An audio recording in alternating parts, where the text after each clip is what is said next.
yeah, wow. I That's very cool. am the Undisputed King of Late Night. Thank you for that level 5 hype train. Over 2,000 of you. Before I yeah, finish wow, the that's very fucking cool. intro, Hey now.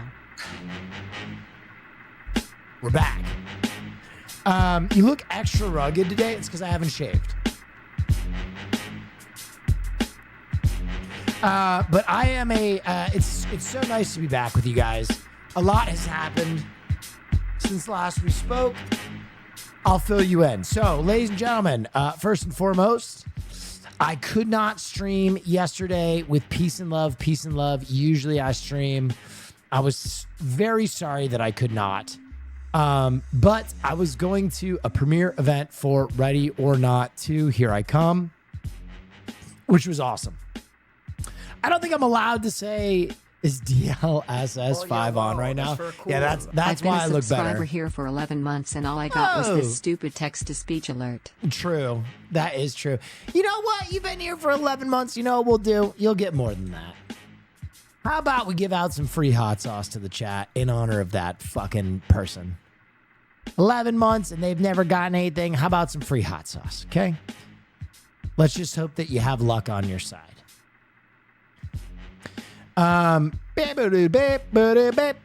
Okay, so I'm not allowed to say too much about Ready or Not 2, but I had a fantastic time. I got to see Samara again, which was dope. By the way, ladies and gentlemen, Samara Weaving on stream tomorrow. That's right. I have Samara Weaving, star of yeah, Ready or wow, Not, that's The very cool. Babysitter, Appreciate all Borderline, the laughs. Scream. On stream tomorrow for a brief interview to talk about Ready or Not, to talk about being a Scream Queen and yeah, everything in wow, that's between. very By the way, cool. if you want to win that hot sauce, it's out now. Exclamation point, yeah, enter in wow, chat that's to very enter. cool. That's free and it will ship to you for free as well. So we have Samara on on the stream tomorrow. She's dope. I got to hang out with her yesterday. She's super dope. But dude, okay, I'll tell you a little story. Wow, that's very cool. So I went to this Sauce me up. screening, and it was like a special 4D screening. Now I thought that meant that there would be like a really nice screen and maybe some like, elevated seats. By the way, there are our winners. Cyril Thrix. Wait, was that the person that was complaining? Wait, I think the person that was complaining won the hot sauce. That's awesome. Wait. Did that just happen?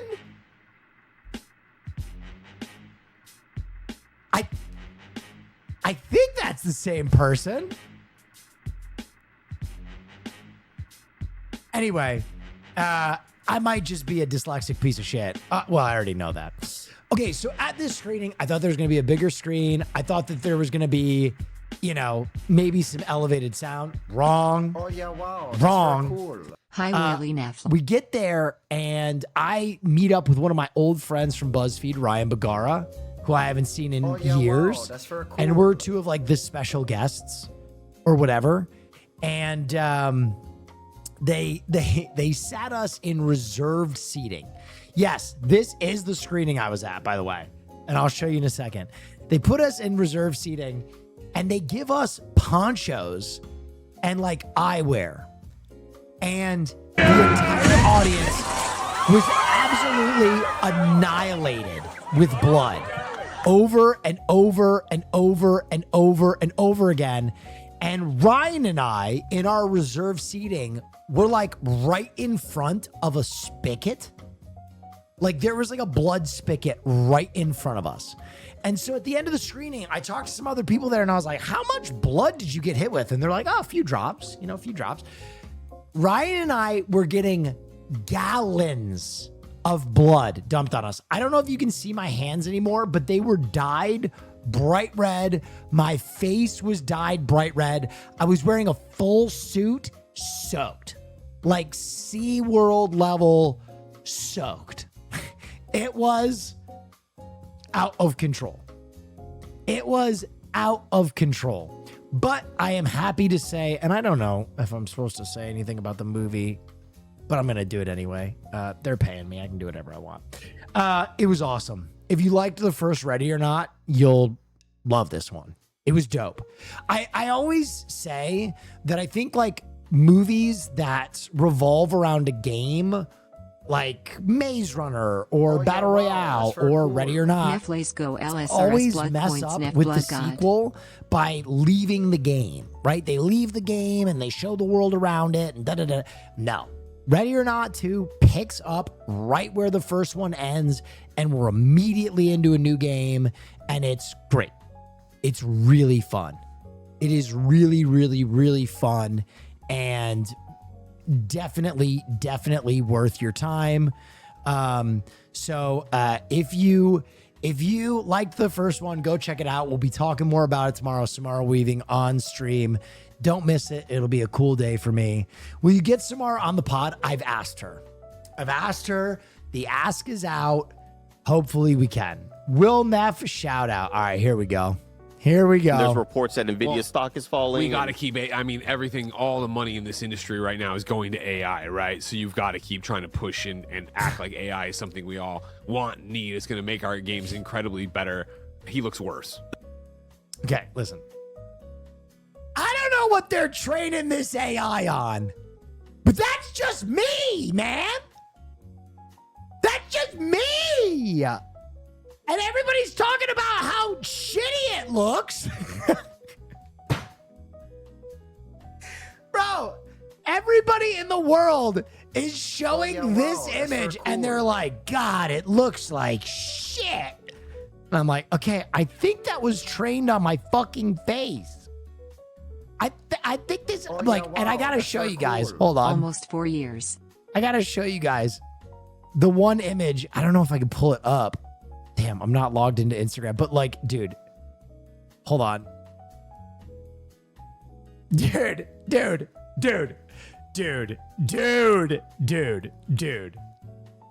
They trained it on my fucking face, bro. That's me.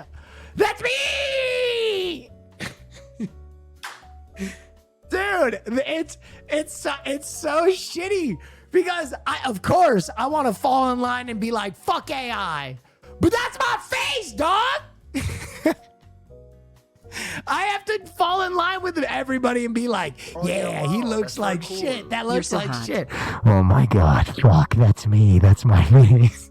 Oh yeah, wow, that's Like, very cool. Like, he looks 05 gifted a tier demonstrably 1 worse sub than to what we just Mark shot. 21 shout out to score. Will Neff They making have a given 30 great gift subs on the appearance channel. in this video. That's what I'm saying. There's no shot, bro. Demonstrably worse Yeah. than what we just Shout fucking out saw. to Will Neff making a great appearance in this video. Shout out to Will Neff, he's awesome. But like, this shot is another one that really Shout out to Will Neff. Fuck AI, but this looks like shit. He looks like ass.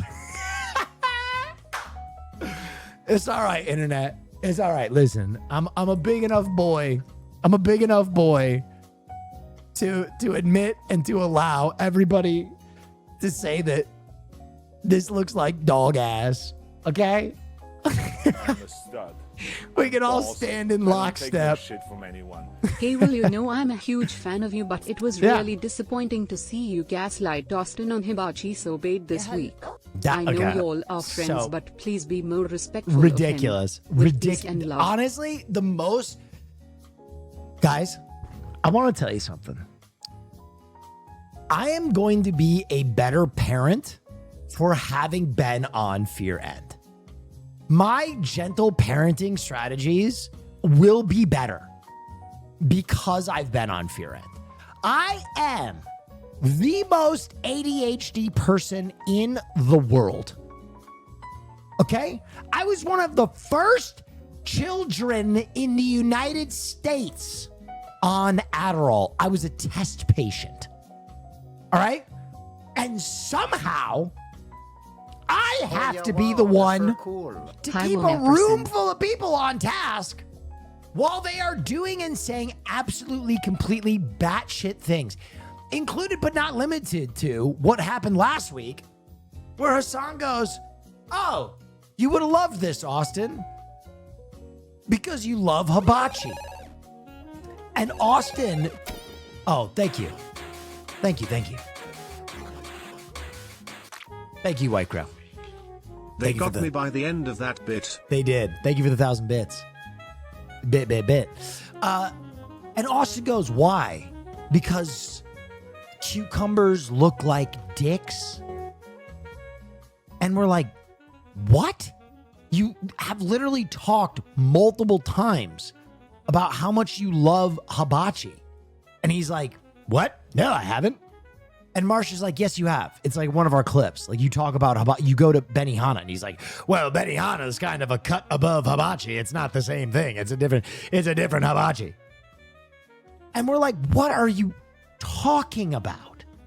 It's like one of those moments where someone is like, you know that moment of Rick James where he's like, yeah, I remember grinding my feet into Charlie Murphy's couch.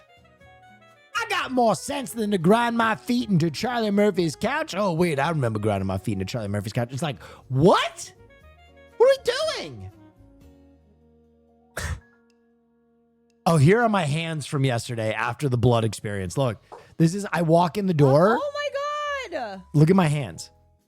Covered in blood. Oh my God, it's like the... Everything was covered in blood. Absolutely covered in blood. That screening was awesome. It was so much fun. Hassan is on his phone. Austin talking about Cutie is Hey Will, I disassociating. just Will got a is holding software the engineer fucking line. position at a renewable energy company for after I Ooh, graduate and wanted to nice. thank you for everything you do. Oh. You help brighten my day every night with your jokes and great vibes and made the days that much more manageable. Thank you. Keep being incredible. Hey, keep doing whatever you're doing to make the world more sustainable. Zach, hold the line. We're gonna talk about that. Give me a second. We are gonna talk about that. Don't you worry, baby bird. Punch has a girlfriend. Oh my God, they grow up so fast. Anyway, as I was saying, I know that I will be a better parent for having spent time on Fear End. That episode was a great episode. We have Laverne Cox on the pod tomorrow. Tomorrow's a big day. I got Fear End pod, and then I got Samara Weaving on stream with us. What a day. What a day. What a day. Me when I babysit Farley, Lord forgive me for what I'm about to do. What? Oh yeah, wow, that's very cool. ZocDoc always the brand No. of increasingly insane ad reads. No. Andre, no. Not Farley. Not Farley. He ate my ass to Harvest Moon by Neil Young. That's romance, baby. He ate my ass. Why did someone just send me that clip and said, this reminds me of you? With peace and love. With fucking peace and love. Yo, Will Neff stream. Hope it's a good one. Love you, man. And hope you enjoyed the awards this weekend. The Oscars? I'm going to keep it a buck. I thought this Oscar field was pretty weak. But I'm glad Michael B. Jordan won something, honestly. That I was pumped about that. Dude, I saw this. Sear got into like a potentially dangerous situation sailing. Hi, I'm on Lake Travis right now. We can't handle the boat.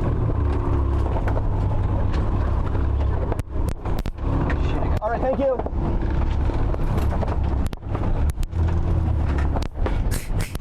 He's got the fucking Renaissance Fair pouch on, dyed hair, parachute pants. He literally looks like he's trafficking cocaine from Colombia and his boat broke down. Like, this is crazy. Hi, I'm at Lake Travis right now, outside of Winds. Our sailboat has lost control. We do not have control. Hey!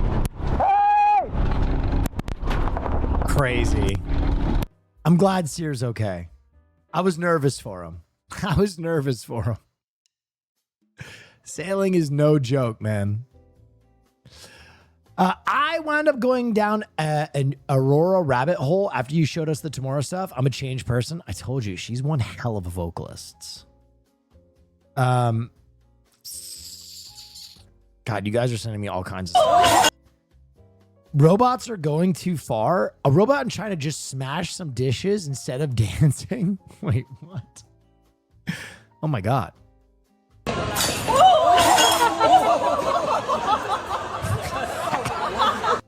I like how he goes right into his dance. Hey, hey, fuck off me, I'm dancing here.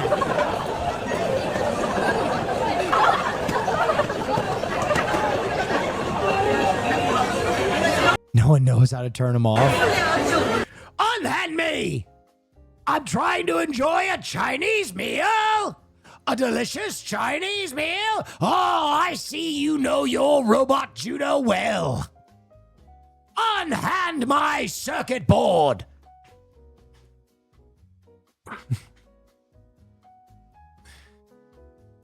Reincarnation, baby. Okay. I do want to look at this Will, first. Yes. I made a video for the Die Out in the Club song you did with Seer. We'd love for you to check it out, Nafl. Wait, can you put it in the chat?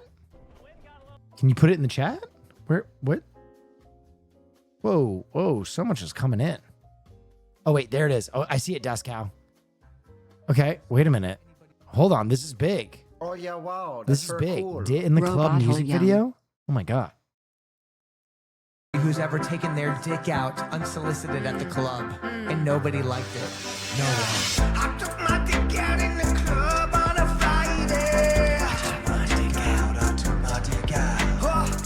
I took my dick out in the club on a Friday.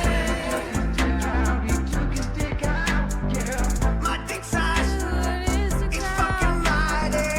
His dick's out, we don't know why his dick's out. I took my dick out in the club on a Friday. And I think she's... What the fuck is Elmo doing there? Elmo, dick out. looking right at my dick.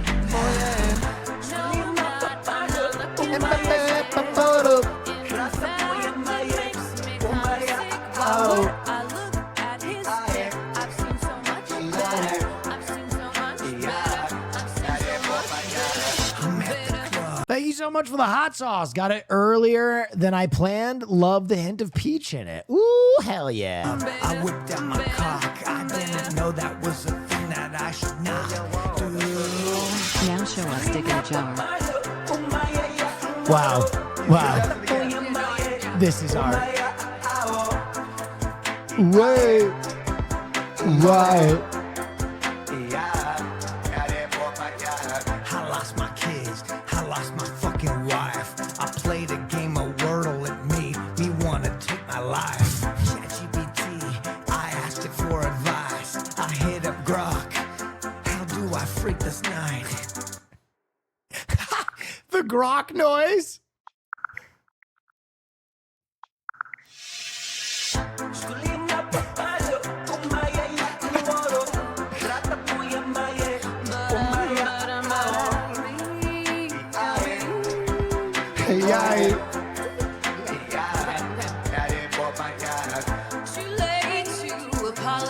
Wow. This is it.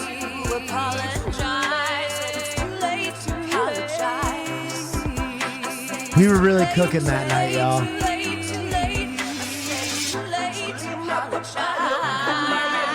Bottle.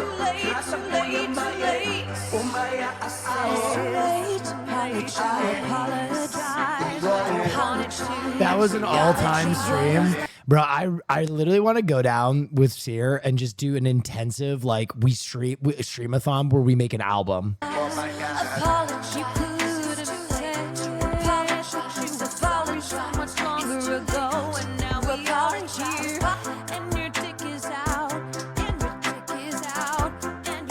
More Seer streams. Okay. There are some Seer streams on the horizon. I think coming up, I might head to Austin for the first time in forever. Don't worry, it's far in the future. The other update I can give is, as of today, we are confirming we will be doing the draft stream again this year. For those of you excited about the draft stream, we will be doing the draft stream again this year. Oh yeah, wow, that's very cool. Dick in a jar kind of stream. That was awesome. Hey, give this person. Oh, Neff Archives? Wait a minute. I need these. Everybody go follow Neff Archives. Let's help Neff Archives out. They only have 2 subscribers. Let's get that juiced up. This goes out to All anybody. right, 4 subscribers. We doubled it. Good job, guys. We can go home. What did I want to do? Oh, we have so many things, guys. We have so many things today. We have so many things today. Everybody, Oh yeah, wow. That's everybody, hold very on. cool. Everybody, Saw relax. how they did you in the NVIDIA video. Okay. Here's a sub. That's crazy. Will Neff from NVIDIA shitty ass fucked up graphics. Hey, that's Will Neff from fucked up NVIDIA graphics. Okay, we are going to get to the Dune trailer. I'm very excited. I have not looked at it, but the other thing that I have not looked at intentionally is the Sekiro trailer. Sekiro No Defeat released its trailer during the time that I was gone. Let's take a fucking look. Oh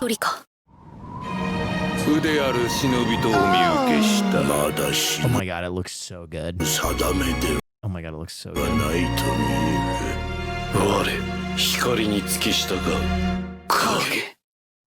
この国に明日があるとは限らぬぞ。我らが争わぬ道はないのでしょうか。主は絶対命をとして守る。 Is that Owl? 頼んだぞ、狼。探しいやつ。石腕の狼。赤狼よ。貴様、何故戦う？死を厭わぬのですか。なすべきことをなす。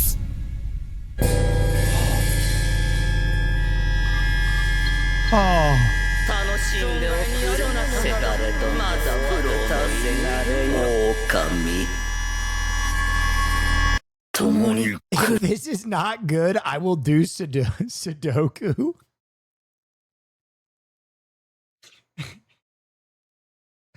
I don't know.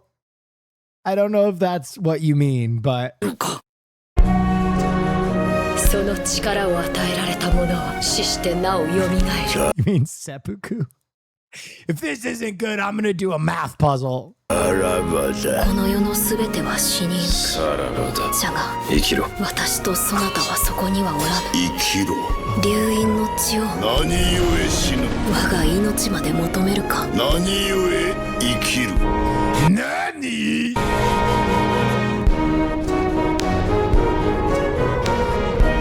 When does this come out? I want to do a cosplay for this. I would love to do Owl for this. Maybe I could convince Alex and company to do a cosplay. Maybe I can get Stella Chu to cook me up an Owl cosplay. Oh. Wow. Wow, that looks so good. I'm glad I saved it. That looks awesome. When does this come out? I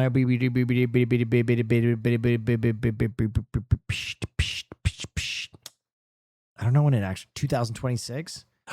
This year. I gotta beat Sekiro now. Oh man, I'm gonna be honest. I'm gonna be real. Sekiro, best FromSoft game. Anyone else? Anyone else? Anyone else? Think Sekiro is the best FromSoft game? I think it's the best one. I think it's just so tight. It's so fun. Okay, ladies and gentlemen.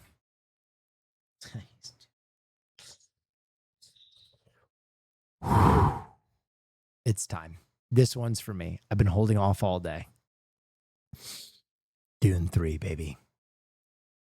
We got 4,000 of you here. It's time for Dune. Desert planet. Arrakis. At your neck, I hold the Gunjaba. I'm so ready. I'm so ready! Okay, here we go.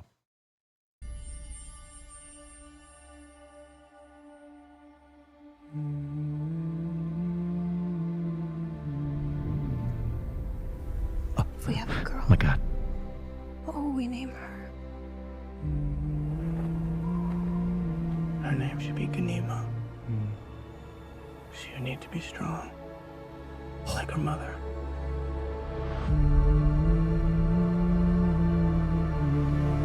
What if it's a boy? I would name him Leto.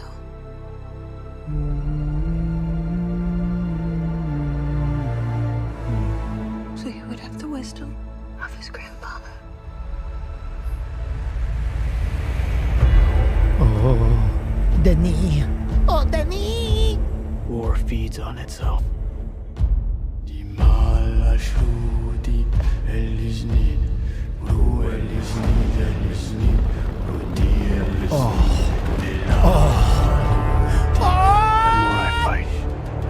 Hang on, run that back. Run that back. The more I fight,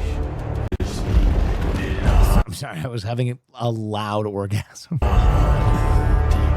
more I fight, the more our enemies fight back.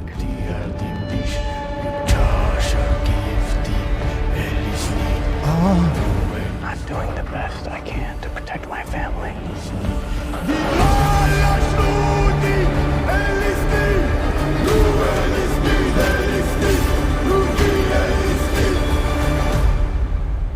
Oh. Do it.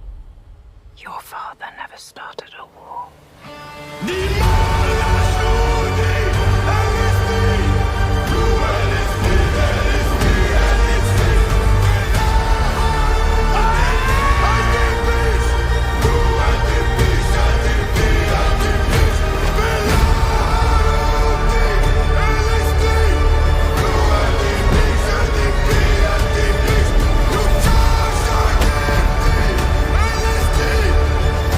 I'm not afraid to For those of you who don't know, that character is not Duncan. Don't worry. die.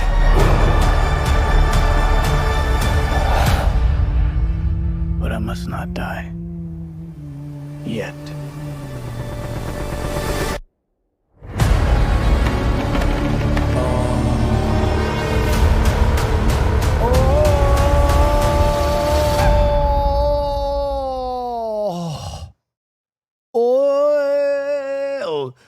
Oh, God, man. Denny, please cook. Denny, please cook, baby. I'm so, dude, someone in chat said the same thing. Like, that movie's not even out yet. And I am not mentally or physically prepared to say goodbye to Dune. Like, I really hope that HBO or someone picks it up and keeps going, because I like where the lore goes after this chapter too. Oh God, I'm just, yep. HBO did do a show, Will. Yeah, but the HBO show was kind of like lore outside of the, if you know Dune, you know what I'm talking about. Okay. I want a worm emperor. Okay. Please.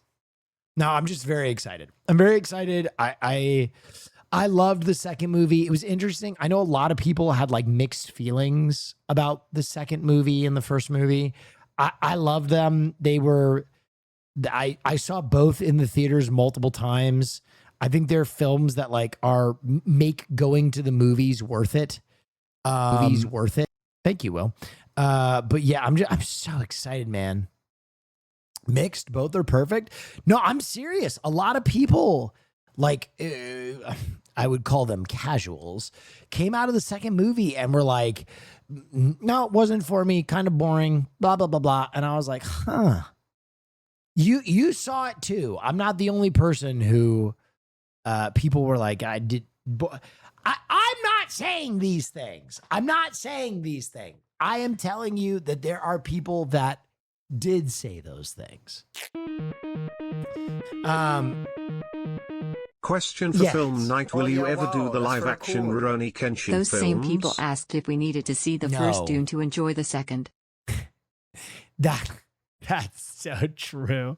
That's so, dude, that is the best way of putting it. That is the best way of putting it. Mandy R40, thank you so much. Do I need to watch the first one? Yeah, you do. Sit your fucking ass down and dedicate 3 hours and fucking watch it. Yes, you fucking do. Isn't that funny that like in the Marvel era, of like, I get it. If someone's like, oh, there's like 100 Marvel movies that we can't watch all those Marvel movies. There's like 100 of them. Fair. 100 Marvel movies. I get it. Dune, there's one movie. There's one fucking movie. Watch it. Oh yeah, wow, that's very cool. Well, How I do you know think you're it's in your gonna One Piece do, grind. Have you checked being out the in- live action yet? I'm sorry, what did you say? Well, I know you're on One Piece grind, but have you checked out the live action? Yeah, the live action is not for me, probably. I don't know why everybody wants everything to be live action. I think it's interesting. I think it looks good for as far as live actions go. But I probably would want to finish the anime before I get into the live action. You know, maybe I get to the end of the anime and I'm like, okay, I have to watch the live action. But as for right now, I'm just plugging through the anime and I Oh yeah, wow, like that's very those cool. are those She's are using that chapters voice I till my just one finished, erupts. so I don't have the same level of nostalgia. Do you think it's gonna do okay being in the box office the same day as Doomsday? Man, I think Dune will do well no matter what. I don't know how Doomsday is gonna do. Doomsday could go nuclear. Doomsday could be right down the pipe, or Doomsday could fail, depending on how these trailers come out. Because I do think that, like, while it's a pretty safe bet that getting the band back together is a recipe for getting people back in the movie theater, I do think it could have a mixed reception as well. I really don't know. It really depends on how the movie looks when it's all said and done. Rebecca Ferguson on Avengers, Doomsday, and Dune Part 3 Willard, releasing on the same if day. Doomsday is anything like recent Marvel Comics, shit's gonna suck. I think Doomsday will be good. I think I'm going to say it. You guys know I'm a DC guy. I think Doomsday will be good. I believe in incredible filmmaking, and for people to go and see it on the same big screen, if you can make a bombastic, huge film that draws the audience, that's amazing. So Rebecca Ferguson didn't respond to it at all. I honestly also just don't think they're in competition with each other. Like, I don't think anybody is going to choose to see one over the other. I think far more likely people are going to be excited about both. I think with great movies, you just go and watch them, right? Like, people are waiting for both of these movies. I don't think anybody who's waiting for Dune is going to be like, well, I'll watch Avengers Doomsday and then not watch Dune.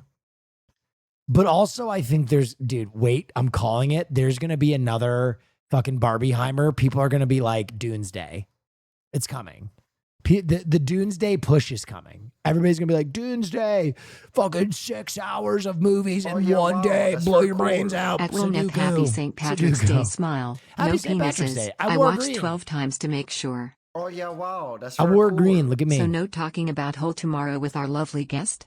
What about the Oh, you colonoscopy guys- that's you talking about guys- hole in a medical sense? I want to make Also, something are we allowed so to clear. talk about how we worship Gizmo as our god, or is that off limits? I'm going to make Also, something so here's clear. your weekly Darby Allin dies clip. I'm going to make something so fucking clear. And with peace and love. Peace and love. At no point at all will Samara Weaving look at this chat even in passing.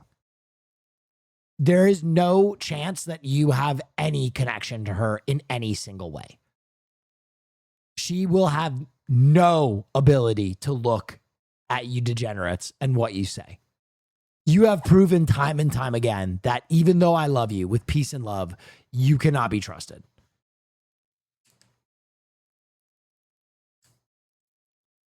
With peace and love. Yes, we can. Absolutely not. I wouldn't trust you to take care of a beta fish, let alone talk to Scream Queen goddess Samara Weaving. With peace and love. with peace and love. All right, let's look at this Darby Allin clip. Oh, wait, we got some bits coming in. If you could cast Samara for a DC role, what would it be? Ooh. If you could cast Samara for a DC role, what would it be?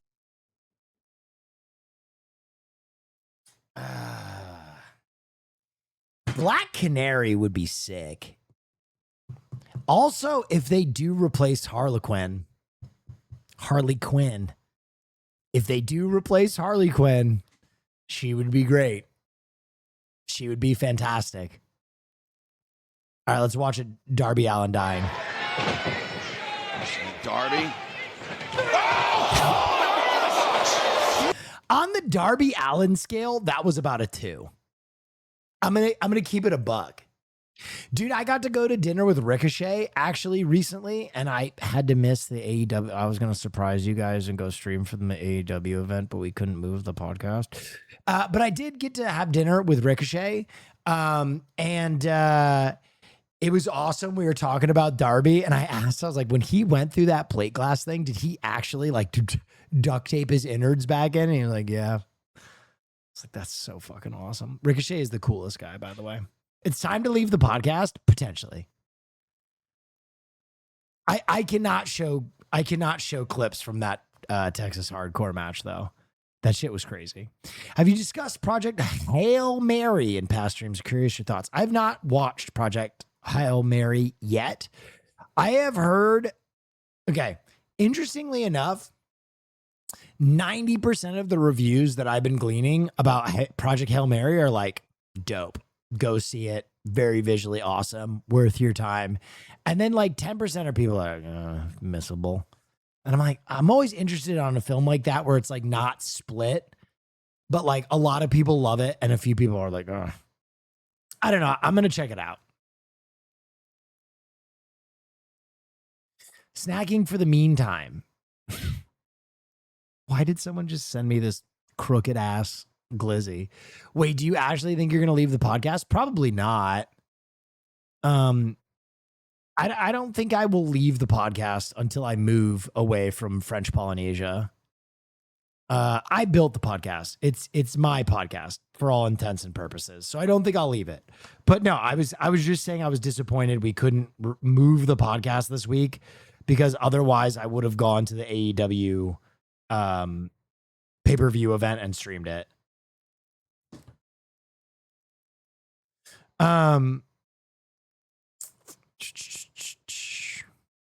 You could have another though. I mean, potentially. I saw this. This was fucking awesome. Michael B. Jordan is such an Angelino.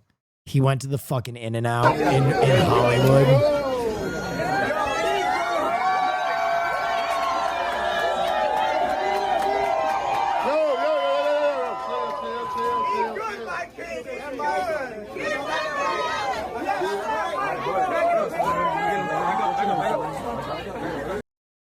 Awesome.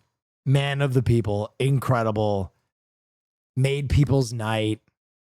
Establish yourself as an LA legend. Just a cool thing to do. Just a very cool thing to do. I saw that, and I know partially it's performative, but at the same time, I really do think he's LA like that. I really do think he was like, yeah, let's go get some In-N-Out. We just won. What do we do? I don't know. This is kind of dope. I have to give credit where credit is due and say that I thought that was awesome. Also, by the way, I don't know if you guys noticed, we have a Hokum banner on stream. And ladies and gentlemen, this stream is actually sponsored by Hokum. All I gotta do is a 5-minute ad read. It's a great sponsor. I have intentionally not watched the trailer yet, because we're gonna watch the trailer. It's in theaters May 1st, so go check them out. Okay, let's watch the trailer. I've been putting it off. People have been sharing it with me, and I haven't watched the trailer yet. So let's check out this trailer from 6 days ago. This is the trailer for Hokum, yeah, wow, baby. That's very cool. Didn't we see it a few days ago? Shh.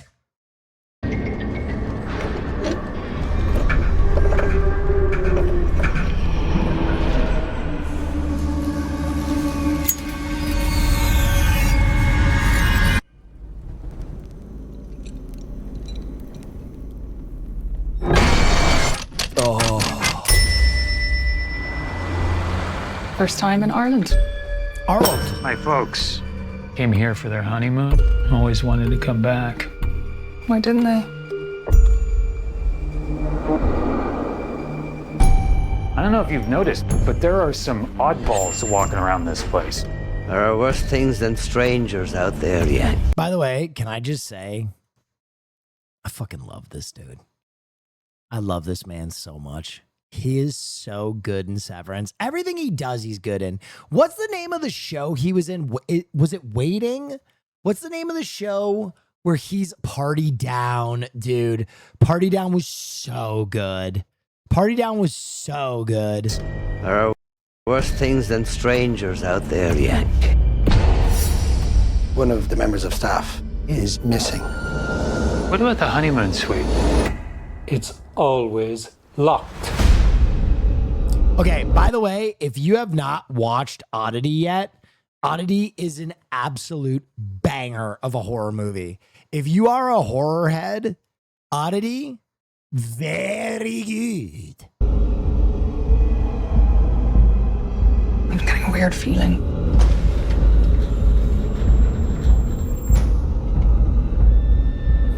Something feels off.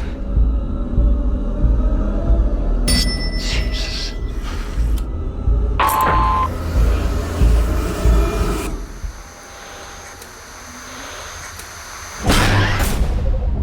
I can't find a way out. I keep hearing something. I think there's someone down here. Can you hear me?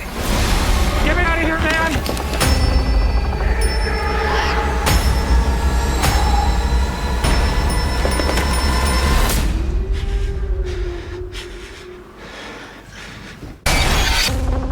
Awesome.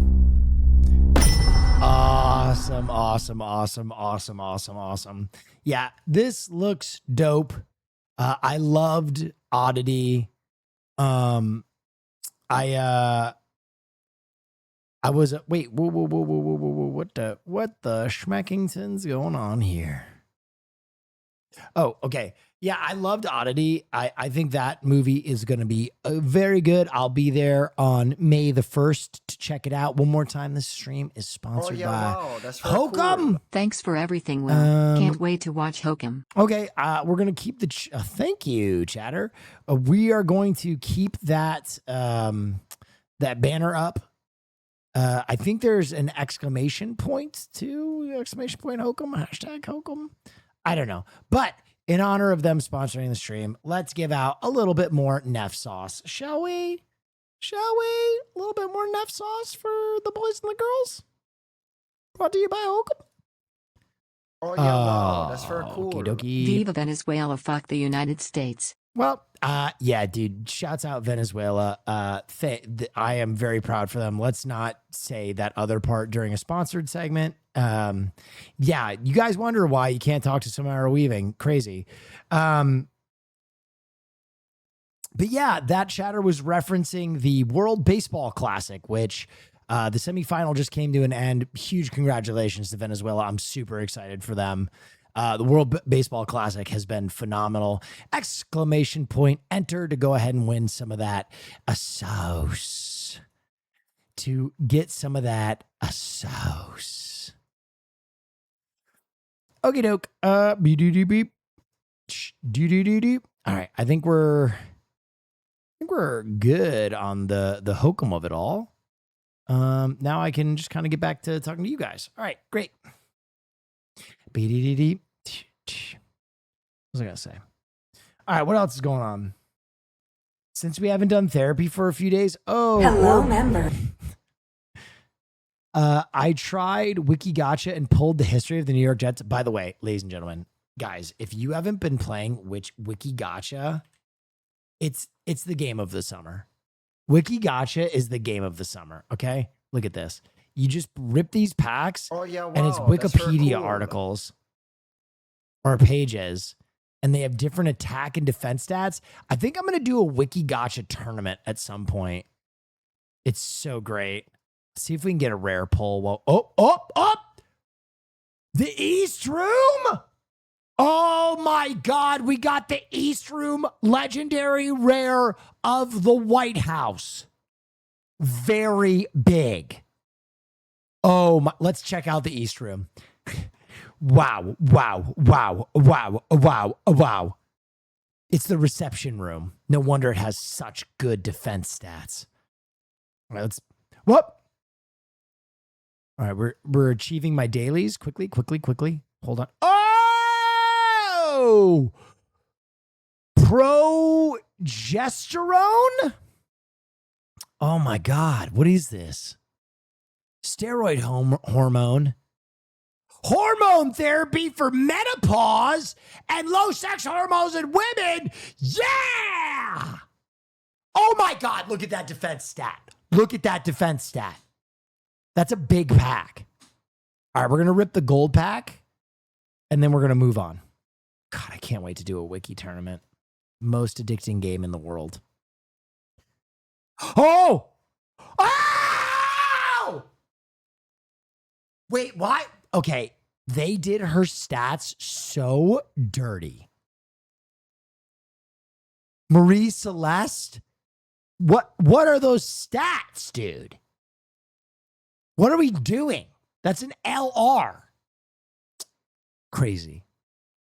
I can't with them. Ooh, Reader's Digest Select Editions. Okay, give me that good stuff. Here we go, legendary pack. Come on! Eat my ass. Whatever. I don't care. Okay, Wiki Gotcha, very good game. Let's get our therapy in real quick. Welcome back, Orbologist. Quick tutorial. You've been asking how to blend in with locals while in possession of the orb. Yeah. Great question. First, remain calm. Yeah. Civilians can sense panic. So can the orb. Second, hold the orb naturally. And if someone asks, what's that? Say, oh, this? You can see it. You may enter small shops, cafes, and public parks. Okay. Nice. But do not bring the orb into a mattress store. Yeah. We are still dealing with the consequences. Reminder, this is your life now. If you get strange stares, simply smile and say, yeah, me look. Offer them a pamphlet to the next mandatory GOAT seminar. That's all you can do. Reminder, please avoid elevators, storefront glass, spoons. You know why. You are just a normal civilian running errands. Yeah. Me look. I love how she's built out the orb verse. She's a one-woman content machine. All right, we got a clip from Christian and Leachy's stream. Were they talking about me? Why is her chat so cute? How does one get the chat so cute like that? Oh my God, you guys should do a remix of that song and then the fruit song. Oh, cut off your skin. Get inside me, Marshy. Build a pipe bomb, Marchie. I want you to be inside my skin, Marshy. Your skin's a prison. You should cut it off. Man. Orb Girl has the orb verse and I have the dancing fruit verse. For those of you who know, you know. Build a pipe bomb, Marshy. Come on, Marshy. Do it. Okay. Bebop bedeep. What did I want to do? Oh, I wanted to talk about something. I saw a horror movie that just came out. What is it? Where the hell is it? Undertone. I saw A24's new horror movie. Let's watch the trailer real quick. Listen. Do you hear something? Welcome to the Undertone Podcast, where we talk about all things creepy. I'm your in-house skeptic, Evie Babbage, and my believer co-host says he has a real treat for us today. We're listening to 10 mysterious audio recordings from an anonymous email. Oh my God. Are you implying there's hidden messages in it? Let me play it back in reverse. Play the next one. Let's find out. What is that? Where is that coming from?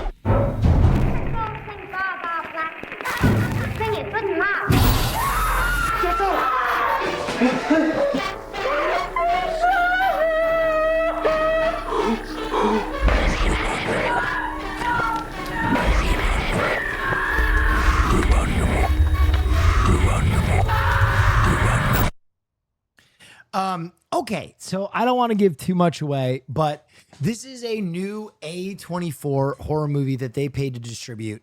And you know what's really interesting is this movie is so far one of the more polarizing A24 movies that has been released. Undertone has very mixed reviews on Rotten Tomatoes, and it's at a pure 50 for audience review. So 50% of audience likes it and 50% of audiences really don't like it. And it's interesting because the first thing you will notice about this movie is this movie was not made by A24. They bought it after it was finished, and I think it was screened at some like film festival or something. And it's only $250,000 movie. It's a very inexpensive movie. And you can kind of tell that. And I don't know if you've ever seen Skinamarink, but it's very Skinamarink in that you can tell that this movie from the very beginning was intended to kind of be like an experiment, like a sound experimental film.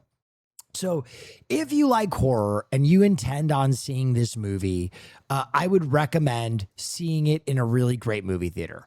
I saw it in a Dolby theater, a Dolby surround sound theater, and the sound really was quite incredible. Wow, that's very cool. Sound X Chubbs Let's 42. go. Thank you so 52 much. months. Love the community. Hassel Neffel. Here's to Thank 52 you, thank more. you, thank you, thank you. I think that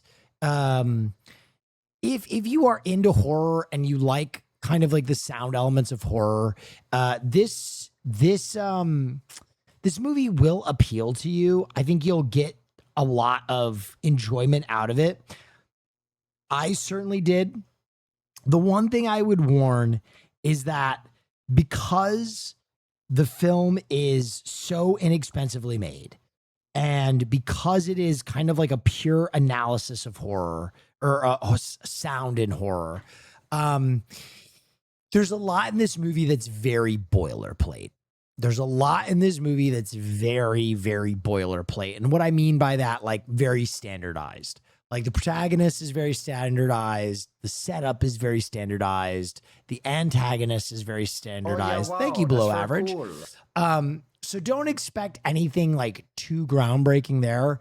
The other thing I will say is the actors that are in this film, God bless them, kind of play like they are $250,000 film actors. They sometimes have a hard time carrying the space. And in a movie that is one location and essentially one actor on screen for 90% of the film, that's really hard for even like super high level talent to carry. You know what I mean? Some A-list actors would really, really struggle being the only thing on screen for 90 minutes. That is a huge ask. So asking a independent film actor to do that is really, really tough. So this movie is not for everyone. Bad Like Tommy Wiseau. No, not Bad Like Tommy Wiseau. This movie's not for everyone, but if it's something that sounds like it would speak to you, definitely go check it out. I tried to watch Mandy with my 12-year-old nephew. Newt, why? Why would you do that? Right off rip. 12, right at the introduction of the cult, the audio glitched out and deep demonic voices for everyone and staticky feedback. It's been a long time, so I just kind of thought it was the movie as intended. Watched 2/3 of it like this before having to refresh for other reasons and realized it was just a sound glitch. Now watching it without feels weird and lacking atmosphere. Crazy how well it fit, like an acid trip. Oh yeah, wow, that's very cool. What about the 12-year-old nephew? I don't give a shit how you felt. What about the 12-year-old nephew?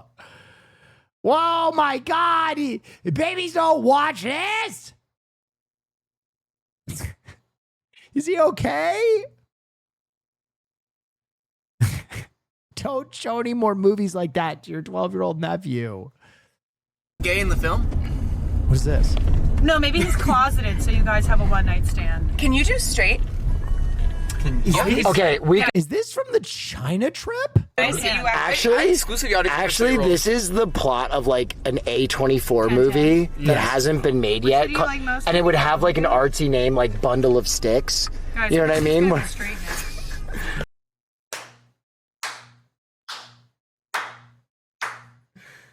Oh my God, I am funny when I drink.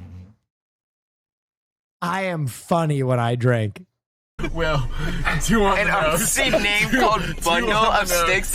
What is a bundle of sticks? It would have one of those artsy names. Like Bundle of Sticks. Where a gay man has one passionate night of very mid-sex with a woman. Artsy names like Sloppy Juicy Hole. Yeah, like that's what that gave to me. That is not an A24 name. I think we're just talking about Sloppy Juicy Hole. We really went in two different directions with that name. What about Zone of Interest? That's a great A24. It's a great A24. That's one of my favorites. Zone of Interest?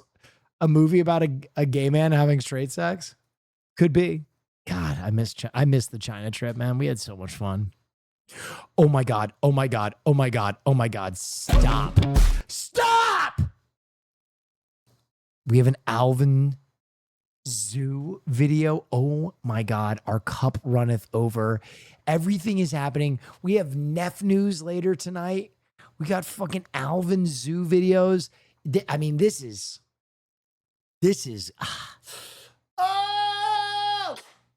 golly.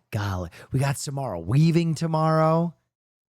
Hassan leaked you guys are going back to China later this year. I mean, can I be completely honest with you?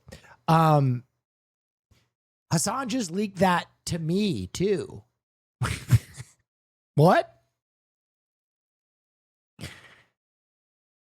I mean, that's kind of par for the course. You know what I mean? Like, I didn't know that.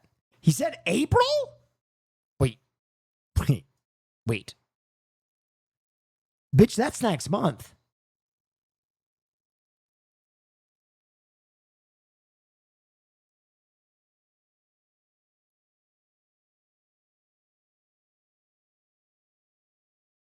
Oh yeah, wow, that's very cool. Pack your bags. Wait a minute. Hold on, I gotta text this motherfucker. Hold on.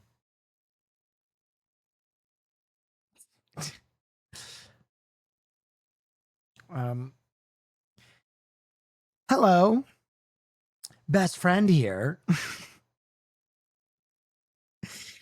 Did you tell people we are going back to China in fucking April?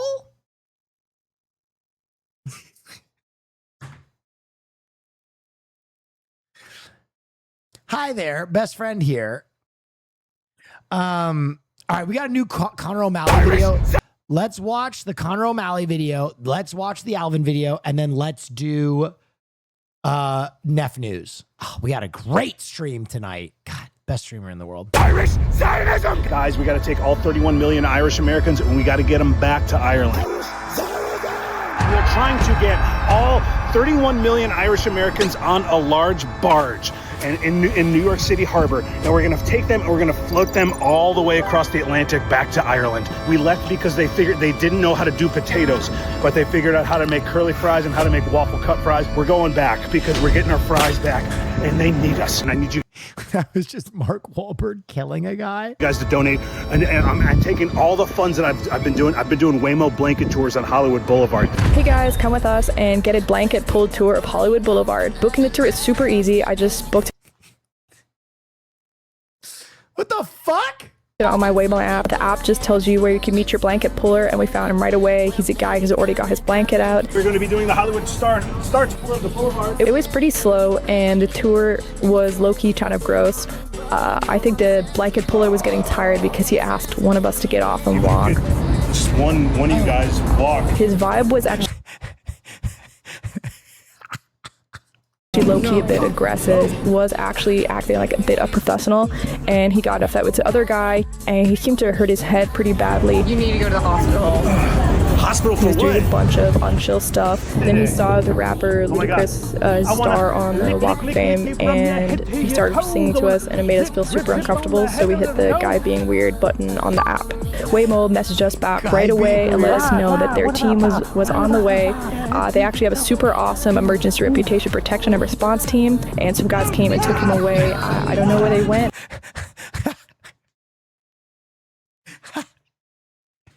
They're just loading him into a fucking Waymo. Dude, I love how gorilla all of Connor O'Malley's sketches are. But I want to thank Waymo for being super accountable in this situation. This is illegal! Get him out! Being rendition to the Waymo reputation in the facility.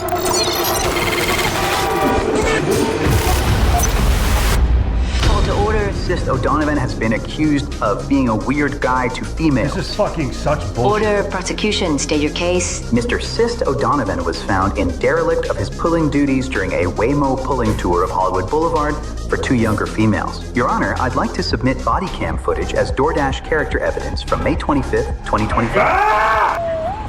Having a good night? Yeah. Coming from a party or... Oh my God. Sir, I think you were masturbating while driving your car. 69 months. Gabafool, nice. 69 months, baby. Just hold right there. Hold right there. Yeah, sir, your pants are down. Because my bottom had become hot.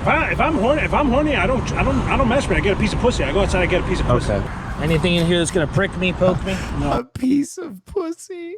The stimulation she needed to push her over the... Under arrest. Can we talk for a second? No, sir, you've been... Sir. I'm just a humble guy. I'm normal. I'm not a fucking weirdo. Order. I hereby remove custody of your pit bull and transfer it to your roommate. Oh my God! This is fucking bullshit! Sist O'Donovan has been found guilty. It took a Waymo jury less than 3 seconds to convict him. He has now been ordered to wear a public masturbation detection ankle bracelet. You shouldn't be accused of being jerking off all the day long because your ass gets hot while you're doing fucking Uber Eats. He will be getting docked access to levels on mobile games like Squirting Queen and Angry Sun. Why are you guys in my house? That's my dog. This is Squirting Queen and Angry Sun. My dog. That's not your dog. An American man gave customers a low-quality blanket ride. He was on trial by Waymo, where it was shown the man masturbated in his car. The world turns against the man, and the judge awarded custody of his pit bull to his roommate. Warren. You gonna jerk up in your car again, man? Is that what you gotta jerk up? No! Hey! On this Southwest flight, one passenger had a total meltdown. I was not masturbating. I was tugging on my penis to get all the urine out so I didn't disturb the seating people. You're discriminating against me! I'll see you guys in Fort Lauderdale. Bye! Hi, everybody in first class, you fucking cowards! President Barack Obama, please help me. You went on podcast. Maybe you can come on my life cast and help me move out of my house. Hearing about this bloke, Sist O'Donovan. Guys, we have to forgive him. He has done nothing wrong. We don't even know. We didn't even prove he was masturbating. If they can take your dog, then they can do basically anything to you that they want. I looked into it after the when you're having a thing at a court. What's it called? A court event. Yeah, court event. I looked into the court event and I said, who's owning this court? And it was owned by Waymo. You got to ask yourself, who owns Waymo? I looked into that, and who owns Waymo? The royal family, who is against Irish Zionism. And what else does the royal family own? Podcast. Ice creams. Yes, but they also own Pornhub. And what's the most important thing for people to be doing on Pornhub? Jerking off. That's right. So when you're jerking off, what can't you do? Drive. You can't drive, but you also can't hold a gun. What do we do, though? This is what we do. Why is it so exciting to be seeing a female nipple? It's because it's covered up all the time, right?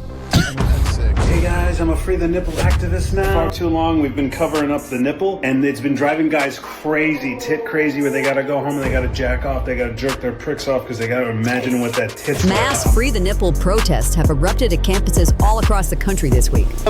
Bro, Connor O'Malley's brain is insane. Is past. Where did It's so bizarre. I don't even know how he's Free the Nipple presents Child Argument Cold Stone Creamery. % of all violent crimes happen? Okay, that's interesting because it happens in nipple-covered areas. Going to Saudi Arabia to do a conversation to meet with the king, King Drake, the guy that is the leader of Saudi Arabia. I'm getting into a room with him. We're going to spit some bars about Free the Nipple.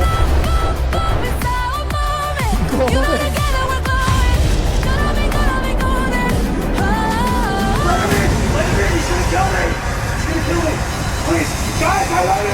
I love you! Free the Nipple Flight 87 has been hijacked. Nipple fundamentalists have control of the aircraft. Nipple fundamentalists have crashed a passenger plane into the Victoria's Secret headquarters in Reynoldsburg, Ohio. On board was activist and nipple influencer Sist O'Donovan. Saudi Arabia has struck Free the Nipple fundamentalist settlements in Israel and Iran. China has attacked Free the Nipple hostels based in Taiwan with multiple drone swarms. Russia and Poland, in collaboration, have invaded Germany, targeting nipple pulsar sucking facilities all across the industrial Rhine area. Body-made systems across the United States have launched Waymo-powered nuclear weapons, targeting Huawei stores in the South China Sea.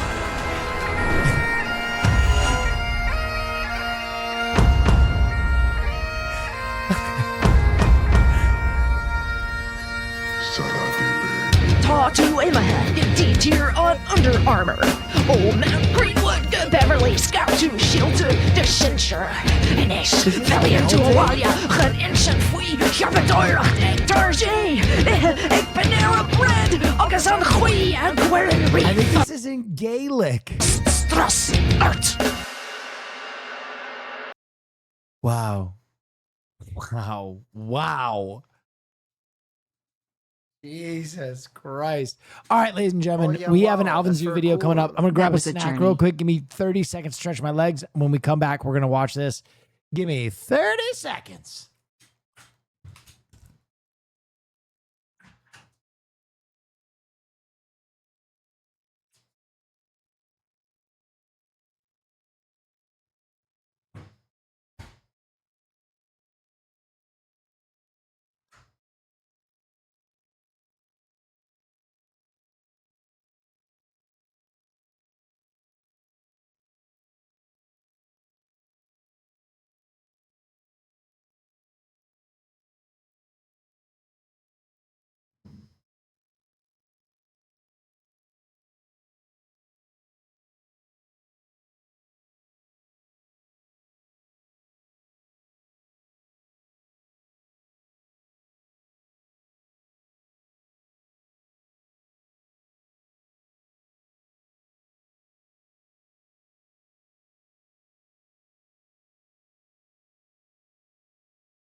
All right.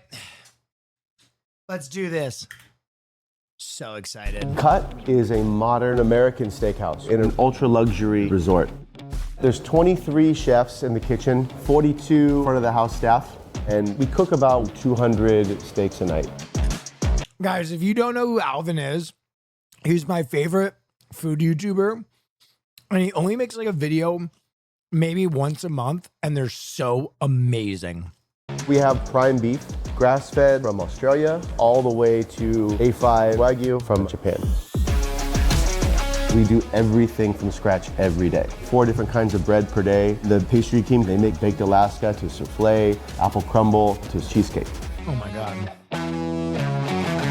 Tiger Woods was doing a golf tournament. He happens to come in. Everyone from legendary singers to global celebrities have had a great opportunity to cook for all of them. Having a Michelin star is an honor, and I think it's a good pressure to have. One of my mentors said, to be good in a restaurant, you need to be passionate. To be Hey, great, my you need to be birthday's obsessed. next month. Any good fragrance ideas?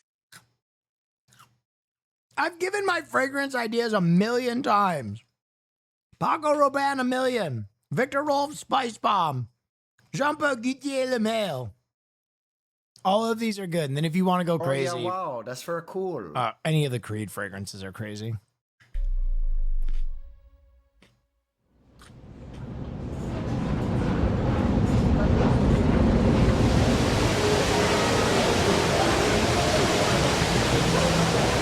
That is fucking crazy. Is this an airport? On a weekly basis, we probably go through 2,000 to 3,000 pounds of beef easily. Holy shit. So we're cutting daily. Every day you have to cut because I want the freshest This Michelin restaurant is in the Singapore airport. That's crazy. quality thing that I can possibly serve to someone. So we might start with 150, but we might finish with 220, 230, depending. That is crazy that someone, while they are traveling, is like, yeah, let's drop $1,000 on dinner. You ever run out of meat?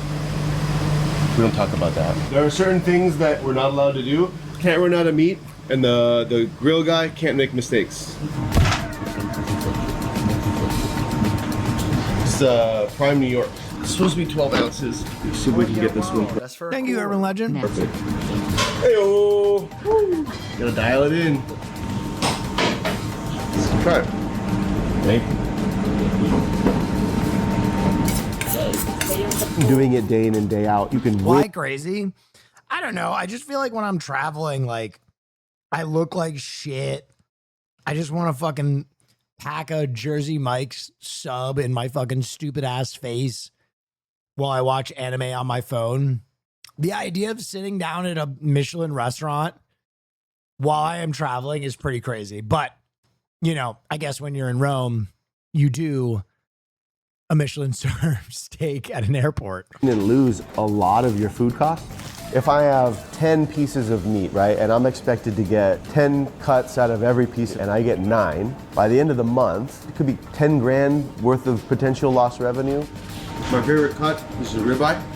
So these are supposed to be 14. Did I get it? Nope, a little heavy. I'd rather just pass that on to the guests rather than trim it down. My mistake, so they should benefit. Nice, thank you. We hit our cars in the New Yorks and the ribeyes, so we're good for tonight. This is Snake River Farms filet. They have genetics from a Wagyu and then a Black Angus. What else I like about cutting in the morning is I come in and it's just like me, knife, meat, scale, and you really, really get to see the quality of product because it's in your hands. You can kind of taste it as you're going along. Snake River Farms, this is the Aya rib. So now we're getting into Wagyus, much heavier marbled, and then we can eat that. Woo! This is the best cut we're gonna have tonight. Alvin is just not even filming. He's just eating meat. Are you getting tired of beef yet? You will. 10 ounces. Oh, there you go. For 6 years, I would play that game, and I would just try to make sure that everything perfect as I could get.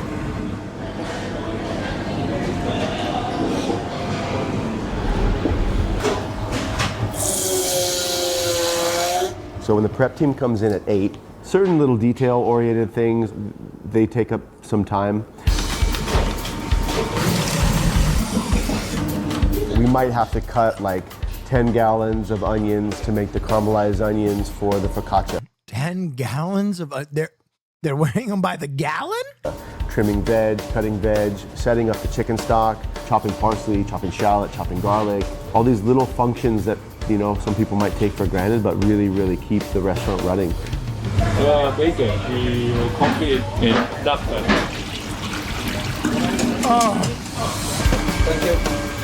We make things fresh every day in-house because I don't see another way. Like for me, that's the only way to do something, right? Guests that sit in your dining room can tell that everything is made with care, everything is made with love, and I think that that's one of the things that make that amazing.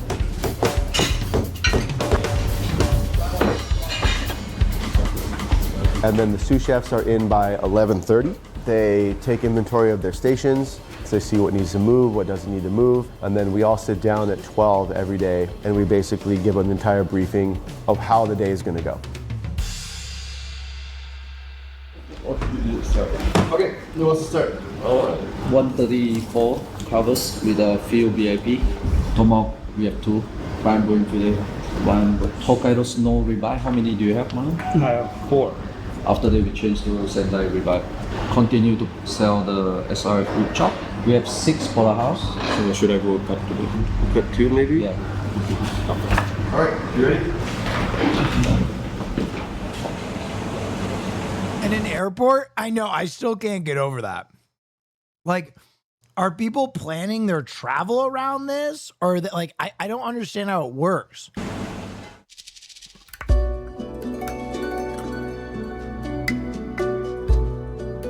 my God. It's a blood orange and strawberry cream. And there's a glycine base with strawberry powder, almond sponge, and white chocolate mousse. One thing about Jiro dreams of sushi is in a train station. Right, but a train station, you don't have to go through security or have a plane ticket. Or like you can just go in a subway station. You know what I mean? The goat. Billy But like the Ichiban. an airport, you got to go through security. I think you need a ticket to go through security too. So you have to either be flying into Singapore or flying out of Singapore. pastry is, that's the last thing that you're going to enjoy when you're dining, right? You're going to end a meal with an amazing dessert. That's a tough shift. That's not easy. The birthday cakes, they're complimentary. Hazelnut praline base, coconut sponge, and coconut mousse. And the top is coconut chantilly. Fortunately enough, Not all airports? Really? Saw you on that new NVIDIA video. God damn it. I love that that's my new claim to fame. Hey, I saw your previous work in Ugly Guy in NVIDIA video. I feel like most airports, to go through the security gate, you need a ticket. It's really like a mall attached to the airport. we've got a wonderful baking and pastry team. Our pastry chef is amazing. So do you need to go through security to get to the mall portion?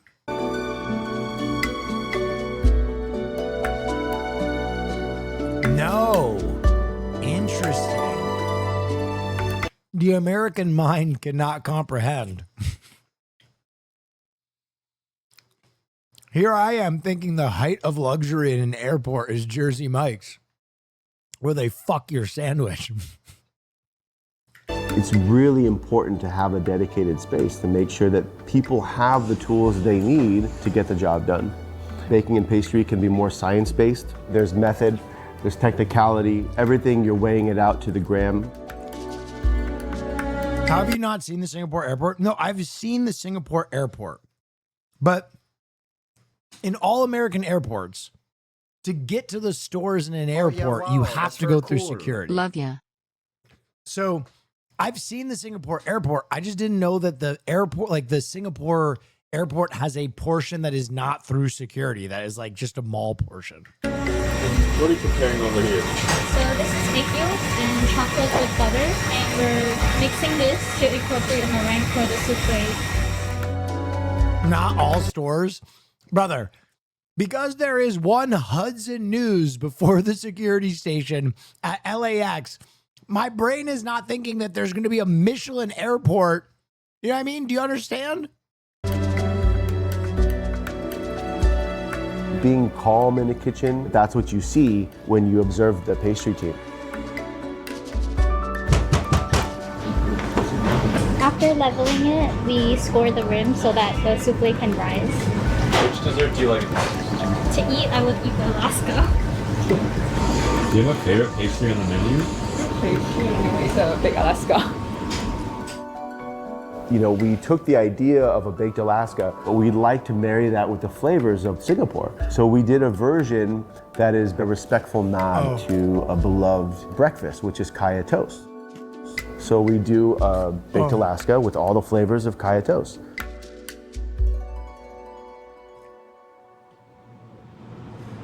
Jesus Christ. What's up? I heard you were making ice cream back here. What's the temperature in here right now? I think negative 20. Freezing. How many of these do you have to do? 50-ish. Are you cold? Maybe. Do you guys ever just come in here when you're frustrated? I do. I'll hide in the freezer. I'll be her emotional support. Well, in that flies private, you wouldn't know. That is crazy. That is, I still fucking, brother, I fly economy. I'm the only one on the Fear End pod that does. Cutie doesn't fly. Austin and Hassan, front of the plane. Me, back of the plane. You done? Okay, get out of here. Yeah, let me see your glasses. Watch out. Look at me. They're your wife.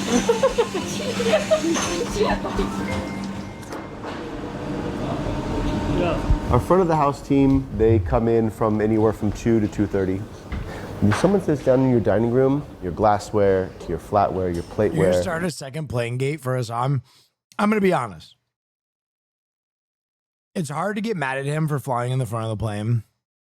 Because if you've ever seen Hassan on a plane, that motherfucker he just doesn't fit in economy. Him sitting in the front of the plane is much more for the people around him. Dude, if you sat next to Hassan on an economy flight, he would ruin your flight. And motherfucker would, you know how there's like this shared armrest theory?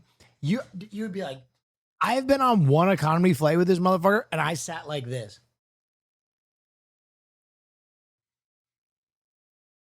I sat like I had a 90-degree scoliosis bend in my back to fit him in. Every single detail in the restaurant adds to the experience. This is our pretty standard setup. What From up, the Will? table I wise. snapped my GD Achilles tendon at work today. What? Thanks for being here to keep my mind off of it, Lamau at Wilnev. You snapped your fucking Achilles at where do you work? Thunderdome? What the fuck? Either you have a very athletic job or my man had the worst coffee machine related injury in history, bro. My man was like, yo, where do we keep the Keurig pods? Oh, on the top. You're not eating a Trader Joe's salad? No, I'm eating protein cereal. Wow, that's very cool. With frozen When yogurt. I was driving past that guy's job, I wrecked my car and I'm in the hospital. Any movie wrecks? No, I have no movie wrecks.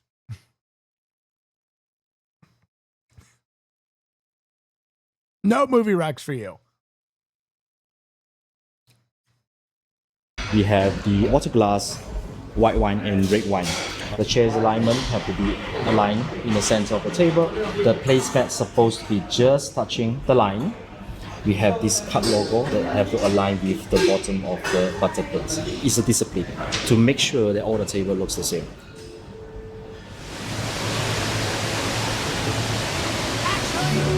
I do have a movie rack. Go watch Ready or Not 2.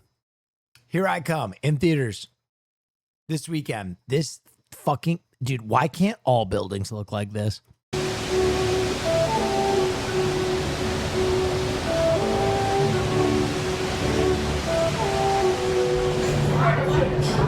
Going to the market was like kind of my normal thing. To look outside and take inspiration, that's what I think makes Cut super, super special and super unique. We're in Little India, we're at Tekka Market, and then this shop has this amazing goat It's intestine. apparently wildly wasteful and expensive. So is the Mall of America, but it looks like dog Hey, Will, ass. I just injured myself in a self-suck incident at my job at the whole factory. My 12-year-old nephew and I want to watch a horror movie. Any Rex? I'm a stud. I'm ballsy. I don't take no shit from anyone. Will I cut a co-worker's Achilles tendon today at work? Just wanted to thank you for being near to take my mind off of it. Ready or Not 2. Here I come in theaters this weekend. Go watch that with your nephew. Curry that I really like. But coming to Singapore, some of the food here is so unique because of the cultures that are here. So you might have a dish here that you can't get anywhere else. This is egg pata. Damn, he's slapping it.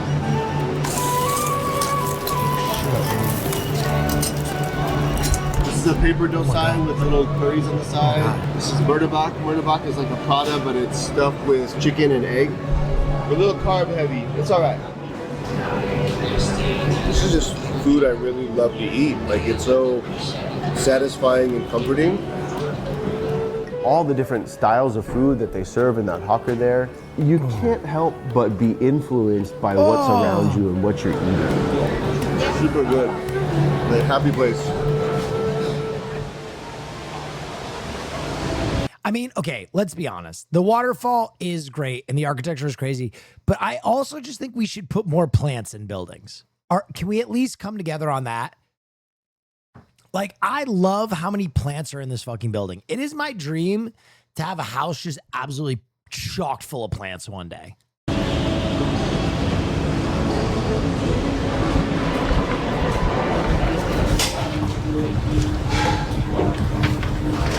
Oh, what are these? These are the rib chop. That's the tomahawk. That will be our special cut today.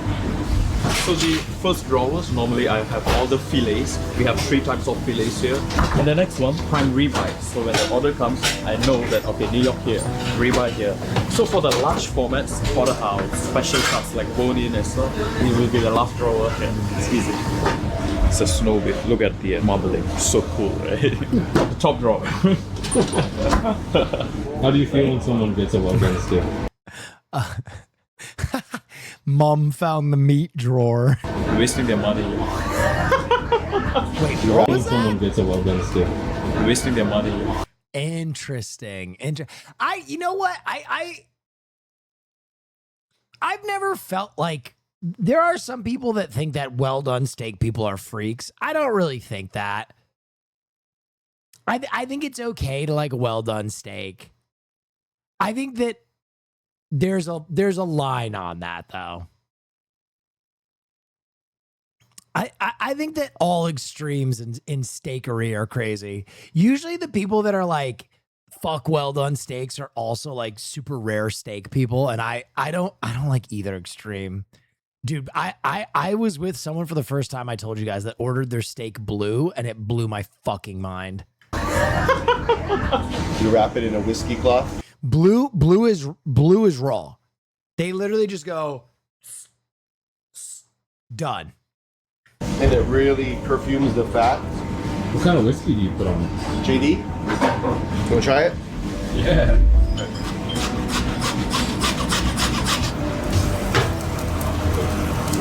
You ever get nightmares about grilling? I used to. Are there any well done steak people in chat? Throw a 1 in chat because I just defended you guys, even though I was getting yelled at. Oh my fucking god! A little beef tallow. Oh my fucking god! Here, try that one. Oh, is it pink? Put the fat still in it.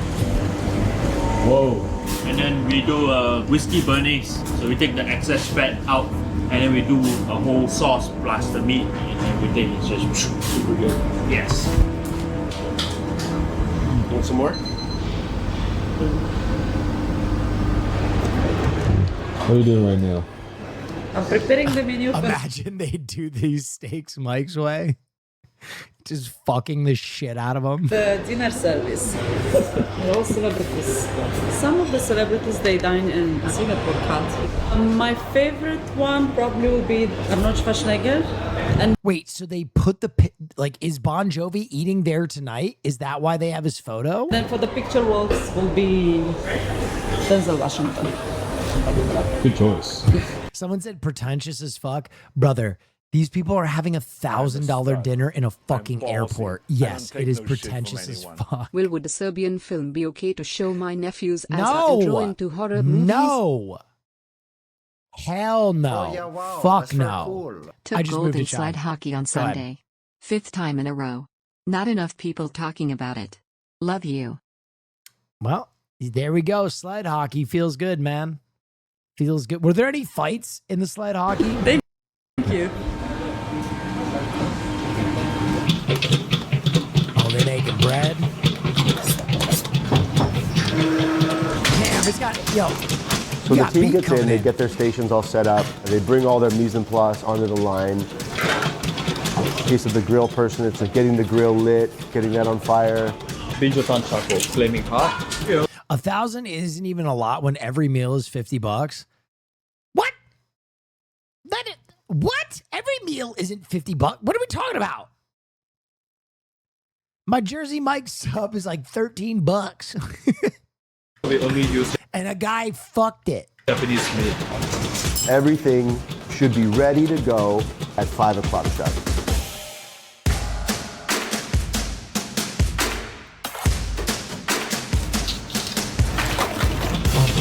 The idea is to have everything.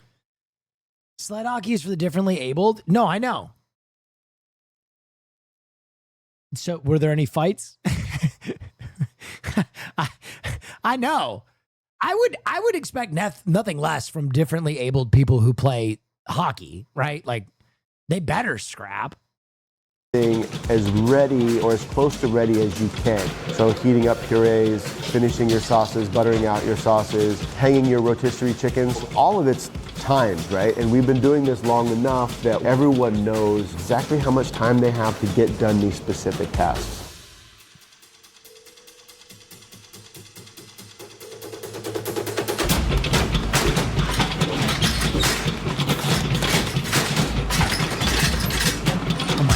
Here, these are the homemade fries that we do.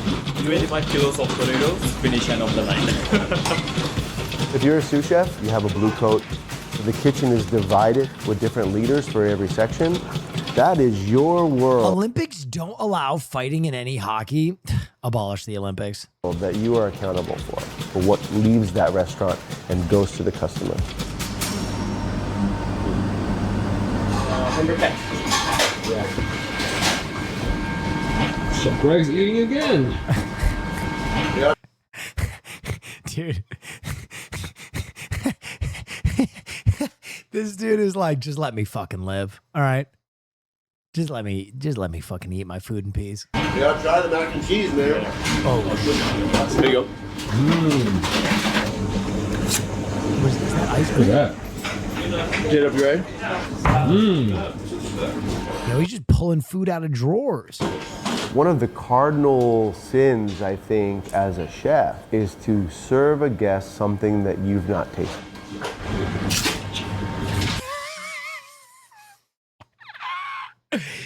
I think it's a sin to serve your customers something you haven't tasted, so I lick everything. I just get in there nice and deep like.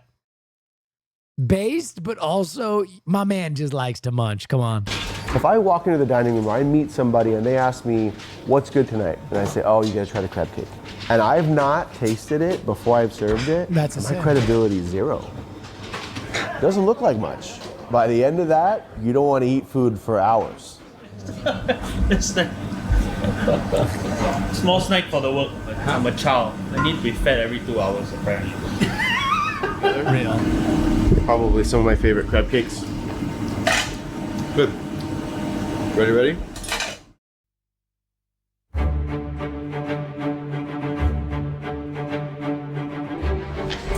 5 o'clock, we do have 5 reservations, 19 covers, no special notes. At 5:30, we have 5 reservations, 12 covers. Followed by 6 p.m. with 6 reservations, 14 covers. We do have a show and dine for 2 on the Miss Samantha.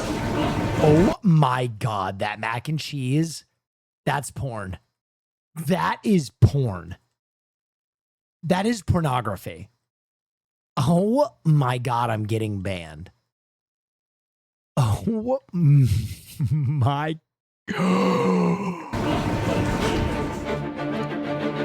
Can we get that mac and cheese Mike's way? 6:30 p.m. 6 reservations, 12 covers, no special notes. 7 o'clock, we do have 6 reservations, 13 covers. 7:30 p.m. 5 reservations, 13 covers. We do have a booking for 2 celebrating anniversary. No peanuts, no seafood, no shellfish, shrimp, tomatoes, peanuts, and walnuts.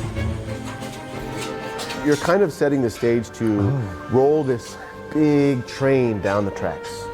As you start to pick up momentum and the information is given, everybody knows the direction and everyone's working towards that one direction. He is literally tasting everything. 7:30 p.m. a table for 3 VAT and the Miss Elizabeth. That's a little acidic. This has way much more salt than all of these. Another table at 7:30 p.m. for 4 prepared old school French fries. Bro, how are they using just the Genshin Impact Orchestra for these videos? Alvin uses all the Genshin music for all of his videos. If you go back and watch, and it's because it's DMCA free. He's really smart about that. Your marinated cherry tomatoes, maybe more balsamic, more basil. 8 o'clock, we do have 7 reservations, 14 covers. The lemon vinaigrette needs a little sugar though. However, we do have a table for 2. Miss Tatiana celebrating their 20th wedding anniversary.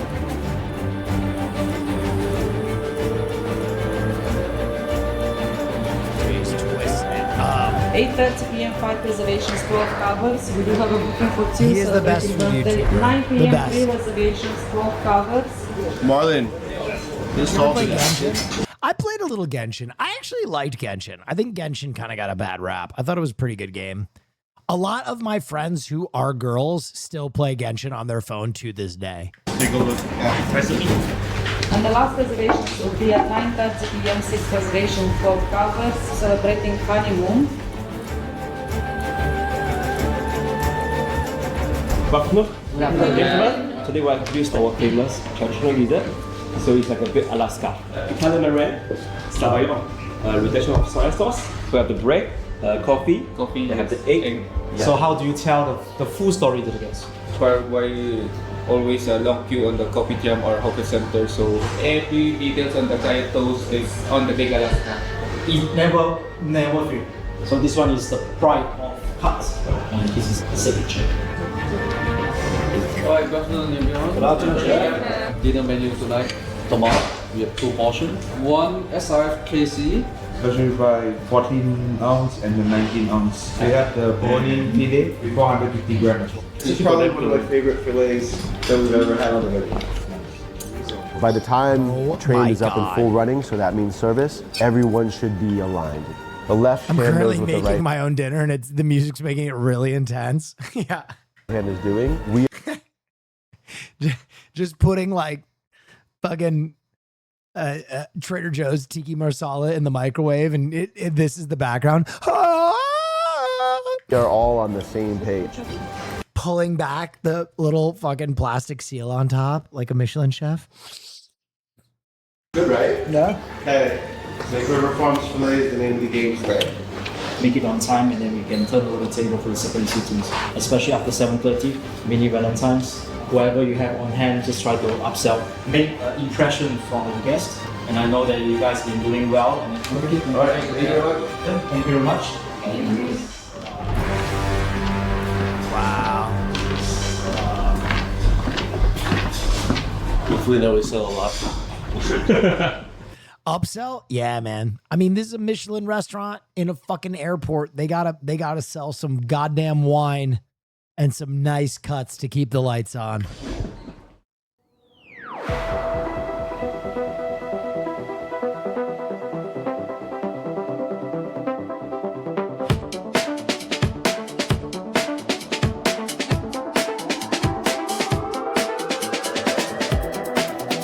Everything is now marketing with peace and love. Peace and love. You are correct.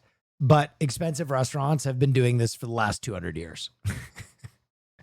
Like saying that upselling in Michelin restaurants is like new because of whatever, that's existed for forever. The sommelier's job has always been to get you to buy very expensive wine. We're in the kitchen 13, 14 hours a day, depending on the day. From the time you get in to the time that ticket machine turns on, you start to get more and more and more focused.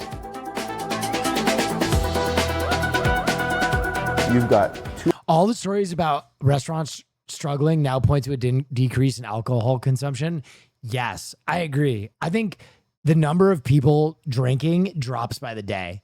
I have so many friends now that are California sober.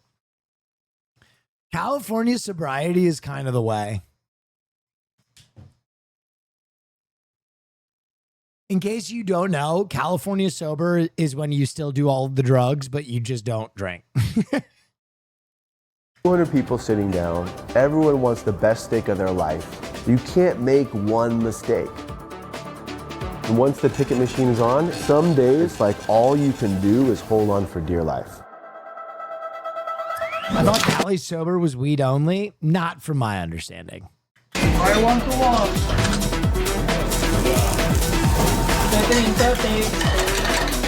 Caroline spilled your secret that when you say peace and love, it's really just fuck you. No, it's not fuck you. It's more like I love you and I respect you enough to tell you that you are fucking wrong. That's kind of more what it is. It's a nice way to brace you. Peace and love, peace and love. Peace and wrong. love indeed. Yeah. Anything want to want French quarter, medium rare. Honestly, I like my chat too much to tell you guys to go fuck yourselves. There's like the rare once a evening occurrence of me getting actually mad. And then usually like 10 minutes later, I'm like, I'm sorry. Certain steaks will behave very different. Something with like a lot of fat, like a Japanese Wagyu, cooks at a different rate. To learn all... I've been called stupid. Well, you know, shouldn't have been disagreeing with me. Oh, yeah, wow, that's very cool. Thank you for the prime. All the characteristics of all the steaks takes a lot of time. When someone's really good at it and you just watch them go, you're like, how are they doing it?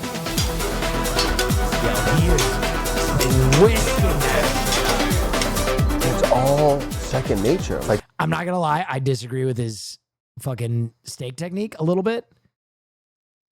Moving the steak a bunch is kind of not what I was taught, but okay. Thank you for that prime. Thank you to everybody who's using their prime. He's doing it like this dance.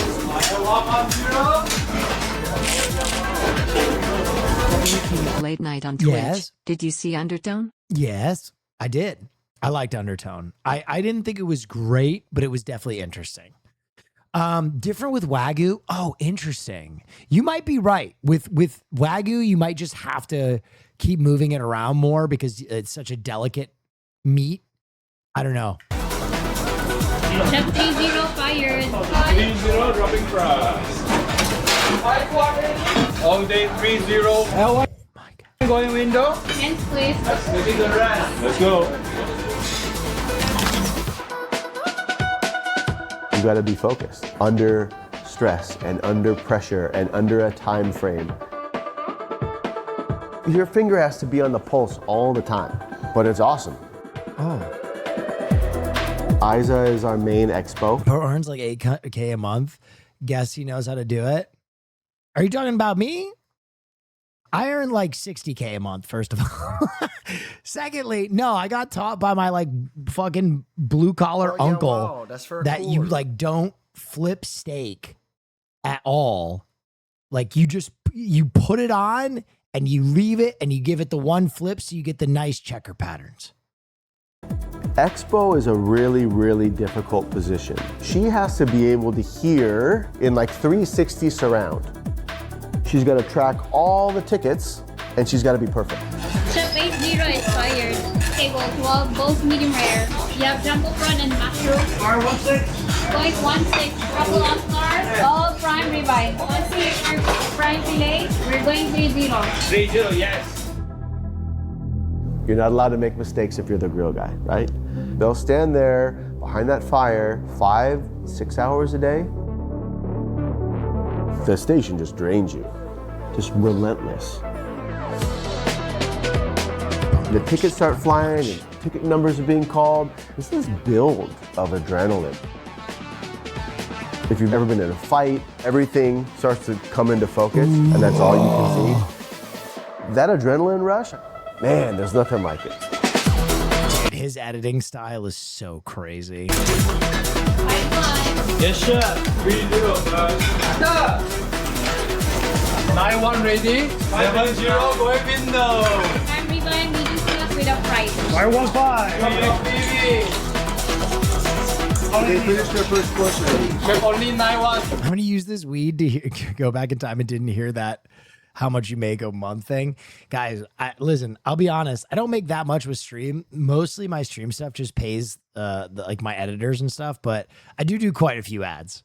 Like, and the good news is, I don't know if you put this together, a lot of other streamers can't be trusted to read ads or do promotions because, you know, they're streamers. So I get a lot of deals because people come to me and they're like, hey, we can't trust anybody else. So that's worked out nicely for me. I told you guys, 22 I less support than 3. myself off my sponsors now. That's why I never encourage you guys to sub anymore. I'm very honest about that. Like, if you don't want to sub, don't sub. Don't feel no pressure to sub. My sponsorships pay for my life now.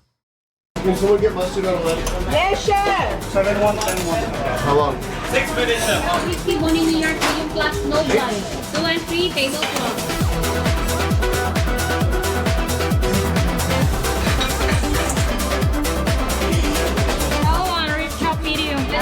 Let's go. Okay, but I prefer to subscribe to you over Hassan. Well, I appreciate that. But there are a lot of great streamers on this platform, you know, this particularly ones that, you know, are not making as much money. So if you choose to use your subscriptions on smaller streamers, I would back that play too. But I appreciate you guys. Thank you for the hype train. It does mean a lot. Don't get follow. Last day, but table 12. Okay, 11 at the end, yeah? Yes, sir. I do appreciate the fact that none of my chat thought that I was making any money. Oh, yeah, wow. I'm glad I've stayed humble enough that you guys were all surprised that a streamer that has been on the top of the market for like the last 5 years is making money. Like that says a lot about my character, I guess. Like my sub count is like, you could look at it. Hands, please. To Alaska chef.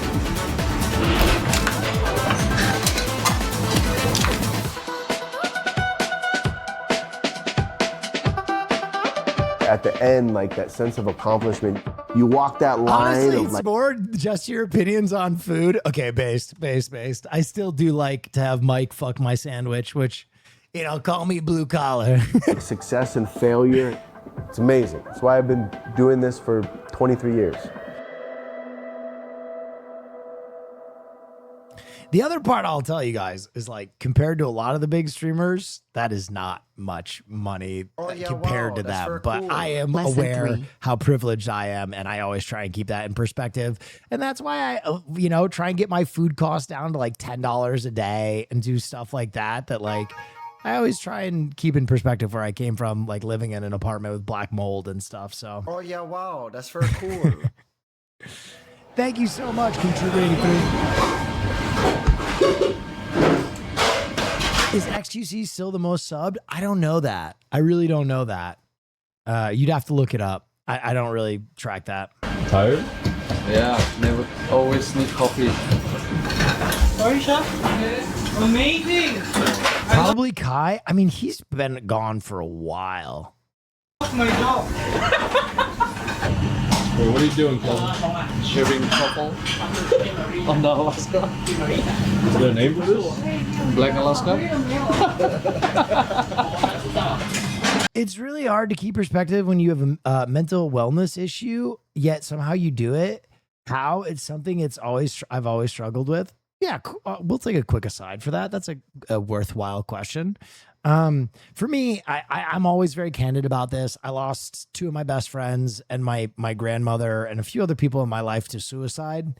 And that was like a huge part of my life is how many people took their lives. And again, I'm not farming sympathy. This is a legitimate question. I'm past that. I've healed a lot. But I during like various points in like my battle with mental illness, I tried different things and they really didn't work for me. Until I found what did work for me. And part of that is like work. You know what I mean? When you find out what works for you, the operative word there is work. Mental illness is like any other illness or malady where you have to take care of it. Like it's, I think a lot of people that are dealing with depression in particular think that depression is like a light switch where it's either on or it's off. Like either you're depressed or you're not. And because of that mentality, they get manic, right? Either they're really low or they're like, I beat it. I'm on top of the world. We'll never be sad again. And from that like place, you know, from such great heights, you can fall. And so I think ultimately you have to, the first thing that really spoke to me was the Dalai Lama wrote about something called a happiness equilibrium, where your happiness equilibrium is like how happy you are on a normal day. Not a day when you're bummed, not a day when you're on top of the world, but just a normal fucking day. And if you can push that baseline up and get that baseline as high as possible, then your life will be more enjoyable. And so I really focused on that. And as an ADHD person, as a manic depressive person, there's a lot I do to kind of like balance my mind, my gym visits, my diet, like the stuff that I'm doing during the day, walking, remaining active, doing all like the office work that I can do while walking or outside. Anything you can do to regulate is going to help you. So I listen, everything is going to work different for other people. Definitely see a professional. But the one piece of advice I would give you is remember, like beating mental illness is work. It's a day-to-day struggle. You have to wake up and you have to work at it and you have to be committed to it like anything else, right? Like if your mental health is a muscle, you want to train its physique. And so you have to train it and you have to train it and you have to train it. And the more you neglect it, the worse it's going to get. Sorry if this is too personal, but have you had to take meds? I did. I took some different, like, different mental health stuff. I used to take Adderall. I took like a bunch of different forms of Adderall and now I am medication free. I just didn't really like how I interfaced with the medication. I didn't like how I felt. I don't think that is going to be everybody's journey. I don't think that should be everybody's journey.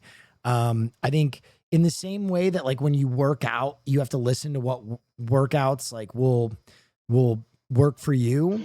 I think when you're dealing with taking medication to regulate your mental health, you have to listen to your body. You have to listen to yourself. You have to be very cognizant and open.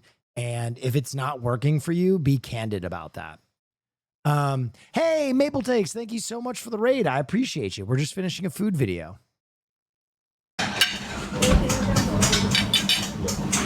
Really, really good. I don't know why we didn't think of that before. The truffle goes really well with it. Do you ever try it with the truffle? Good job. I'm ballsy. I don't know if she take liked no that. shit from anyone. Yeah, go ahead. I will. Since we're on a food trip, I'd like to share that I tried the arugula salad you suggested and it saved a lot of prep time and worry about what to eat. Plus, it's pretty yummy. I'm Nice. getting healthier every day with the right mindset. Thank you, Will. Let's go. Hell yeah. Hey, everybody, join me in following Maple Takes, by the way. Nice. Felt like we might need some Neff news tonight. Oh, hell yeah, Maple Takes. We're going to finish this and get into some Neff news.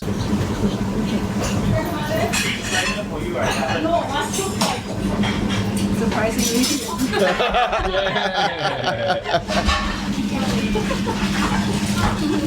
Right? Okay, that's the bite right there. Thank you. Just if someone put truffles on my baked Alaska.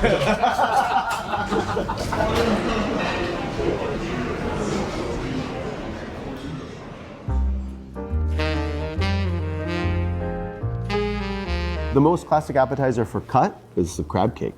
You have these really big chunks of crab that give you a wash of God, that's beautiful. that seafood flavor. It's by far the most ordered, the most talked about. Oh, fuck. I don't believe you should have a weak dish on your menu. Oh, roasted pear salad with burrata. I believe that if you put something on the menu, it should have an impact. If you start with a great piece of meat, right, and you season it well and you take care of it well, Oh, the steak frites. you don't need a sauce. If you're a purist and you just want to have the meat as is, Oh my God. by all means. Sauces are nice though. What's cool is if you have Béarnaise, I love a good béarnaise. like 3 or 4 different sauces, now you've got 3 or 4 Chimichurri. different steak experiences Steak sauce. that you can have at your own discretion. We try to incorporate table Love a good chimichurri too. side, right? We want to provide something that's really unique and really special. And showcasing our ingredients and the tremendous skill, not only from Christ. the guys in the kitchen, but also the men and women that work in the front of the house. That's for cool. Not_Christian gifted a tier 1 Hey, sub to thank you Blood so Rush much. I 192. appreciate ya. They have given 7 gift subs Why on don't the we channel. figure out how to make a baked potato that's not a baked potato? So we came up with these little pee-wee potatoes. Pee-wee potatoes. So you toss them in a garlic aioli, Oh my God. some fried shallots and some chives and some Parmesan. Oh my God. It's like addictive. Oh God, that mac and cheese looks sinful. We cook it under the broiler so it gets that caramelized top, nice and crunchy, and you mix that in when you're eating it. Oh my gosh. You get that nice stretch at the end. It's awesome. My work insurance changed and my therapist wasn't in network. I was super bummed. You spend a lot of time building a rapport with someone just to lose it. Yeah, that fucking sucks. Lucky for me, my therapist is working on getting in network for me. Oh, that is so awesome. Therapy can make a big change. I am a big believer in therapy. I am a huge believer in therapy. I think you should extensively talk to a therapist before you try SSRIs. In my opinion, I think that's the best first step for anyone dealing with mental health. But anyway. Awesome. The chicken at Hut is the unsung hero of that menu. This whole thing is plated, right? It's full of truffle sauce and truffles. One of the best things you could eat. Oh my God. What is that? We have an opportunity being a modern steak restaurant, not only to be creative, but to elevate our games. We use hand-selected chocolate, and that's one of our signature flavor profiles in our chocolate souffle. I called 5 therapists in my mid-20s because of depression and none of them would meet me. Fuck them. I figured my shit out on my own. I'm going to tell you that experience is most unusual. I'm really sorry you had that experience. Please don't give up on therapy because of those 5 therapists. I'm going to be honest. I'm going to get with peace and love. Either you found 5 really shitty therapists or you were talking crazy in those meetings. I don't know what you said to those therapists, but that is not how. I don't know if you went in with like a fucking fully loaded gun and you were like, hey, make me feel better, motherfucker. But whatever it was, please don't give up on therapy. That should not be the experience. Therapy is good. Baked Alaska. Kaya baked when Alaska. you eat it, it's unbelievable. I've had it 1,000 times and I could still eat it 1,000 more. I will say that therapy is like dating, where just because you've tried like one therapist does not mean that therapy is not for you. You have to find one that vibes with you 100%. Yeah, both suck. Okay, fair.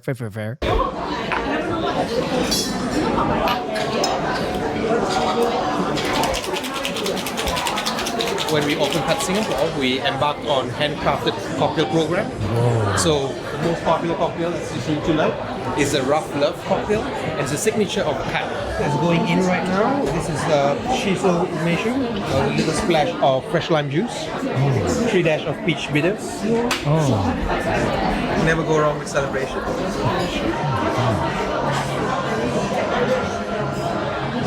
Since it's a bar drink, we usually serve it together with sliders, but we also have Big Eye Tuna Tata, which is Japanese influence. They go pretty well together as well. This Rough Love cocktail is so popular over the years. 2 of our regular guests, who are 2 ladies, they tattooed this cocktail on their arm. It's crazy.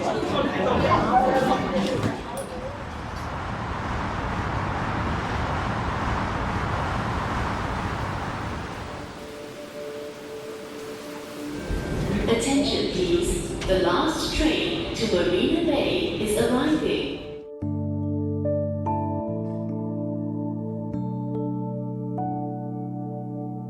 Wow.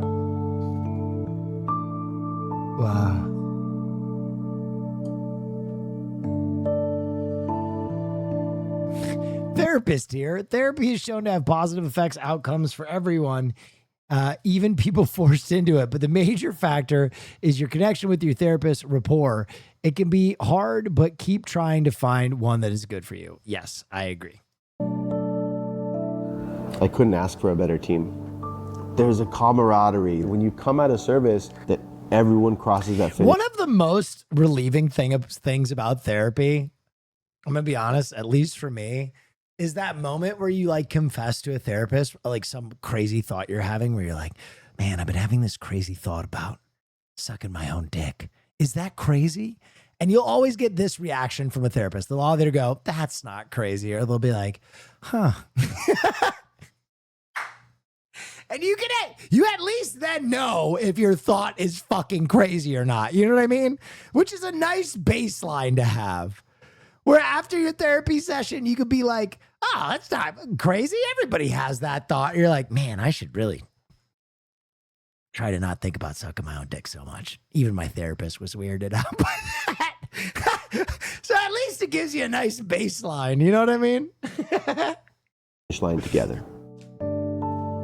Oh my God.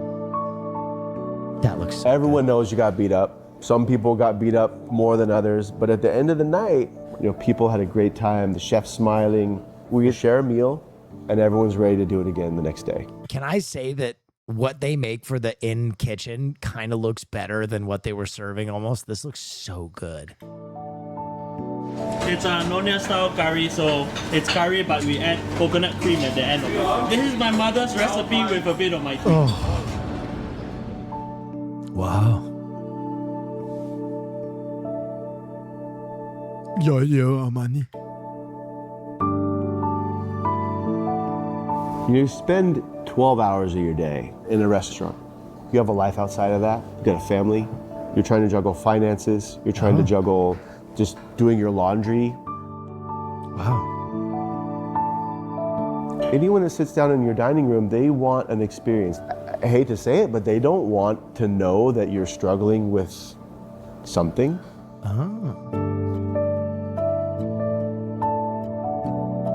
You're gonna miss holidays, you're gonna miss birthdays, funerals, you're gonna work not feeling well, you got a nasty burn or cut, patch it up.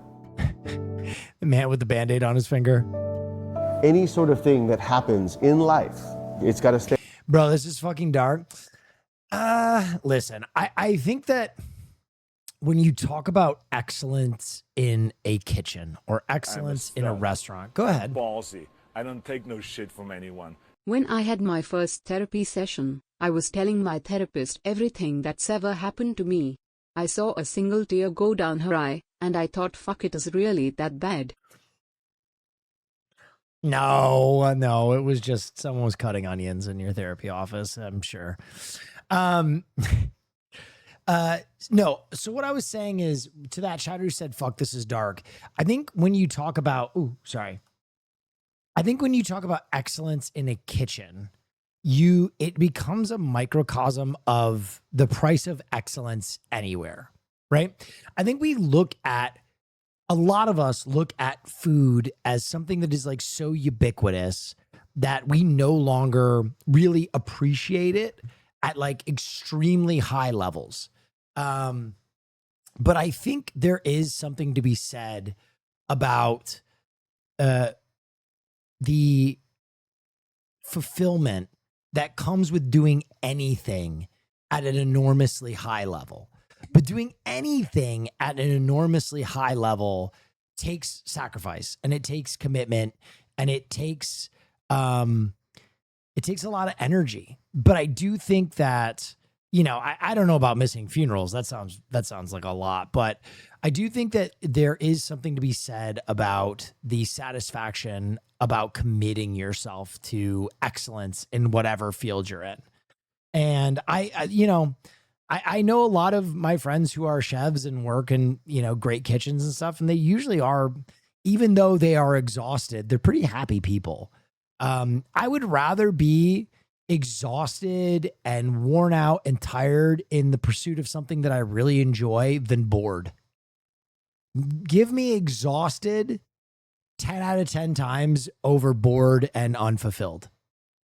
I think a life of boredom where you are like staring down the barrel of like, I am wasting my life, I'm wasting my talent, I'm wasting my energy, is infinitely more scary and worse than being like, damn, I really gave everything today to make something great. So, you know, that's different for every person, but I do think there is something really beautiful in the videos that Alvin makes, because that is his focus, is art and food and their intersection. On hold for that 12 hours that you're at work, and it's never easy. Twitch viewers? No, that's not fair. That's not fair.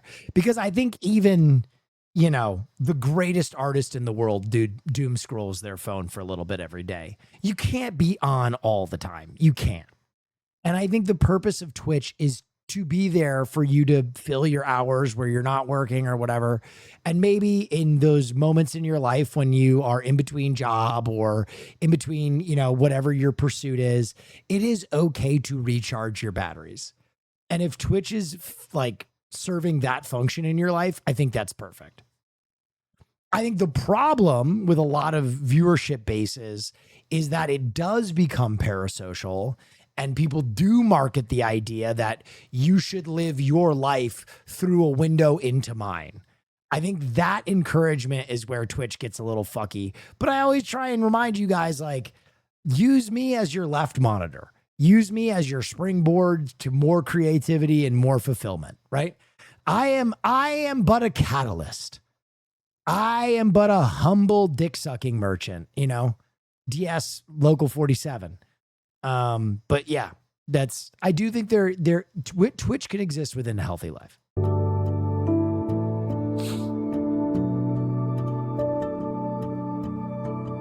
Some of us, we worked together for over 15 years. A what merchant? Oh, you're new here.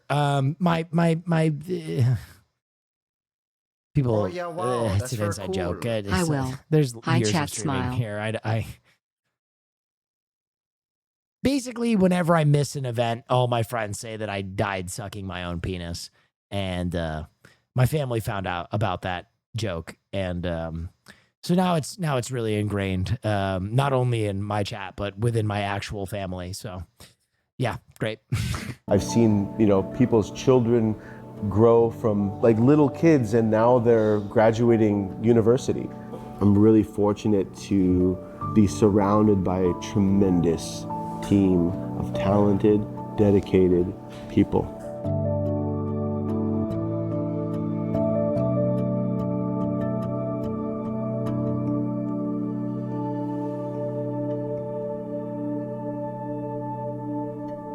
Not everyone ends up reaching levels of excellence, but people can try and achieve things at the scale and level relative to their abilities. Oh, I agree. But I do think, Toxic Waltz, I do think that there are so many things you can be excellent at. I think that a lot of people, though, spend their time trying to be excellent at something that is like not niche enough or not something they care enough about. They try and be excellent at something that like they just think will make them a bunch of money or will make them famous.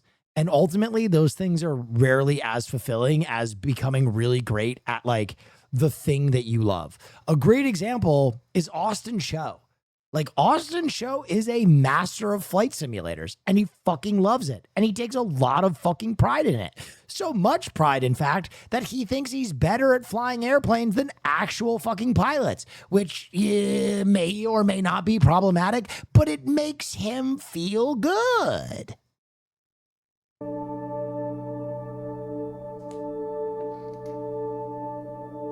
I have been a chef for 22 years. You asked me why I've done it for as long as I have. I don't know. Something about it is just addicting. That's why I show up to work every day and I love doing it. There you go. There you go.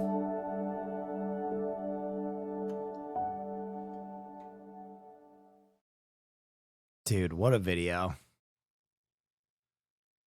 What a fucking video. Alvin, the legend. Oh, a little bonus? Or is this just... Oh, just a white screen. Look at him. He's getting better. He's doing it to launch his other videos. Okay, I'm going to link this. Do yourself a favor. Please follow Alvin, subscribe to his channel, hit the bell, do everything, because he is my favorite food YouTuber. He is an amazing chef himself, and he's one of my in real life friends. So anything that I can do to, you know, express to others how excellent he really is, I will do. And if you haven't watched his backlog of videos, listen, I love his new stuff. I really do. But I'm going to be honest, I also fucking love his old stuff. His really, really old videos. Let me see if I can find them. His old videos where he would just cook in his apartment are some of like my favorite fucking things I've ever seen in my entire life. He started out making videos where he would spend an enormous amount of time on very simple recipes. Here's an old Alvin video. This is called 100 hour lasagna. And he just makes lasagna for like 100 hours. Like he just painstakingly makes every part of the process.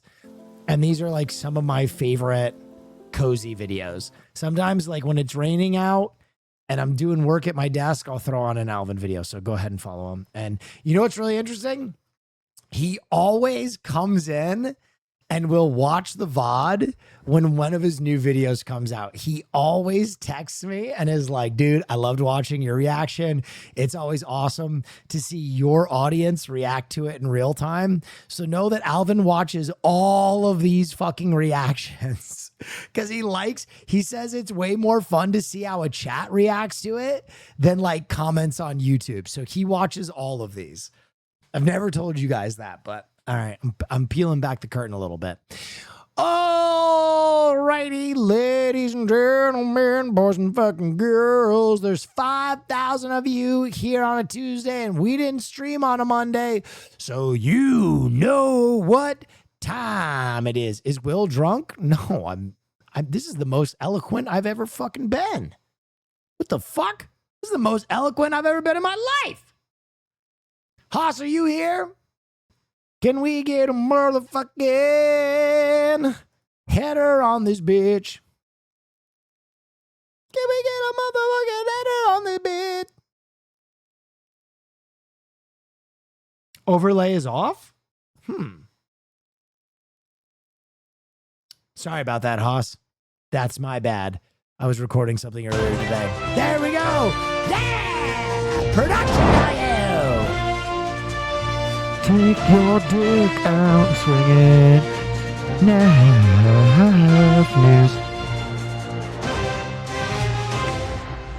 These days, everyone wants to be an anchorman and do the news, but everyone else is a fake and a phony.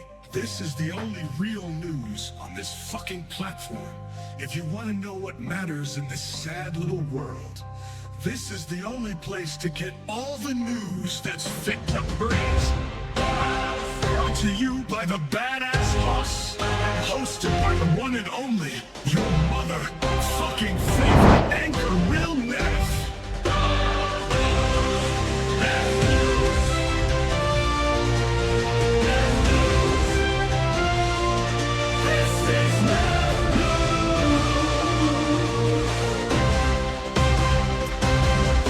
Hello, ladies and gentlemen. This is Neff News. And it's good to have you here. It's nice to have you here. Now, ladies and gentlemen, for those of you who haven't been here or are new to the channel, I'm going to sneeze. I know it. I can feel it. For those of you who are new to the channel, we do news every Monday. Oh!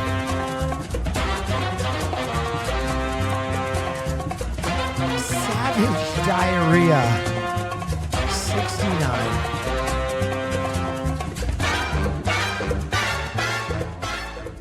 Thank you for the 5. It really makes you think. Was Savage Diarrhea already taken? And that's why he added the number? Or was he resigned right from the beginning to be Savage Diarrhea 69? Anyway, thank you for those gifted subs. If you got one, please thanks. Savage Diarrhea. Okay, if you have never been here on a Monday, we do a silly news show where Haas, the greatest moderator in all the world, science as a candle in the dark. Like a candle in the wind. Thank you for the 10. That's a lot. I appreciate you. Thank you. Oh, yeah, wow. That's very cool. Fun fact, Saint Patrick is the patron saint of showing how. Showing how.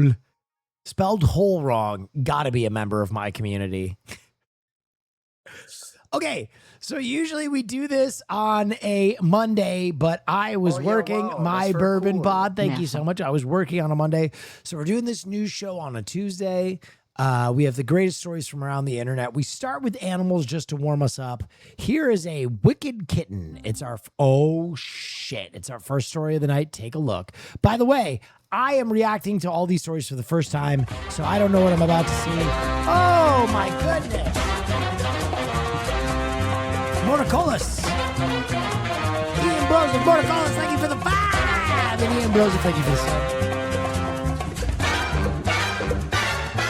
God, thank you guys. Thank you. Oh, yeah, wow. That's very cool. Call now. Oh! Puka has always had a very big personality, especially for a tiny kitten. My husband and I were donating a few things, and the first thing I grabbed was his old skateboard. Suddenly, I heard it rolling. There was Puka jumping on the skateboard like she was a born natural skateboarder. Sick! It honestly kind of looks like she's performing. She lands with total intention, like sticking a landing in gymnastics.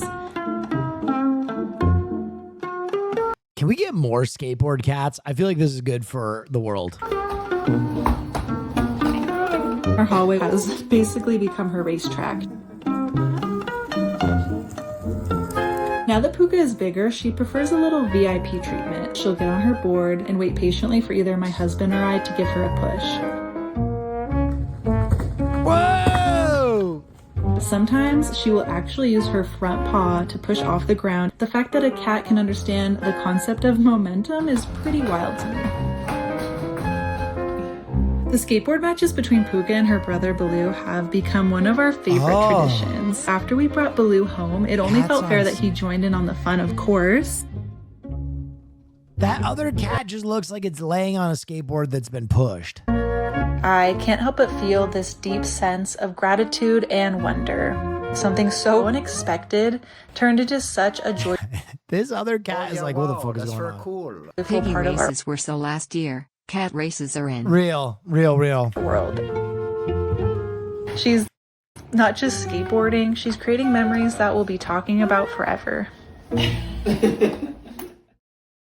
Cats are very chill. I had a great moment with a cat last weekend. I was at a party and a cat decided to sit on my lap and stayed there for like 2 hours. And I was like, I've been chosen. Every time a cat hangs out with you, it does feel like you've been chosen. You know what I mean? Like I didn't dare move. I was like, I'm going to wait till this cat gets up. I don't know if I'd feel like that with a dog, but when a cat chooses you, you're like, oh. Okay, this next story is about a seal. A playful seal at the New England Aquarium is making a big splash online. And no surprise, he's going viral. And there's a specific toy that has turned him into an internet star. Our NBC 10's Brianna Borghi joining us live at the aquarium to show us. Brianna, good afternoon. Oh. Good afternoon, Priscilla and Colton. The New England Aquarium definitely has a celebrity on its hands. I got up close and maybe a little too personal with one of the seals here, who I can confidently say deserves all the love and attention. He's a very chill dude in comparison to some of our other animals. Reggae the seal is chill, he's relaxed, and he's going... Reggae the seal? Bumbaclat. Going viral for how much he loves his rubber duckies. We've all, I'm sure, had a rubber ducky at some point in our life. And so showing that Reggae here enjoys his duckies just as much. And Mr. Reggae Music enjoys interacting with them, and they're part of his everyday training process is just really relatable. This video posted by the New England Aquarium has racked up more than 500,000 views. He loves his duckies. Dude, everybody's doing the punch the monkey thing now. Animals with toys are hot right now. Red hot. Everybody's trying to get toys to their zoo animals. Serena Weir. They're going to give a fucking lion a Labubu in China, and it's going to make $1 billion. Weirman has been part of Reggae's team for 6 years. She says his rubber duckies are an important part of his cognitive training, specifically for what's called the Find It behavior. It's a really great way to get him utilizing his natural searching behaviors that he would use out in the oceans if he has the ducks out. What was that? Okay, whatever move that is. Natural searching behaviors that he would use out in the oceans if he has the ducks out. He tends to grab. Okay, whatever move that is. I got a sickness and I need more. Whatever the fuck that is. Behaviors that he would use out in the oceans if he has the ducks out. He tends to gravitate towards the ducks, which is a really great way that shows he's engaged in that training, enjoys what he is doing. He can do fun things like salute, but a lot of the cooperative behaviors he's learned actually help him participate in his own health care. He's trained for things like voluntary blood draws, ultrasounds, x-rays, and even eye ultrasounds too. Reggae may be considered geriatric, but he loves being pet. We're gonna go with the squid. Eating 3 times a day. You ready, Reggae? Down the hatch. And of course, giving lots of kisses. Want to give her another kiss? I want to kiss that seal. Good job, buddy. Now, I probably should have kissed him before feeding him the fish, but, you know, that's beside the point. So come on down, catch this viral sensation for yourself. Take no shit from anyone. Yes. Everyone forgot about Moodang so quickly. That's Tossed real. out like Woody when Andy was done playing. That's real. Well, Moodang she didn't have it, you know? She didn't have the talent that Reggae or Punch has. They're selling something. They got an act to fall back on. You know what I mean? Live in Boston, Brianna Borghi, NBC 10 Boston. All right, next story. Cat crime? Oh, no. Mr. Reggae Music. This is Zero Avenue in South Surrey, and these picturesque homes sit smack on the border. This side is Canada, across the street, the United States. No fences or concrete blocks, just a little ditch and signs warning, don't even think about crossing. Oh, it's very secure, yeah. And people follow the rules, except... That is our border with Canada. That's crazy.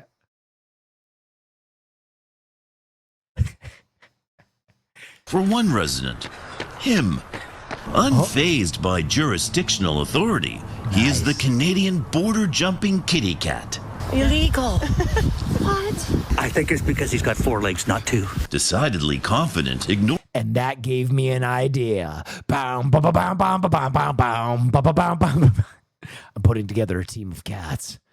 We're going to steal from a Canadian bank. ignoring the watchful gaze of border agents and that machine in the sky that's as useful as the dog as far as he's concerned. Several times a day, almost every day, he shows little interest in international law. Cat people, is that a Mancoon? And carries on his very important work of mousing. He's a cool little cat. Keeps coming back and forth and says hello to everybody. His name? Louis. A Maine cat. Officially Louis Vuitton, like the designer.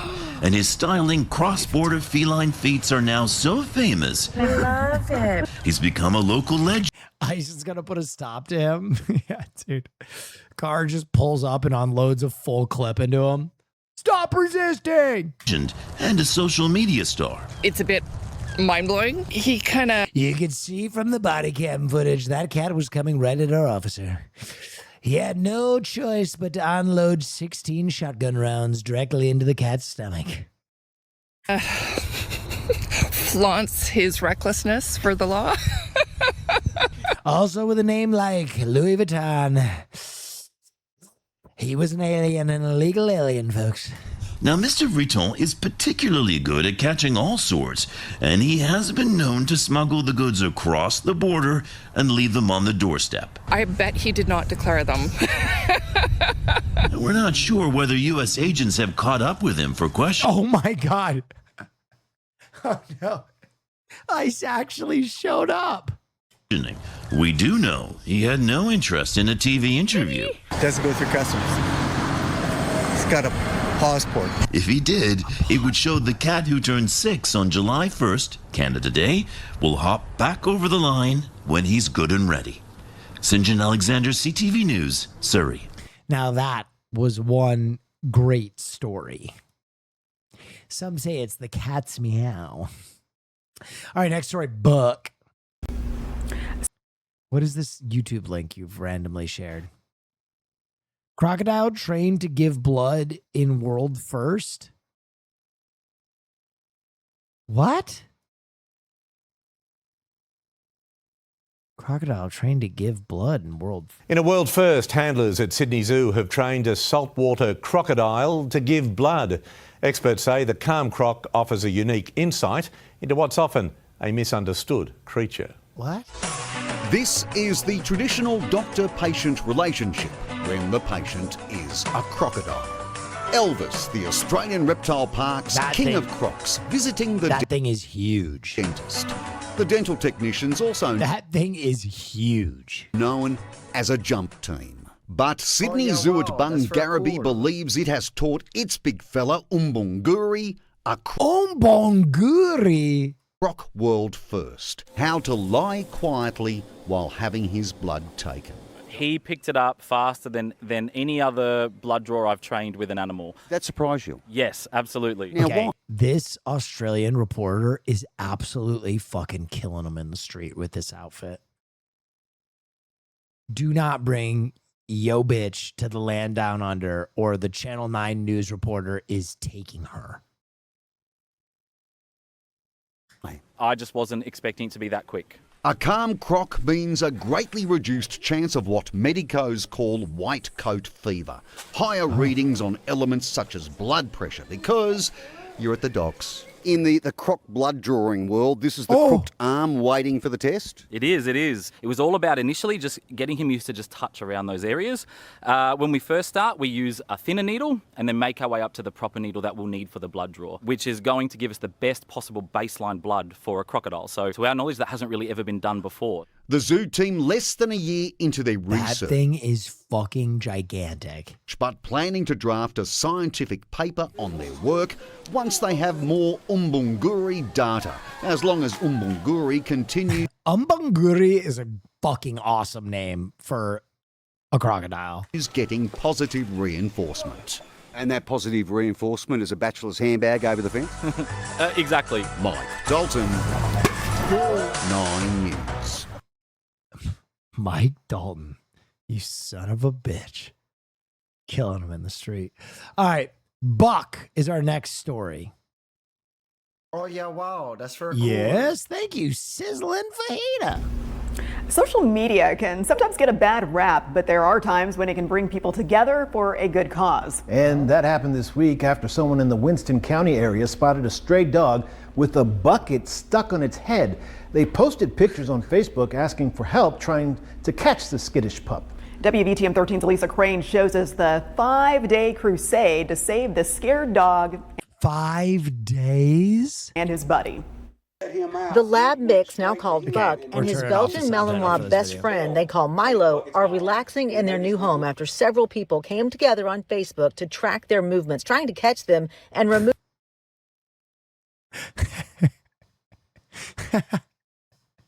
the first dog in space. The bucket that was stuck on Buck's head. That joint effort paid off Thursday when they managed to trap them. I come up behind him with a pair of snips and started cutting on the bucket. And we eased the bucket and got the bucket off his head, and it was like his whole attitude changed. As soon as that bucket come off his head, it was just, you could see the relief on him, and he just went almost limp. Caleb Estill is an animal trapper. He was helping as well. He says Milo was being very aggressive, not understanding they were trying to save Buck. Once the bucket was off, they both seemed to relax.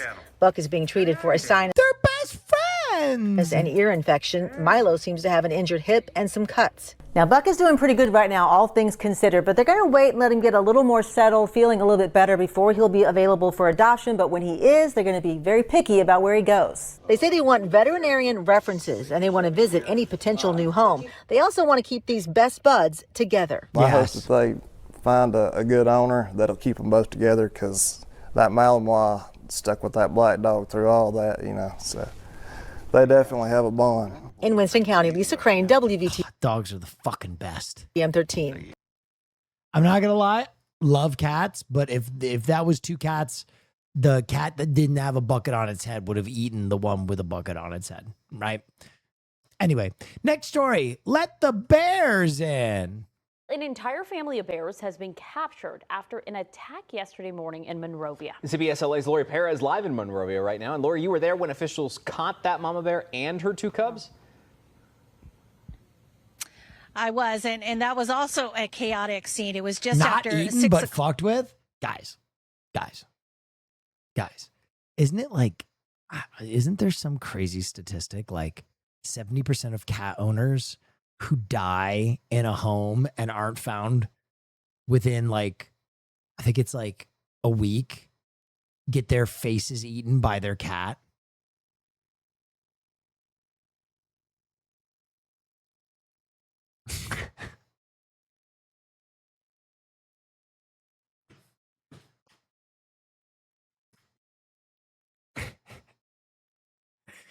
It's okay.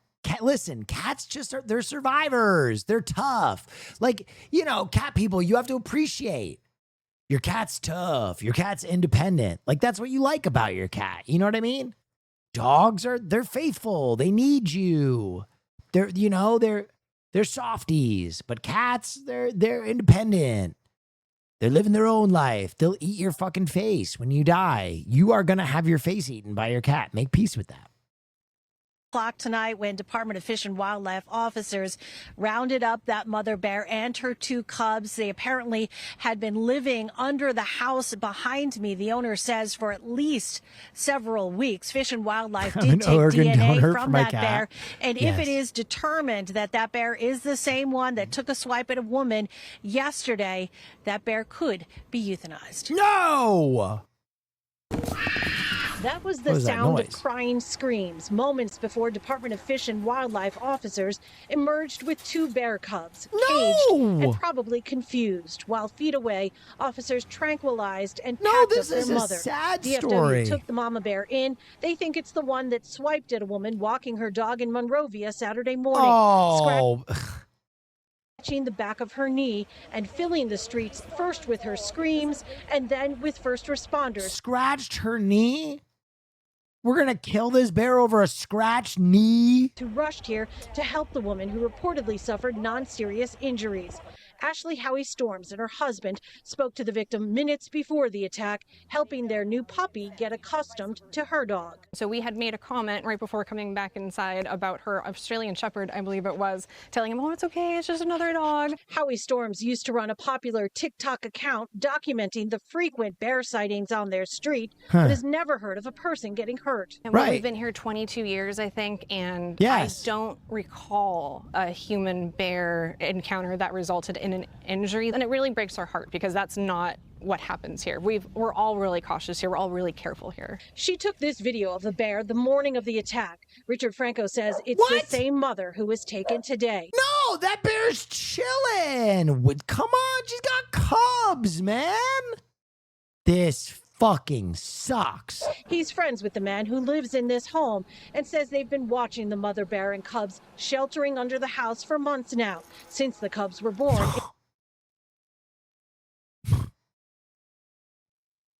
What are we doing? Her knee is fine. Dude, if that was my knee, I would be like, don't touch that bear. Leave that bear alone. In January or February. I guess you could say I'm friends with the bear, too. He says he's sorry the woman was hurt, but was heartbroken to see the mother bear tranquilized and the cubs taken away when he expects they would have been leaving. Snuggle that guy. They are wild animals, but you know we have to kind of share our world with them, which is wonderful because you know they're amazing creatures. It's unclear yet what exactly will happen with the bears. Locals who get videos like this one taken today say they consider the bears their neighbors as much as anyone else. Oh yeah, wow. They're around. You always see remnants of them. Hey Will, love Yes? ya. Enjoy your stream and any games you might enjoy in this short future. I don't know. I was trying a little MLB The Show, but I'm still trying to like figure it out. I don't know. Have any really good games come out recently? I know there's like a new tower defense game. You guys got to make some suggestions. We were also playing Slay the Spire. Slay the Spire has been really fun. In the backyard or dumping trash cans. But yeah, I've seen them pretty often, especially on the trails. Now, neighbors came out as Resident Evil already finished it. the officers were taking away the cubs and the mother. They were very upset, saying if that bear did take a swipe at the woman, she was likely just trying to protect her cubs. They do not want the cubs put into a sanctuary. They do not want the mother bear euthanized. Yes. They would prefer, of course, that the whole family just gets relocated. We are live in Monrovia tonight. I'm Lori Perez. Or maybe she just stays. Sure, we'll stay on top and of you avoid her. this one. Thank you, Lori. Carin? What is Carin? Carin? Carin. Oh, the climbing game? I didn't go up.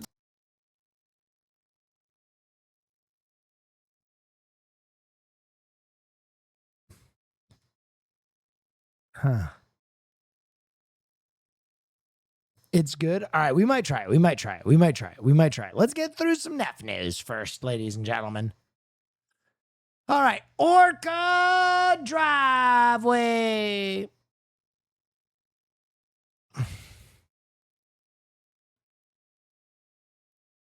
Swimmers had a close encounter with a group of orcas off of Quadra Island. Video capturing the whales heading right up to swimmers next to the rocks. Oh my God. The group of orcas is part of the T090 pod, a family of... Are you kidding? I would never get that close to an orca. They will fuck you up, man. A bear? Maybe. An orca? Absolutely fucking not. They will fuck you up. well-known killer whales. They're said to have been spending a fair bit of time hunting harbor seals in the Salish Sea recently, as well as the occasional trip to Alaska. These orcas have shown a curiosity for swimmers, but people are reminded to keep their distance if they do see whales. Yeah. Bro, he let that shit get dummy close. Look at this. Bro, you got to put that on your dating profile. Oh my god! Bro, he was almost dinner. This is amazing! Oh my god!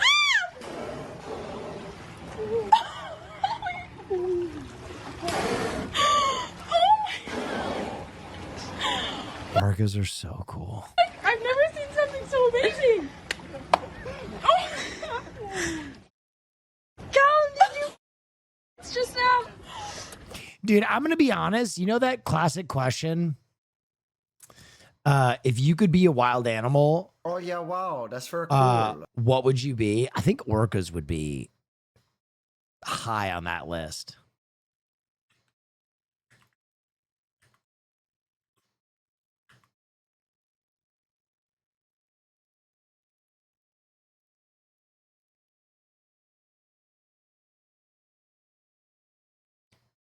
Oh, yeah, wow. You're That's wrong. very Orcas cool. have never attacked anybody in the gifted wild. a tier 1 That sub is to true. Arcane Mission.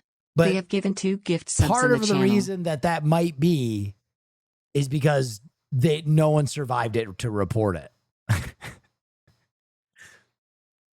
I'm just going to say orcas have killed people in captivity. And I'm telling you right now, if an orca wants to take you out, you're done. You're gone. You are gone. They're going to take you into deep water fast, and they're going to eat the whole fucking thing. Listen, here's what I'll say. Are orcas like dangerous killing machines that like, are they like sharks? No, they're smart and they're beautiful creatures. However, they reserve the right to fuck you up. And if we're going to sit here and talk about give bears their respect, give bears their wide berth, give fucking orcas their wide berth. You know what I mean? Like, we can respect them and not try and touch one in the wild, man. Orcas reserve the right to fuck you up. You know what I mean? That's all I'm going to say. I think that's a fair take. I think that's a fair take.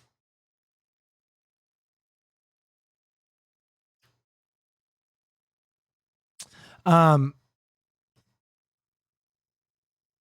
even sharks have killer in their name. True.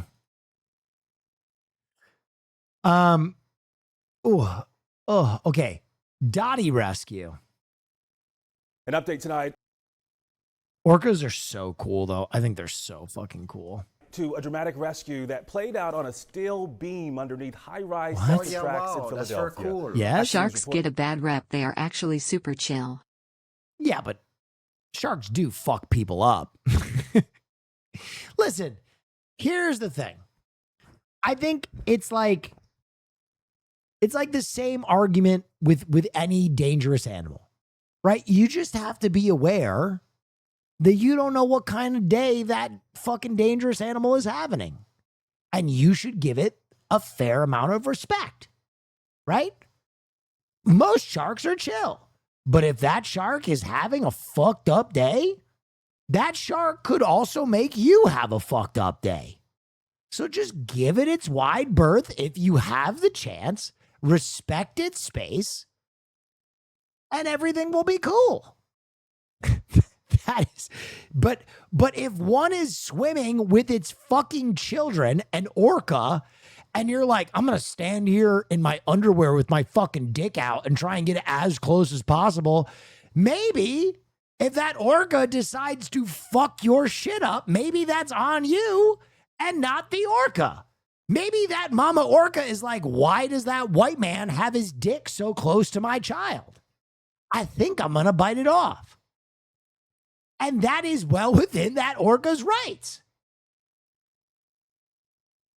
That's all I'm saying.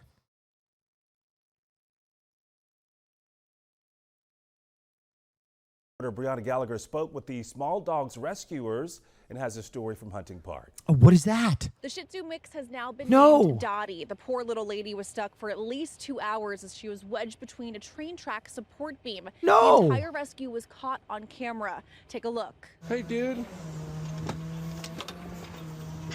Hey. How did that Shih Tzu get up there?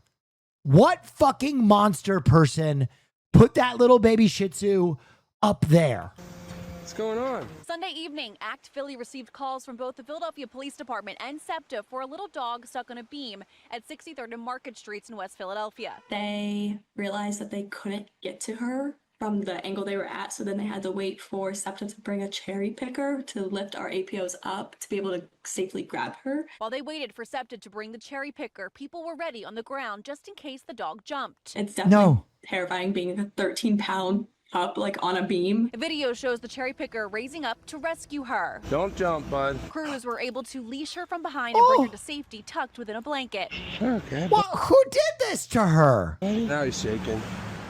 You're okay. A traumatizing few hours for such a small Who did this to this tiny dog? pup, but Act Philly says she has no Whoever did this, death penalty. Whoever did this to Dottie the dog, hard death penalty. I'm not even in favor of capital punishment, but in this specific instance, death penalty. injuries and is doing just fine. She's allowed all handling. She's super sweet. She loves chicken nuggets. We've learned that. She loves chicken nuggets. Me too. All thanks to a little teamwork. Thanks, fellas. We got him. Got him, y'all.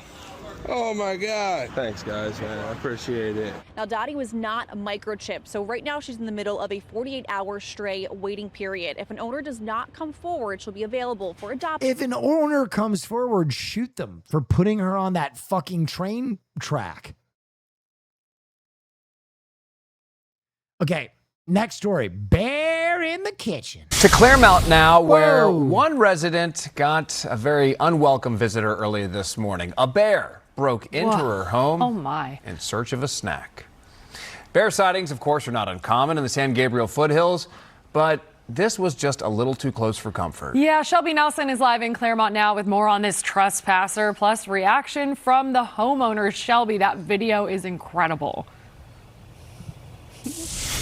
It really is. And, you know, here we go with these bear sightings. This woman, although, is taking it very well. She said that she was a little shocked, wasn't really scared. She said about a year ago, there was a sow and cubs that actually tried breaking through her crawl space, didn't make it through, but she believes one of those cubs has grown up and returned. Imagine being fast asleep when an intruder breaks into the house. We didn't hear a thing. We were in the bedroom over there, which is like over there, you know, and we didn't hear a thing. Otherwise, I'm a light sleeper and I wake up a lot at night. Might actually be a good thing Anju Kapoor didn't wake up. This hungry intruder wasn't after valuables, but rather fruit and nuts. This is early Thursday morning, a bear helping itself to Anju's snacks at her Claremont home. Walnuts, almonds, cashews, the apricots, and the prunes, and some sweetmeats, you know. Okay. She woke up to a... Anju's got quite the spread in her kitchen. I would break in and help myself as well. It's some pretty good food in there. Mess the next morning. First, she and her husband thought it could be two large squirrels who they'd seen recently. Oh my God. Oh my God. That bear ate like 1,000 pistachios. Holy shit. This was open and we still have some shells there. But could squirrels really tear through the screen on this window she had left open to vent out the kitchen after cooking? There were other clues, a trail of pistachio shells, and then she checked her cameras. I wasn't scared. I'm still not scared. Just a little surprised to see it in her house. A sighting of the occasional bear is a common occurrence here, living in the foothills, but never has this happened.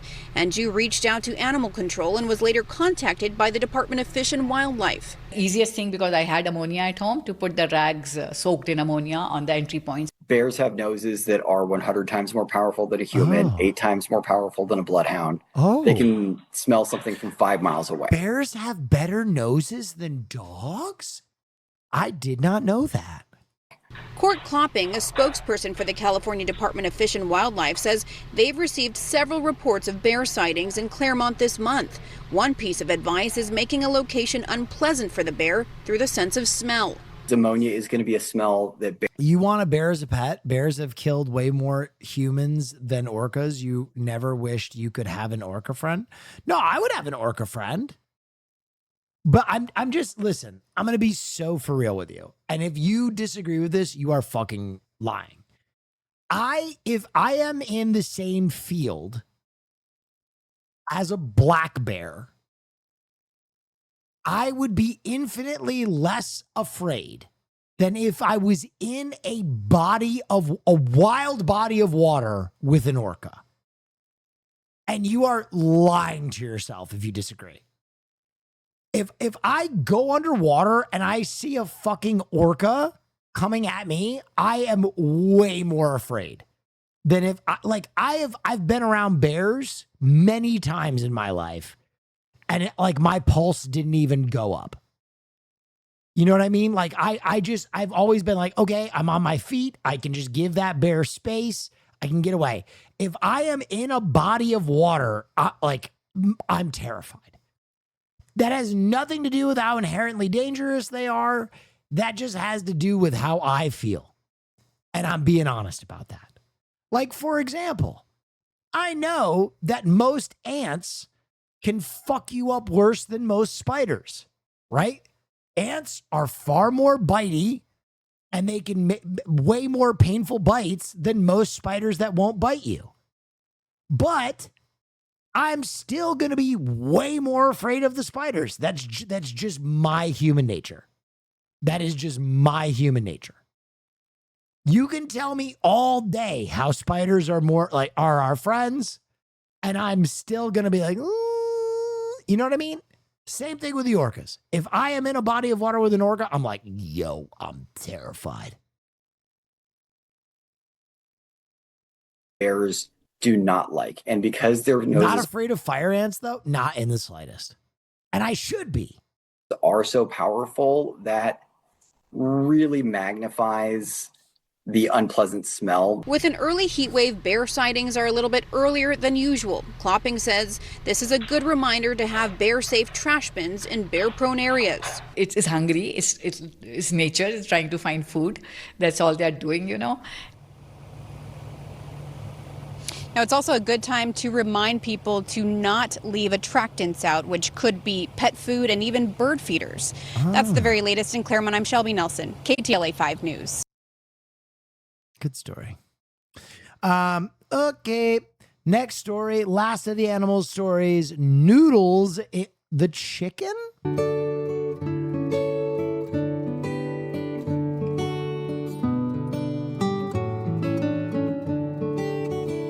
Just solely based on statistics, you're safer with a wild orca than a bear? Yes, 100%.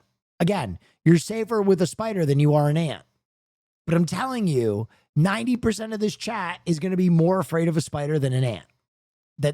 It's just one of those things I can't explain. I'm just being completely honest about that.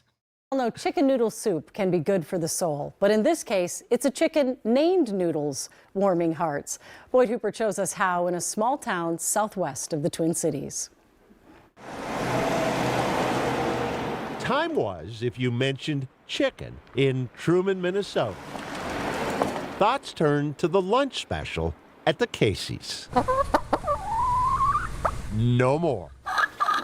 This is Noodles. This is Noodles. One of the crew. And these are Truman's Public Works employees who had their shop What door. about a frisky dolphin? Is that scarier than an orca? No. Orcas are fucking terrifying. Or open about a year ago. She was out back when a stranger walked in. Something had been chasing her and had... I'm sorry, anything that big in the water is fucking terrifying. Anything that big in the water is just scary. Her tore up pretty good. She was missing a lot of feathers and she didn't look good. Brent Brown and the others were pretty familiar with the community. Asked around. Nobody claimed her. Then a funny thing happened. She decided this was her home. Up front at City Hall. Yep. The clerk said about. Okay, with peace and love, everybody who keeps talking about the orcas, peace and love, this is a fuck you. Shut the fuck up. You're not tough. If you are in a fucking wild body of water with your stupid fuck goggles on and you saw an orca you didn't know was swimming up to you, you would shit your fucking pants and piss yourself. Stop trying to be a tough guy. Shut the fuck up. No one cares. You wouldn't, like, when you see a giant fucking orca swimming up to you out of the blue, you're not going to go, let me Google how many deaths in the wild have been called by. It's just scary. With peace and love, shut the fuck up. Most of the night. Finding a name. I thought Nugget was a great name, but I got outvoted for Noodles. Chicken noodle soup, chicken nuggets. All right, Noodles. Then big, strong, hard workers. We say, son. Found their soft sides. There you go, sweetheart. Mike Ray helped feed Noodles. Then Noodles fed him. In our skid loader, right there in the seat. An egg. Yeah. Went home for lunch and fried up the egg. Noodles laid dozens more around that corner. It's her way of thanking us, I guess. Anytime you're doing any kind of work, she's right there. She's got to know what you're doing. This is a great chicken. Loves being around people. As someone who formerly owned chickens, chickens are super underrated pets. Free to leave at any time, the same way she came in. She hasn't. She's definitely been a morale lifter for sure. Fire departments have Dalmatians. Well, the utility crew's got a chicken. A hen with a hankering for surprises. That's something. You ever see a chicken walk up the steps? It's a thing. You gotta walk up steps to get here. Very comfortable. The highest spot in the shop, looking over her domain. This is her place. She knows it. Still, a working garage. But so much better to have. Come here, sweetie. Clucks. That's my girl. With your trucks. That's my girl. Boyd Hooper, Carol 11 News. That's my girl. Truman. That's the best Nat sound we've ever had. Yeah, I will die on this hill. Chickens are way better pets than people give them credit for. When I had my chickens, it was so awesome because they were just sweet. They don't need much. They actually give more affection than you would think. And the other thing that I will say is there's something awesome about going out every morning and just grabbing an egg that your chickens have laid and eating it. I always thought that was rad. I would come out, check on my chickens, grab an egg, make toad in a hole, and be like, damn. Look at me, I'm self-sustaining. Even though I was like a dumbass in college, I really felt like I was doing it. All right, World Record Roundup, world's deepest marathon ever. What the fuck am I looking at?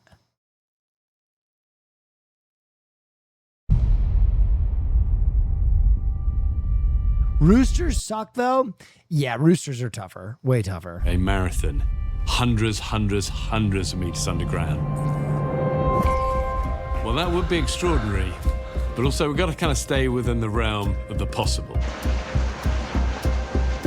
The marathons are hard in temperate environment. You go into this environment, you clock in the fear. You can't have chickens in French Polynesia.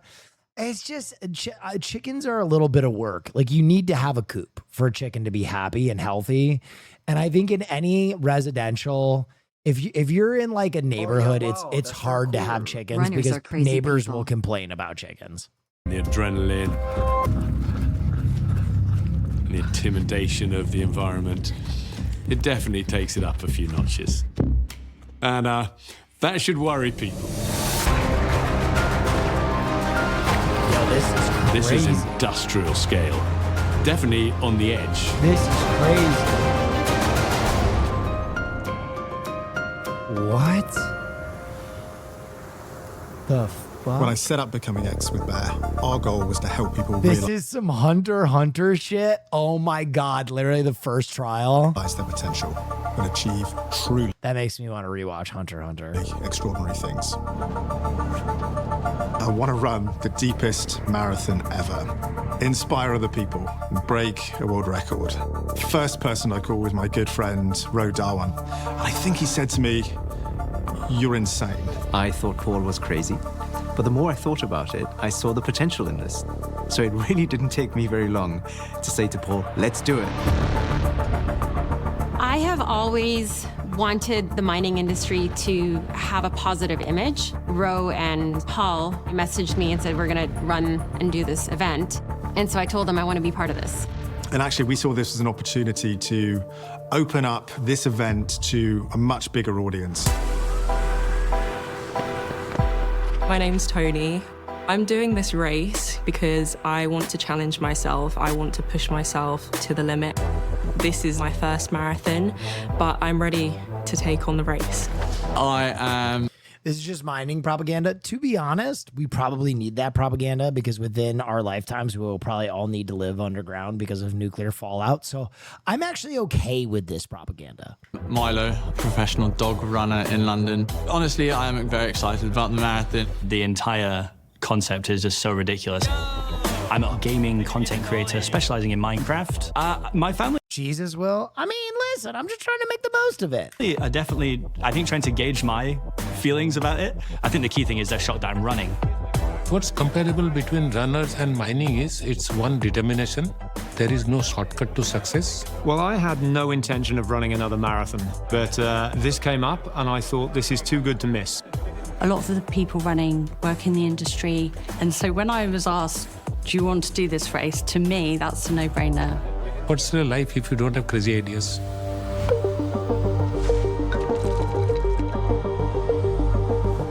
Are you doing underground comedy shows, or are we just doomed? I mean, we're going to be working on the trash farm pretty hard down in the tunnels, but if we find some time, I'll make some jokes. Garpenberg is one of the deepest mines in the world when you measure it below sea level. We're going 1.1 kilometers below sea level.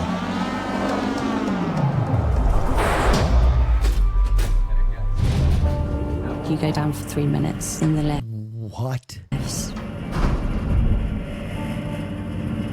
Even if you just stop and wait 3 minutes is a long time.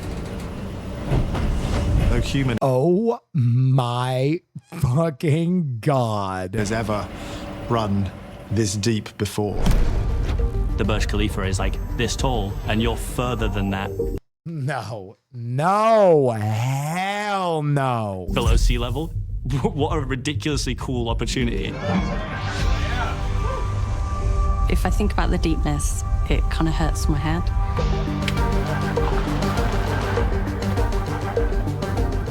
This is a team event. To achieve this world record, we have to work together. And I think there's a lot of parallels to mining. What's more scary, this or the orcas? That's a close one. I think this would freak me the fuck out, man. Mining's not an individual sport. You have to look out for your colleagues for safety and health. The original sort of methods of mining have left a pretty bad scar on the environment. But we are making massive investments in technology to advance. People don't know that mining is such an integral part of our lives. Everything we touch, see, and use comes from the ground. It's either grown or it is mined. All of us in modern life rely on what is extracted from the earth. Take gold, which is the area I work in. God damn. It plays a key role in so many things you wouldn't expect. Still not deeper than your hole, Will? Okay, I did. From smartphones to medical devices, solar panels, even quantum computing and the technologies of the Bill Bog, thank you. Future. Mining is critical to so many aspects of life. And yet most people have a very negative view of it. And I see huge potential in this idea to make people rethink what they know about mining. By scaring the fuck out of them, by showing them the scariest tunnel in the world. Oh, yeah, wow. That's 115, cool. Thank you so much. And what they believe about mining. I was sort of asked, what do you know about modern mining and how it all works? And I clearly had no idea. I think mining was a big The truth is there are mines like this, but the leading companies, however, are totally changing that. Because modern day mining is a completely different ballgame altogether. Jesus fuck, that is so scary looking.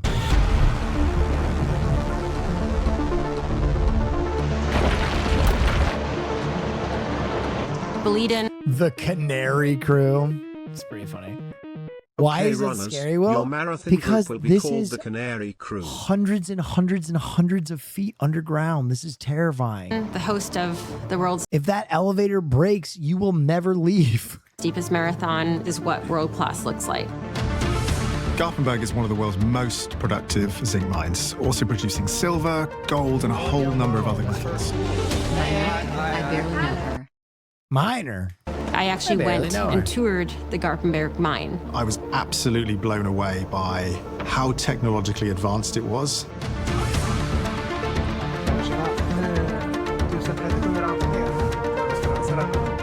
A lot of the processes are automated. It kind of makes the whole thing a bit scary because they've actually, they don't have people down there. Naturally, they don't have people down there. It's robots down there. We have a digital map of all of the mine. Machines and people, everything that moves in the ground, we are tracking. They actually have really good Wi-Fi. And that's what facilitates these people working these like giant controllers and all this tech. I'm going to be able to stream Minecraft from there. What a ridiculously cool opportunity. He's playing Minecraft in the mine?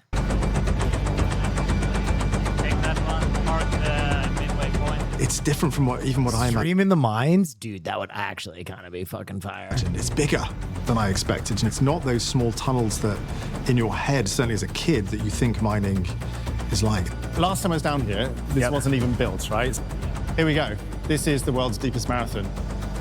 It's up that way, yeah? Yep, just down there. 4 kilometers a lap. 11 Jesus. laps. That's our marathon. This could be one of the toughest things I've ever run. Oh my God. That is blood chilling. You've done 1,200 marathons. Well, I've done 1,200 up there. Honestly, I didn't think it was going to be like this. How do you know how far you've gone? Have we got like kilometer markers, or is it? We're going to do some literally propaganda. Yes, and you've identified that. So don't be taken in by it. But at the same time, you're using a phone powered by mining and a computer powered by mining. And ultimately, it is worth watching because I've never seen anything like this. So, you know, it's propaganda. Congratulations to you guys. You're above it. So don't buy into it. Now enjoy the video. distance markers, but I guess that is one of the challenges. It all looks the same. Rory Coleman is a legend in the ultramarathon world. He's got 9 Guinness World Records, and we've convinced him to come on board and coach our team. There will be people that find it hard. There will be people that find it distressing to be down in the mine because they've never been down in this environment before. But our job's to maybe we can get sponsored by mines finally. Big Mine is sponsoring me, Will Neff. Them, nurture them, encourage them, because it's just such a colossal challenge. I've really enjoyed working with Rory, and I think he demystifies running and just makes you realise that actually anyone can do it. On that start line, we're all the same, and we've got 42K to do together. Everyone's got to finish. The reason Garpenberg was chosen is because it is a global leader in safe and sustainable mining.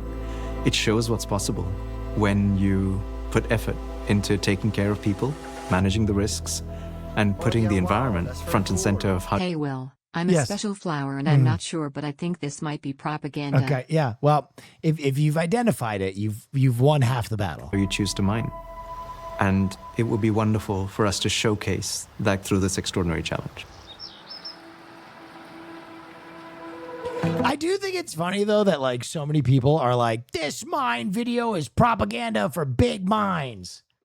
It's like, how many fucking guy flying airport in Dubai for Red Bull things have we watched that you guys are like, this is sick, I need an energy drink? Remember when we got into a giant fight when I told you guys real athletes don't drink Red Bull, and you guys were like, what? Yes, they do. I saw them flying in Dubai. But God forbid they want to run in a fucking mine. We're going to get this number of people down there and break a world record. Game on. All right, let's do it. Let's go. Yeah. I think for a lot of people now, training has really kicked in. I did a practice marathon in Bath with Rory. To prepare for the race, I have done a heat chamber run. When you go down, it gets hotter. 25 to 30 degrees down there, so already that's difficult. I think I feel like I have really pushed myself during this training block. It's definitely been quite challenging. Love you right as fuck. Well, thank you. My first marathon. Fresh air. What we'll do is we'll go, as it's not raining, but you both feel okay? Yeah. All right? Yeah? Good to Yeah, be that was out good. the heat. Yeah. Yeah. Well, you both smashed it in there, so you did really, really well. Thank you. Good weather, I suppose. We're Lucky it's not going to be that warm down there.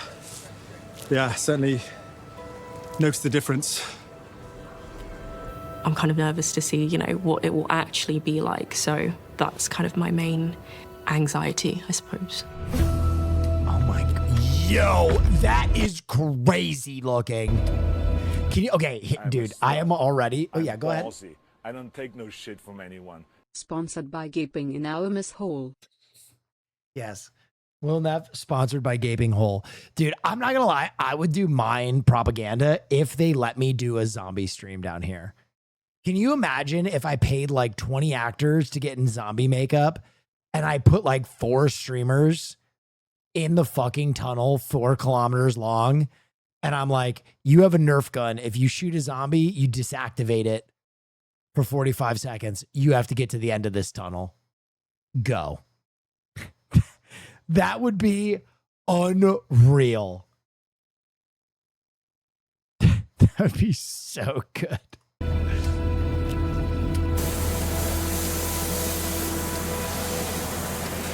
So Minecraft Torch. Can't wait for Ludwig to do that. I know, and it's going to be sponsored by fucking Red Bull, and you guys are going to eat it up.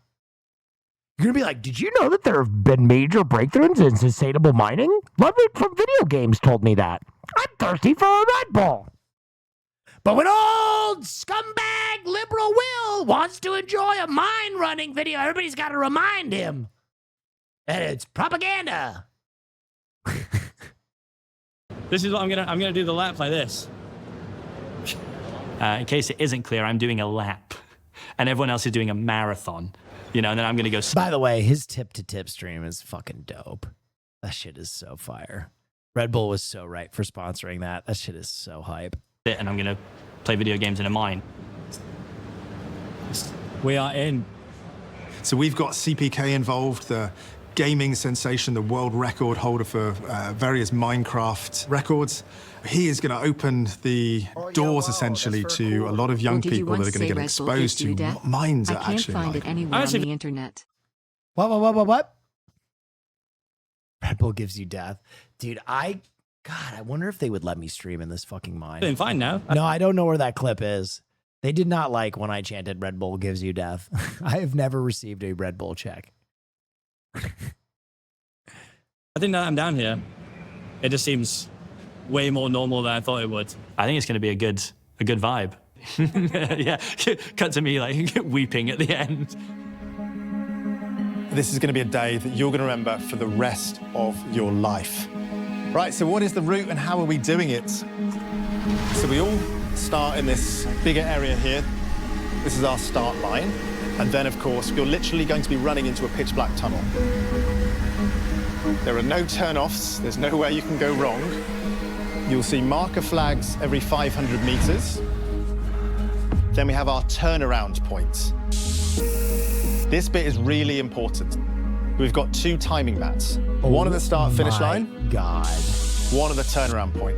So you have to cross the timing mat. If you don't cross the timing mat, it literally doesn't count.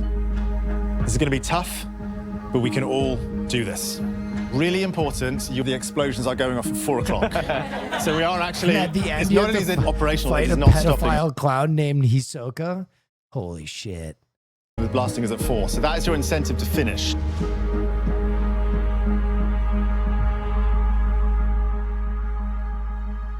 I'm proud of being part of this run. We as a society need mining and mining needs us. All right. Let's get to the run. Klein.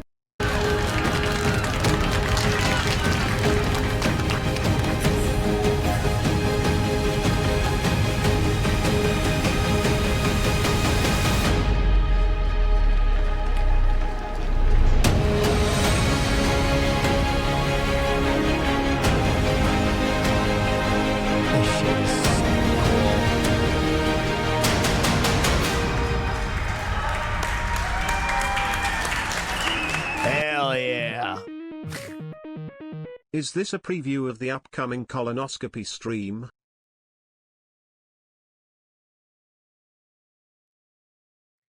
with peace and love. Fuck you, okay?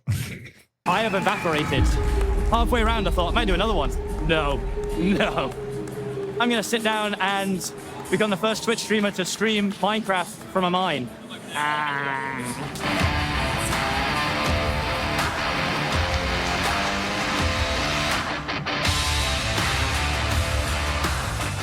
So many people doubted this was even possible, that we could never run a marathon, that it was just too complicated or too difficult in a live mine.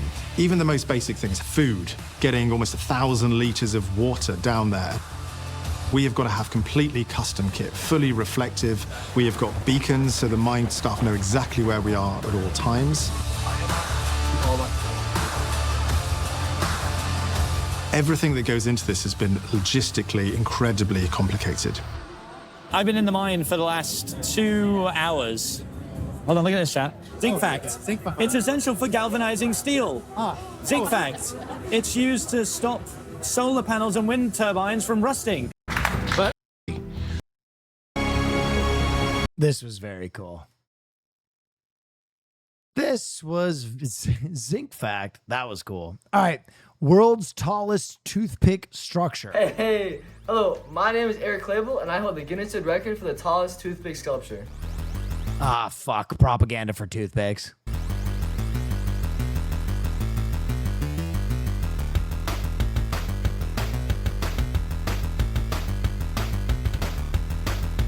Oh my God. I decided to break this Guinness Yo, that shit looks flimsy as ass. record mainly because of how much fun I had breaking the Guinness record for the tallest popsicle stick tower when I was younger. And I kind of just wanted to do the same thing, but with a harder material. And I learned that toothpicks were tinier and not as strong, so it would definitely be a harder challenge to work with. So I started experimenting with my own toothpick sculptures and just to kind of get a feel for toothpicks. And eventually I started on my toothpick tower journey. So I want to go into the process of actually how I built this toothpick tower. So what I would do first is I would create long chains of toothpicks. So first what I would do is I would put glue on one. Whoa!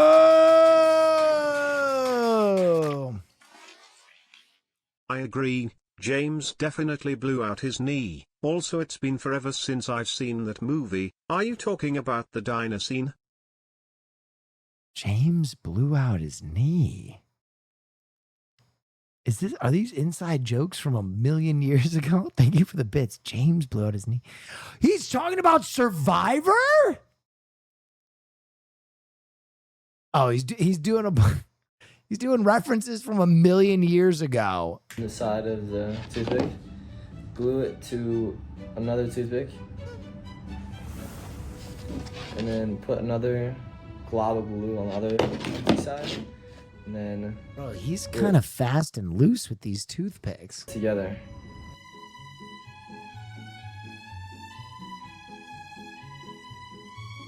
I used this triangle structure I built. It's kind of like a jig, but I would take one of these and I would separate them. And obviously I think I would have two. I put them one here to keep it more parallel to each other.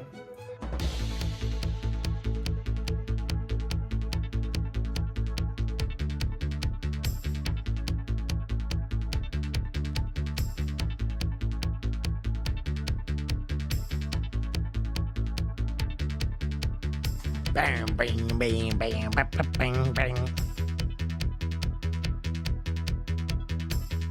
I'm gonna be honest, this is more glue than toothpick. So for the bottom 4 legs of the Eiffel Tower, the tower I did, is that they're all 8 feet long, and I made 4 of them, and then I would make more of them as I go up. So that's pretty much how I built this toothpick tower.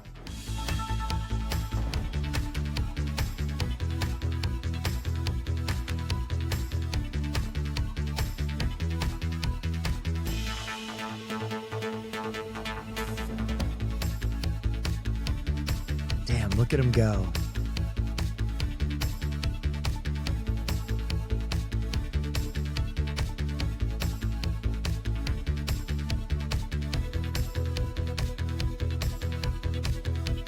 Back in 2020, when I was in the 7th grade, I decided to break the Guinness World Record for the tallest popsicle stick sculpture. So pretty much what happened over a course of a couple months is I would spend all my free time building these 3-foot-long portions of a tower, and I would connect them together to build a 20.2-foot tall tower. And Loki, was just kind of help me push. Get to the tower. That thing, yo, that is actually huge. Okay, so definitely throughout this entire project, physically, my back actually hurt so much. It was really weird because for such a long time, I was pretty much just hunched over doing this non-stop. I don't know if my posture was bad the entire time, but for some reason my back just kind of started aching. Dude, that is actually huge.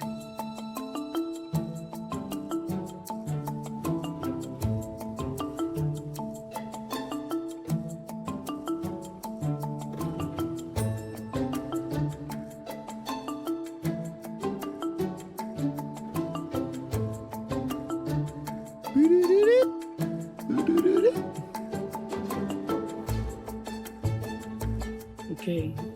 Okay. We got right here, we got 2 observations on the top. The elevation on the top is 112.93, the first. What the what? Elevation, 95.60.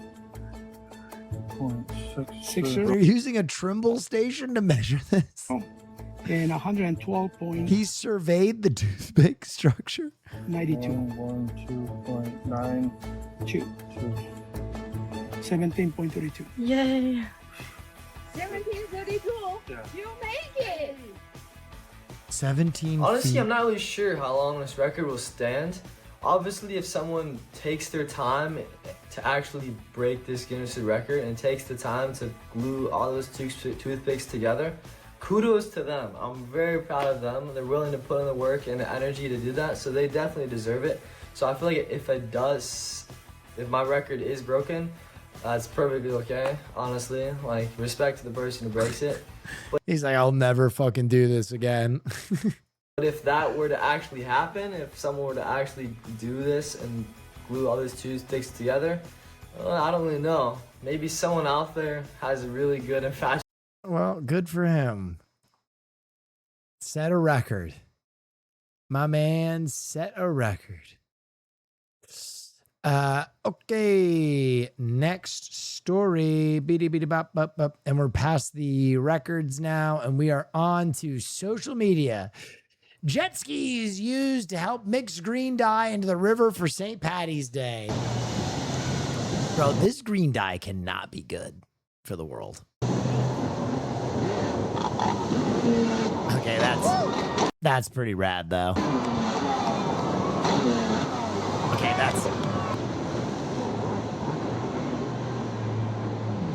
Did someone in chat just say it's orange? Oh no, chatter. Oh no.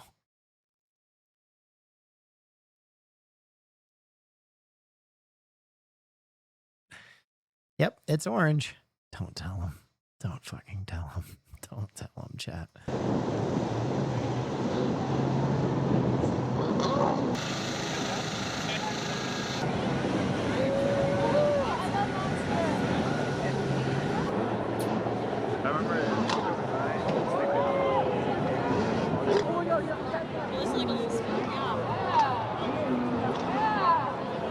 Damn.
Monster Energy.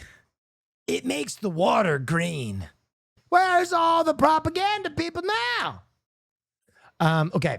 Sorry, I was dealing with, I was setting up the podcast for tomorrow. It's very early. 5-year-old spots errors in aviation manual. So there's a little boy who loves airplanes. Oh my God, it's Austin Show. And he caught the attention of Southwest after he, this may shock you, found a mistake in a training manual. Wow. Shows them how many degrees the engine is. 5-year-old William Hines from Colorado is obsessed with aircraft. William's mom says his passion took off thanks to a connection with a Southwest Airlines pilot who brought William a company training manual. Turns out, Chat, stop writing Tylenol, please. when William looked over the images of the cockpit, he noticed that something was a little off. I discovered that 2 terrain monitors did not match. They did not match at all. That is closer up and that's farther up. Evil eyes out here. Word of William's discovery made it all the way up to Southwest leadership, who then invited him to Dallas for a VIP tour of the training facility. Good for them. And a look into his future, I might think. So cute. I mean, this is how it happens. Kid is passionate about something. Yes. That pilot gave him something to feed his curiosity, and you know, who knows where he'll be in 20 years. See, that's awesome. And Southwest is no doubt thanking him for his... Very cool of them. Hey, Billy, have you ever been to a Turkish prison camp? All right, next story. Aloha Bricks. That's right, Rachel. Thank you very much. And a happy St. Patty's Day to everyone here in Hawaii. I'm green. I'm still working on the lean part. But today, we're having a lot of fun, as you mentioned. We're over here live at Bishop Museum to check out what is one of the brand new exhibits over here. This is Bretta Kapaliku. He is the Education Programs Manager. So, Kapaliku, tell everyone out there, I'm in Bishop Museum. You guys bring in so many different activations. And tell us what takes place here on a daily basis. You know, that's a great question. Thanks, Fennel. So for many of the folks out there in Radio Land and TV Land and Internet Land, they're familiar with Bishop Museum as being the state's museum of culture and natural science. But Bishop Museum has a lot going on even in the news. So while the museum has more than 27 million specimens, collections, and stories about the things that have happened here since the founding of the museum in the Whoa. Are those pictures of slugs Legos? 1990s up until now, we also have the opportunity to bring those collections and research stories to life in a space like this, which is Aloha Bricks 26. Aloha Bricks 26. And again, this is, again, going to be a wonderful opportunity for people to learn about Hawaii's history, come down to the museum. So many different experiences. But today, as you mentioned, Aloha Bricks 26. What's happening over here? So here in Aloha Bricks, we are telling some of the stories that we tell here at the museum over its 134 or so year history using the medium of bricks. These wonderful multicolored plastic bricks that you can see all around these spaces, and the museum's teams and a special group called the Hawaii Lego Users Group have created not only three-dimensional sculptures, but also these wonderful wall murals. Okay, this is pretty sick. So as you look through the spaces here, you'll see things that have amazing textures, colors, vibrant, and what you'll see is they will match sometimes the photos that we have on display of objects and specimens from collections. So in this, what do we have over here, Kapaliku? We're going to slowly bring the camera over there so we can take a look. Are pictures that are based on some of the malacology specimens. I did not notice those were Lego at first. That's how good they are. And also the research that our malacologists are doing right here at Bishop Museum. Some of our viewers might be familiar with Pupuola, which is a native snail rearing center that's been developed and built at the Science Adventure Center, so visitors can actually see the science that's going on there. But we have close-ups of some of the most important and some of the most endangered native Hawaiian land snails that are around. And these murals are done at scale, but if you want to come over here, here are some of the shells that are part of malacology's collection, so you can really get a sense of the scale. So most of us will unfortunately never have a chance to see these things outside of protected areas, but we can really appreciate their living color and that size. And this is something that we hope will inspire next generations of scientists and researchers to not only be appreciative of the Hawaii, of the those are giant wildlife and the history and culture as it comes together in Hawaii, but also to inspire them to answer that call to action. Yeah, and another fun way to just come into the museum and really learn. We're actually going to walk and kind of check out other happenings that are taking place. You mentioned murals that are over here as well, but also when you get into Aloha Bricks 26, this is kind of like it takes center stage over here. What is this? So this is a collection of really iconic species that are associated with Hawaii. So of course we have pupu, we have kahuli, we have our native Hawaiian land snails.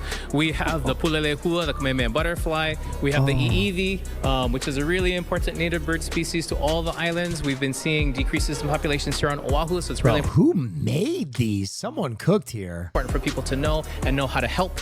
Of course, we have the humu humu nuku nuku apua'a, the triggerfish that everybody knows the name of. For we'll say don't catch it, it doesn't taste all that good. But also right in the middle, we have that ancestor of the Hawaiian people. We have haloa, we have the kalo plant. So all these things very iconic, very representative of Hawaii and done at a massive scale. So just like the murals of the other snails that we just showed, this snail here is more than 100 times its natural size. And the detail on this thing is crazy. Amazing. It's amazing. Dude, they cooked.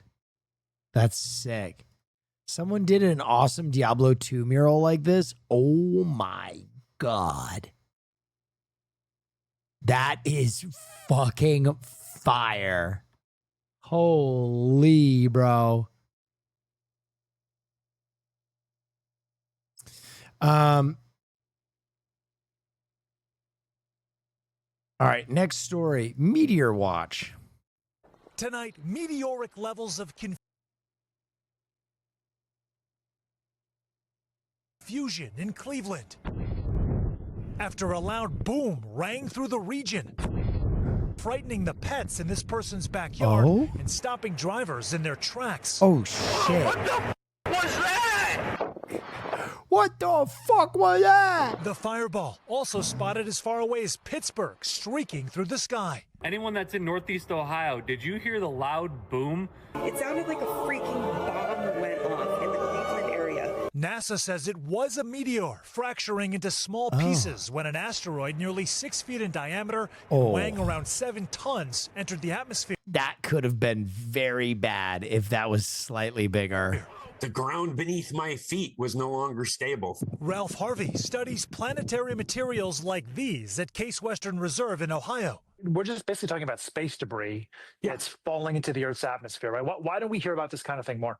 Well, the main reason is it's actually more common than most people think. What's different about this one is it came during daylight hours right over a major metropolitan area.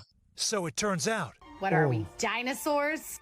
It's nothing prehistoric or even life-threatening. There is a huge comet headed towards Earth. Just a fiery moment shaking up some shocked Ohioans. Sam Brock, NBC News. Dude, that'd be the shittiest way to go. Meteor. That'd be a real tough way to go. Batmobile back in action. Do you folks want to know the horrible truth, or do you want to watch me hit some dingers?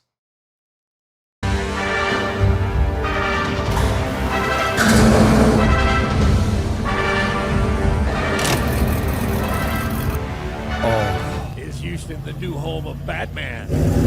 Oh my God. I need it! Mobile spotted in the Heights. Batman stuck in traffic on 45. The Batmobile on the move in the Galleria. Is the Batcave in H-Town? Hi, I'm Abdullah Kudrath. I'm not Batman, but I own the Batmobile. I'm an 80s baby, so I grew up on this version of the Batmobile. At the time, I was probably 5 or 6 years old when this movie came out. They call it the Michael Keaton Batmobile. This design blew everybody's mind. The long, sleek curves, super long hood, machine guns that came out of the hood, flames shooting out of the back. But most of all, it was one man, Batman, saving the day and helping who was in need. So as a young man, you see that and you're like, that's what I want to be. Built originally as a dragster, the Houston doctor and entrepreneur traded with the owner in Wisconsin. Abdullah and his team worked to get the Batmobile street legal. New engine, new computer, this Batmobile ready to cruise the 610 loop. I love the that's theatrics, so right? sick. So while we're testing It's hard to see other men living your dreams. it, every camera comes out. But we wanted to build some of the mystery. I hadn't posted it on my social media yet. To obscure my identity, I found a black mask where you can see my face. And it's funny, when people would record and they would try to get next to me to see who the driver is, and then they see the mask, you would see them smile even bigger because it added to the layer of theatrics. Brother, the missed opportunity to wear a bat costume I hope it haunts you forever. You have the fucking original Batmobile and you wore a goddamn cyberpunk mask and not the Bat mask? Were recently invited to an event for a young boy diagnosed with cancer. Oh. The Batmobile, a huge hit. The kids came and crowded around it. Now, I'm still wearing this mask and this black jacket. I asked his mom if he could take a ride around the parking lot. We cruise around the parking lot, and I give him a little pep talk from Batman, right? All these kids came to support you. You got to be strong. And he's like, okay, thanks. Well, Abdullah left the Okay, that's pretty awesome of him too. event and came back a few minutes later without the Batmobile and his mask. Nobody knew who I was. I really felt like Bruce Wayne. The Batmobile, just part of Dr. Kudrat's ultimate car collection. What is this man a doctor of? Money? God damn. We've got a 2006 Lamborghini Murcielago, Ferrari F8, the 69 Mustang from John Wick, and then Kit from Knight Rider. He's got the Knight Rider car. ITT for easy reference. I think this one gets the most reaction and the most excitement out of people because it has so much presence. I mean, forget about a Lamborghini or Ferrari. Those are cool, right? You look at them. This, you have to take a video. You have to take a photo. You're right. I should get a Batmobile. Thanks, doctor. You have to tell your family about it when you go and see them at dinner, all right? So I think this one is the most impactful. Caroline! Of all the cars that I have. What is the Batmobile, right? It's a symbol. It's a symbol of Batman. What did Batman represent? Just a man who wanted to help others. Yes. I think it also represents nostalgia, right? A good time in our life. And 3, I think it makes people happy because they're like, who's this weirdo driving a Batmobile? And he really does whatever he wants and has fun with it. Maybe I should be doing more of that. Damn, that's so cool. Batmobile for sale. Oh yeah, wow, There's that's no very way. cool. Wait, stop. For $3 million, you can buy the Dark Knight Batmobile? You are fucking kidding me.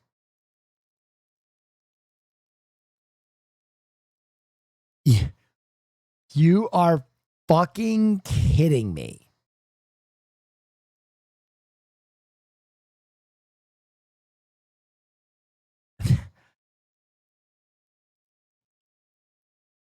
Oh yeah, wow, that's very cool. Okay, that's pretty. Joe Burrow got one. Oh my. Wait a minute. Wait a minute. Bow.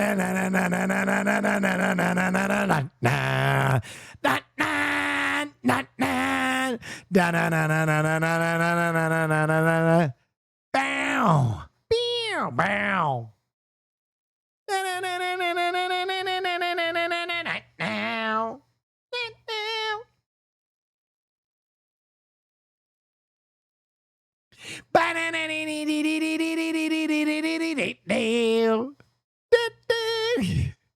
Wait, the 1989. Wait, 1966. Oh my God. They just be selling Batmobiles out here.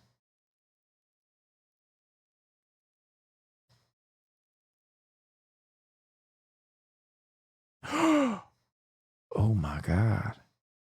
Oh my God. Oh, there she is.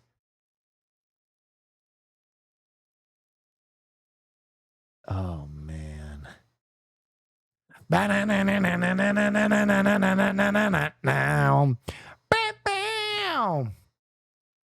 right, Mermaid Money. Now, a small jewelry shop in Ventura is getting a lot of attention online. Word is spreading that they accept sea glass as a form of currency. And as CBS LA's Elise Martinez tells us, they now have a network of beachcombers locally and around the world exchanging sea glass for store credit or cash.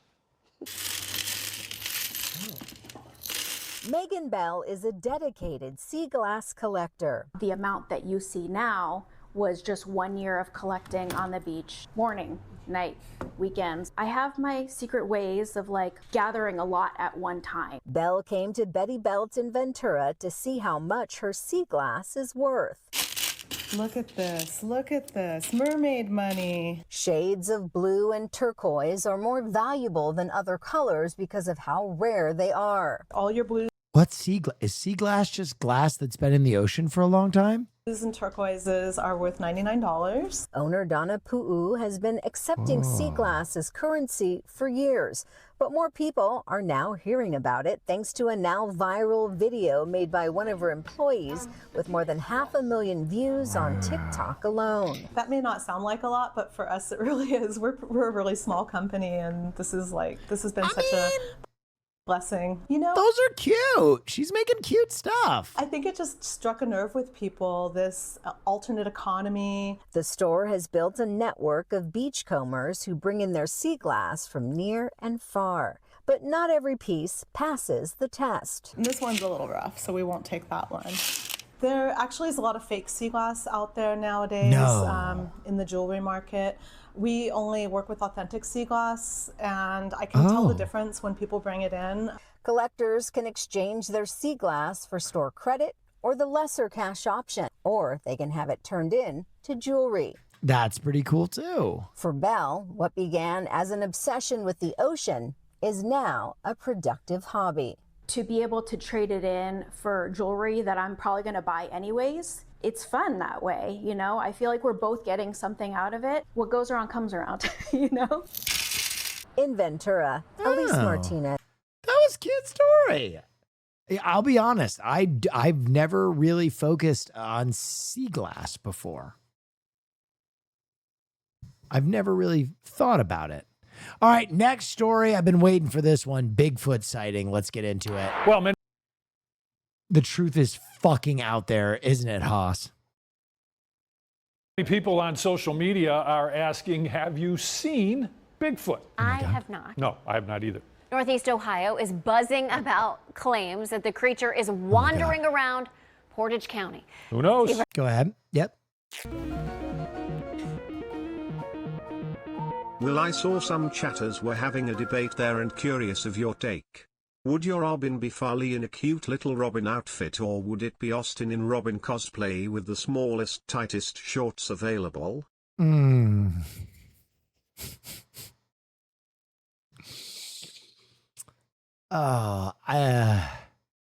think Christian. I think Christian would make a fantastic boy wonder.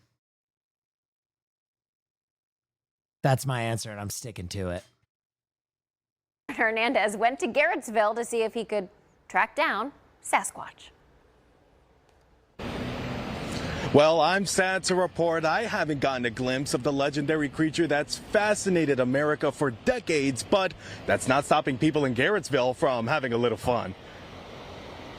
Chiropractor Dr. John Barnowski got an unexpected visitor to his office yesterday. There was a joke we put on our Facebook yesterday that he did arrive at the office when I was at lunchtime and was seeing a couple patients while I wasn't here. Of course, the picture isn't real, but the excitement around Bigfoot sightings in Portage County is definitely not. Everybody's talking about it. Everybody's asking, Show me Bigfoot and where he's going. Where Social media has flooded with alleged Bigfoot sightings over the past few days, including sightings across Portage and Trumbull counties, along trails and wooded areas. It's even caught the attention of Portage County Sheriff Bruce Sachowski. 10 individual people. They're like, yeah, I was walking my dog at 4 a.m. and I saw this hairy figure and I smelled this musty odor and there was this big thing and all of a sudden it ran. It's led to other businesses also joining in on the fun. Like that's fucking AI too. Show us the real sightings. This auto shop just on the road from Dr. John. Even my sister-in-law, she's a big fan of it, so I think she actually does believe in it, and she's, excited about it. But Garrettsville police say they haven't received any calls related to the urban. There is no real sighting. You don't know that. Truth is out there. Could be a squatch. Legend. Isn't that right, Haas? And even Dr. John has his doubts. You got all these trail cams, especially out here in all these farm countries and hunting, and he's never been picked up, so I find that kind of sketch. The chiropractor isn't sure how much longer this excitement will last, but he does know what he'll do if he comes face to face with the legend himself. If Bigfoot ever did show himself, I would definitely adjust him. Oh, adjusting Bigfoot? I thought there was going to be some Bigfoot video there. kind of cucked us. Hidden items and rooms. Huh? These hidden items and rooms were all discovered. Look at that. In 2021, a treasure hunter found a box hidden under the floorboards in the attic of a Massachusetts home filled with $46,000 in cash. How? I see 20s. I see 10s. The owner suspected That looks like fake ass money. the box was stashed by a relative decades ago and called in treasure hunter Keith Willey to locate it before she moved. I ended up searching a spot that looked curious to me. I got a good signal on my metal detector. It was actually covered up with additional pieces of scrap wood underneath the floors. That same year, homeowners Gary and Beth Mawkins discovered a hidden tunnel built over a century before, still in perfect condition. I always have dreams that I find a secret room in my house. Anybody else? They noticed it when their sidewalk started to buckle. There's the opening we have to shimmy into. There's a pile of dirt Oh. here. We're gonna see if this opens because it looks like there's a seam. In 2022, Levi Gellis, wife Kelsey, and daughter Ada moved into a home near Harrisonburg, Virginia, and discovered a hidden room. Latch is down here, just like that. Okay. And that's what our daughter saw. I mean, that looks pretty obvious. How would you not notice that? So when we came up, first thing we did is came down, just kind of popped the latch open.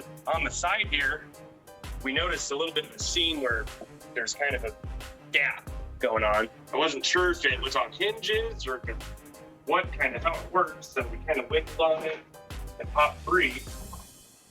We slid it kind of right out like that. Wow. Whoa. The secret room was completely Oh no, that is a bad secret room. That is bad things happened in there. insulated, had working light, and there was a hidden drawer with a box of rare coins inside.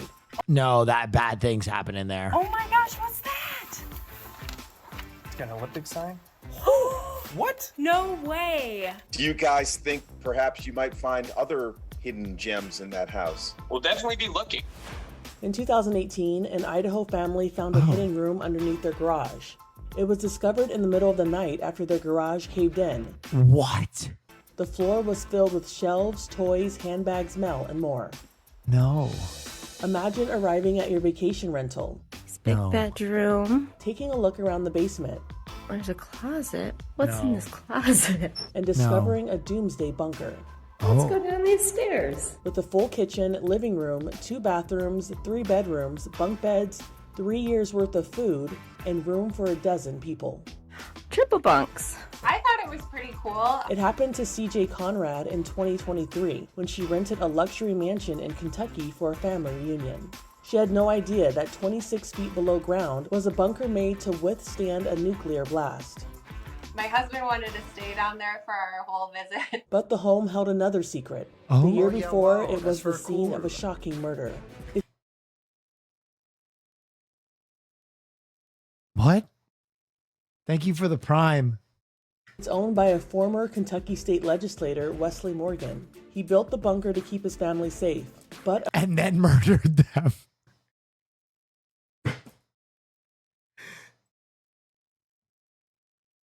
The irony. a man wanted the bunker for himself to ride out the apocalypse. What? He allegedly broke in and killed Morgan's 32-year-old No. daughter. I heard that took such a twist. That. I told my wife, I said, my God, that's gunfire. Morgan was Thank you for left the prime. devastated. No. He refuses to return to the mansion and now rents it out to vacationers. What did the rest of the family think about the bunker and think about the unfortunate incident that happened in this house? I mean, we were shocked. It was Hi. definitely something Hi. that you don't expect when you stay somewhere. Let's go down these stairs. Jesus. From 2026, a house-turned museum in New York City has been keeping a secret. We have an access point here, and it extends one floor below, but we're not sure whether there was a door below that. The Merchants House Museum told WCBS that they believe this passageway, hidden in a dresser, was a stop on the Underground Railroad.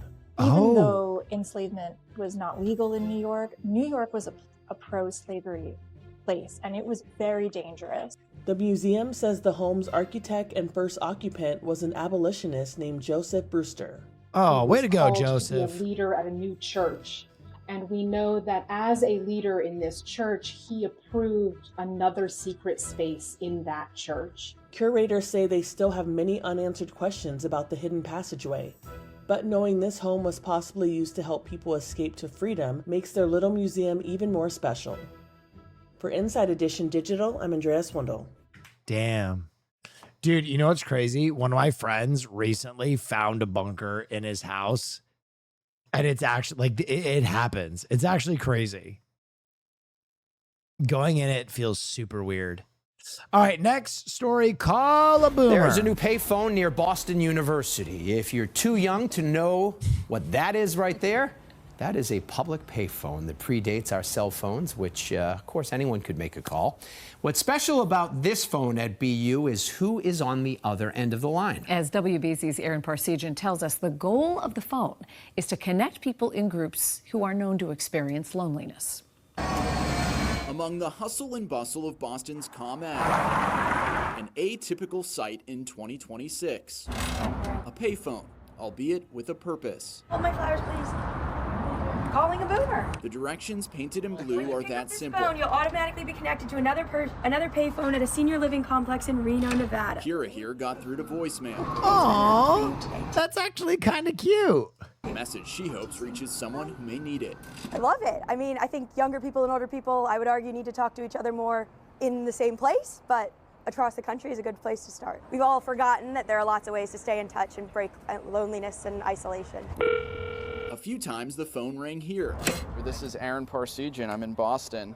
I'm a reporter with CBS News Boston. And just a couple strangers becoming more familiar 3,000 miles away. And so tell me about yourself. Among the callers, a woman who grew up in New Hampshire, excited to talk to someone back home after retiring to Reno. And this is much more than a social experiment. It aims to get at something much deeper. We wanted to connect our older people and younger people. And that's because they're two of the loneliest demographics. Matter Neuroscience is the company behind. What's your favorite scary movie, Bethany? The project, part of their overall goal to boost happiness and build connections. We're often in our little bubbles, and we have a lot to learn from each other. Do you have a boyfriend, Mildred? Despite our differences. So they opened dialogue with the revamped payphone in Boston and the one it reaches in Reno. Your favorite scary movie is The Sixth Seal? Oh, huh. Where boomers are encouraged to call Zoomers. We just want people to leave the phone conversation with a feeling of happiness and the connection is possible in this polarized world. And for many, seventh, guys, she has Alzheimer's. Quit trying to correct Mildred. Just a simple connection can make a big difference. In Boston, Aaron Parsegian, WBZ News. Huh. I love cool the idea, spontaneity right? of that. Exactly. And how it could just open somebody's... That is really cute. That's really cute. If one of those was near me, I would stop every morning during my walk and pick it up. Human W. Time for Beg Knows America. That's where CBS News contributor David Beg Knows America? Begnaud finds a heart in every story that he does this week. He's got the story of a good deed that started in Tennessee and then it spread all around the country. A Ring camera in Manchester, Tennessee captured the delivery. An older man slowly climbing the steps. His name is Richard, and Brittany Smith, the homeowner, saw the video and decided she wanted to find him. He should be at home just chilling, exercising a couple times a day to to keep his mobility, but working, no. I don't know, we need to help him. Brittany almost never checks her Ring camera. But on that day, her ex-husband, who is a quadriplegic, had sent their daughter a Starbucks treat. When Brittany watched the 78-year-old man make the delivery, she couldn't shake what she saw. I was furious. I was like, I know this poor old man is not bringing my very able daughter Starbucks. What? She sent the video to her ex, and they had the same thought. We need to find him. So Brittany posted the video online, and someone recognized him and gave her Richard's last name. So she drove around looking for the car that was in the video. and she found it. Richard lives just 5 minutes away, so she knocked at his door and handed him a $200 tip. I needed to supplement our income, so I started working for DoorDash, and it allowed us to pay our bills. Richard sold insurance and retired 13 years ago. But after his wife Brenda lost her job, he went back to work, delivering food, sometimes 12 hours a day. Oh my God. With just one income in the family, you have to push. 1, 2. At first, Brittany thought the tip was going to be enough, but people online had another idea. Hundreds and thousands of messages begging me to start a GoFundMe for him, so I did. She called it Give Richard a Chance to Rest Again, and boy did people show up. In 5 days, around $1 million was raised for Richard and Brenda. Way to go! Who have been married nearly 56 years. It's just really difficult to believe that there's that many people that are that generous to try to help us. People that don't even know us. Oh, and if you're wondering what Richard might do next, he says he wants to continue delivering. Just not as hard and not as often as he used to. But he says working... Chad, shut the fuck up with peace and love. Oh my God, shut the fuck up. It makes him feel better. It's important to do the best you can. Debbie Downer's fucking self-emulating in chat. Okay, we get it. I know. Just take a vacation from it for 30 seconds, man. Jesus Christ. And help people. If you help people and do right, you'll succeed. You're a very knowledgeable man, Richard. It took just one person to notice, and a lot of people showed up. Richard said what Brittany did is taking a lot of pressure off of us and making life livable once again. That was cute. That was cute. Man's never got to deliver shit again. Good for them. I'm a stud. Yes? I'm ballsy. I don't take no shit from anyone. I just passed an import IT certification exam today that I hope will get me a good job. Feeling good. God That's bless dope. the king of late night. Good luck. I hope you do well with that. What's wrong with it, Chad say? They're just being Debbie Downers. Like, obvious. Listen, the fake news show that we watch is kind of just like an opportunity to be like, oh, this is all silly. Let's feel good. And I understand a certain level of criticism, but people are just like, this is not a feel good story. It's just to distract you from the fact that everything is broken and you will fucking die alone. And I'm like, guys, can we just feel good for 2 seconds about the old guy not having to deliver groceries anymore? Yeah, I mean, it was kind of just a read the room type. And I allowed a few of them, but like it got to a point where it was like vibe terrorism. Like, I get it. They're valid. The chatters are valid, but like after the 30th, like I should set myself on fire. That's the only option. I was like, okay, all right. Okay. Saber combat. Fast-paced. Action-packed. The kind that makes you light up in more ways than one. Welcome to the competitive world of LED Saber Combat. Thank you so much. Combat. There's not really a whole lot to stress about. We're adults fighting with lightsabers. Oh. Based in science fiction. Oh shit, he funked on him. He popped the mask off. But grounded in reality. As athletes decked in customized fencing masks and all these people must be cool. I don't know if you mean that facetious, but I feel like these people would be fun to hang out with. Armor clash in authentic swordplay. It is literally united through sabers because we've got people from all over the country. We've got people from every walk of life. Look at it. This group, part of a fighting family known as... I like how they kind of did lightsabers, but medieval. The Saber Legion, currently made up of more than 1,000 members with charters in 33 states and Puerto Rico, and even 10 countries. It's definitely been one of the most accepting sports I've been in. We've been over to Las Vegas, we've been up to Pittsburgh, we've been in Ohio. They'll be the first to tell you, though, this is about more than just dueling. We say that the lightsaber fighting is actually just secondary, and what it really is an excuse to make friends with people with common interests from all over the place that you would never have an excuse to meet otherwise. Jared Graham helps run the Florida chapter.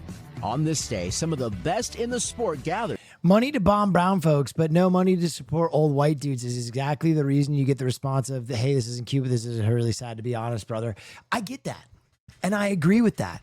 But you know where you shouldn't do that? Your little brother's 5th birthday. Do you understand time and place? Holy fuck, man. I agree with you. I agree with you. It's insanely sad. You don't run into a quinceañera and fucking grab the birthday girl and go, do you know how broken everything is? You're in danger right now. It's called time and place, bro. And I didn't fucking jump on the first comment. I didn't even jump on the 100th comment.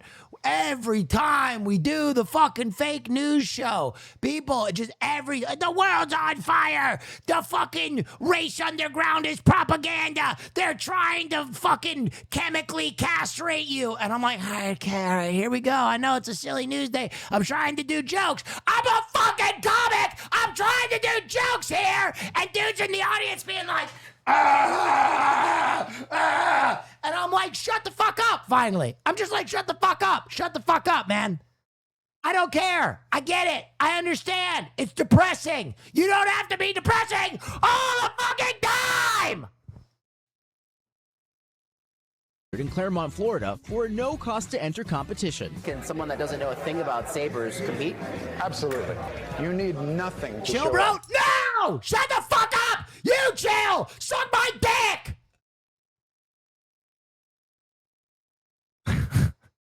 Shut the fuck up! Jesus Christ! You don't have to have gear or sabers. We have those to loan you. And so we can show you basics. I decided to take a stab at it. I'm trying to watch a video about fucking lightsabers! Blue. We're going to start with that just to get used to the feel of the sword. Good. Good. Okay. Solid. Awesome. Now, good thrust to the chest. Excellent. And after a few practice swings, let's do the real thing. Suiting up for safety, because these up-to-league regulation sabers are made up of the same stuff police batons are.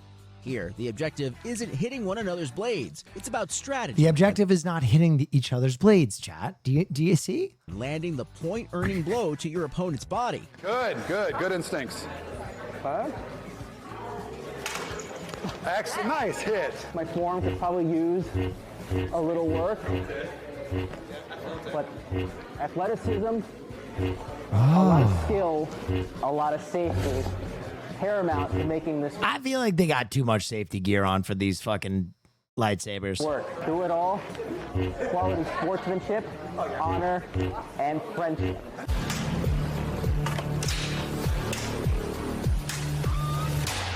Oh my God. Okay, maybe not. That dude fucking cracked homie in the head. Holy shit.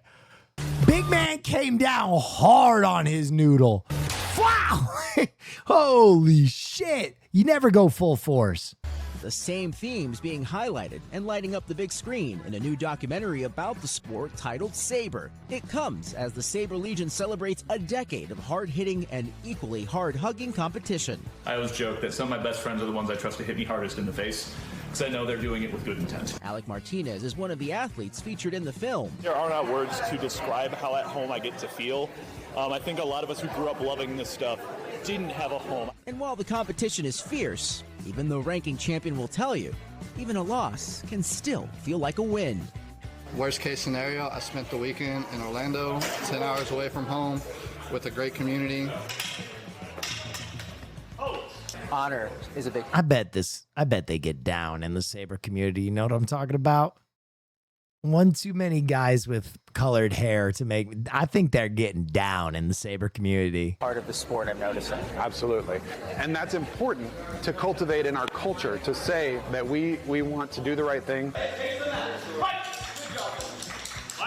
Yeah, there's at least one Saber polycule. Ship that literally shines. George Solis, NBC News, Claremont, Florida.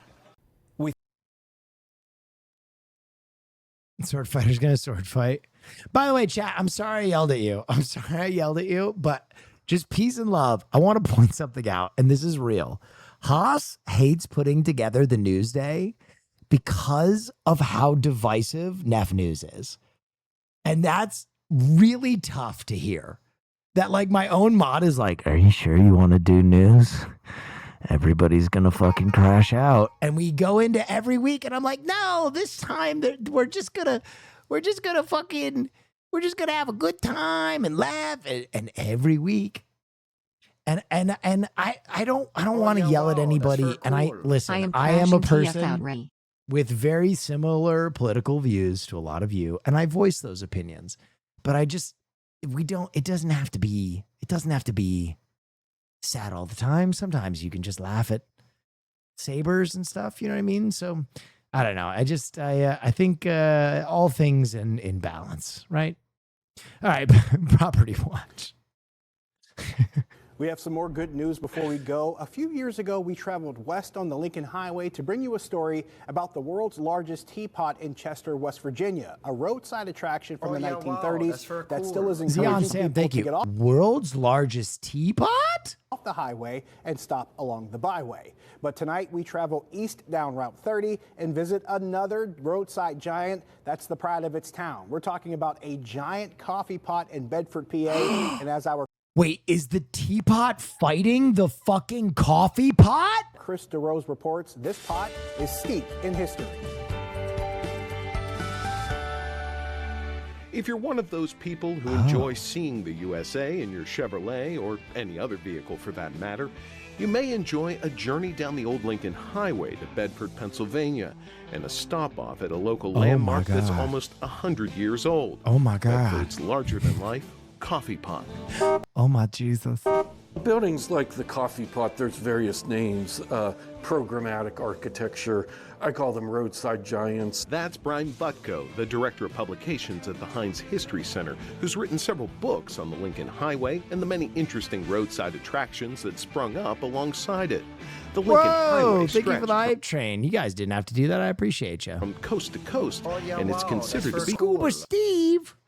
America's first transcontinental roadway for cars. Butko says that when the coffee pot was built, it was meant to catch your eye as you were driving by, so you'd stop and spend a little money. Bert Koontz had a gas station on the west end of Bedford, and in 1927 decided to add a cafe, and that's when he added the coffee pot. At the time, there actually wasn't even an exterior door on the coffee pot. You had to go through his station. What better way to advertise your business than to actually shape the building like what was being sold?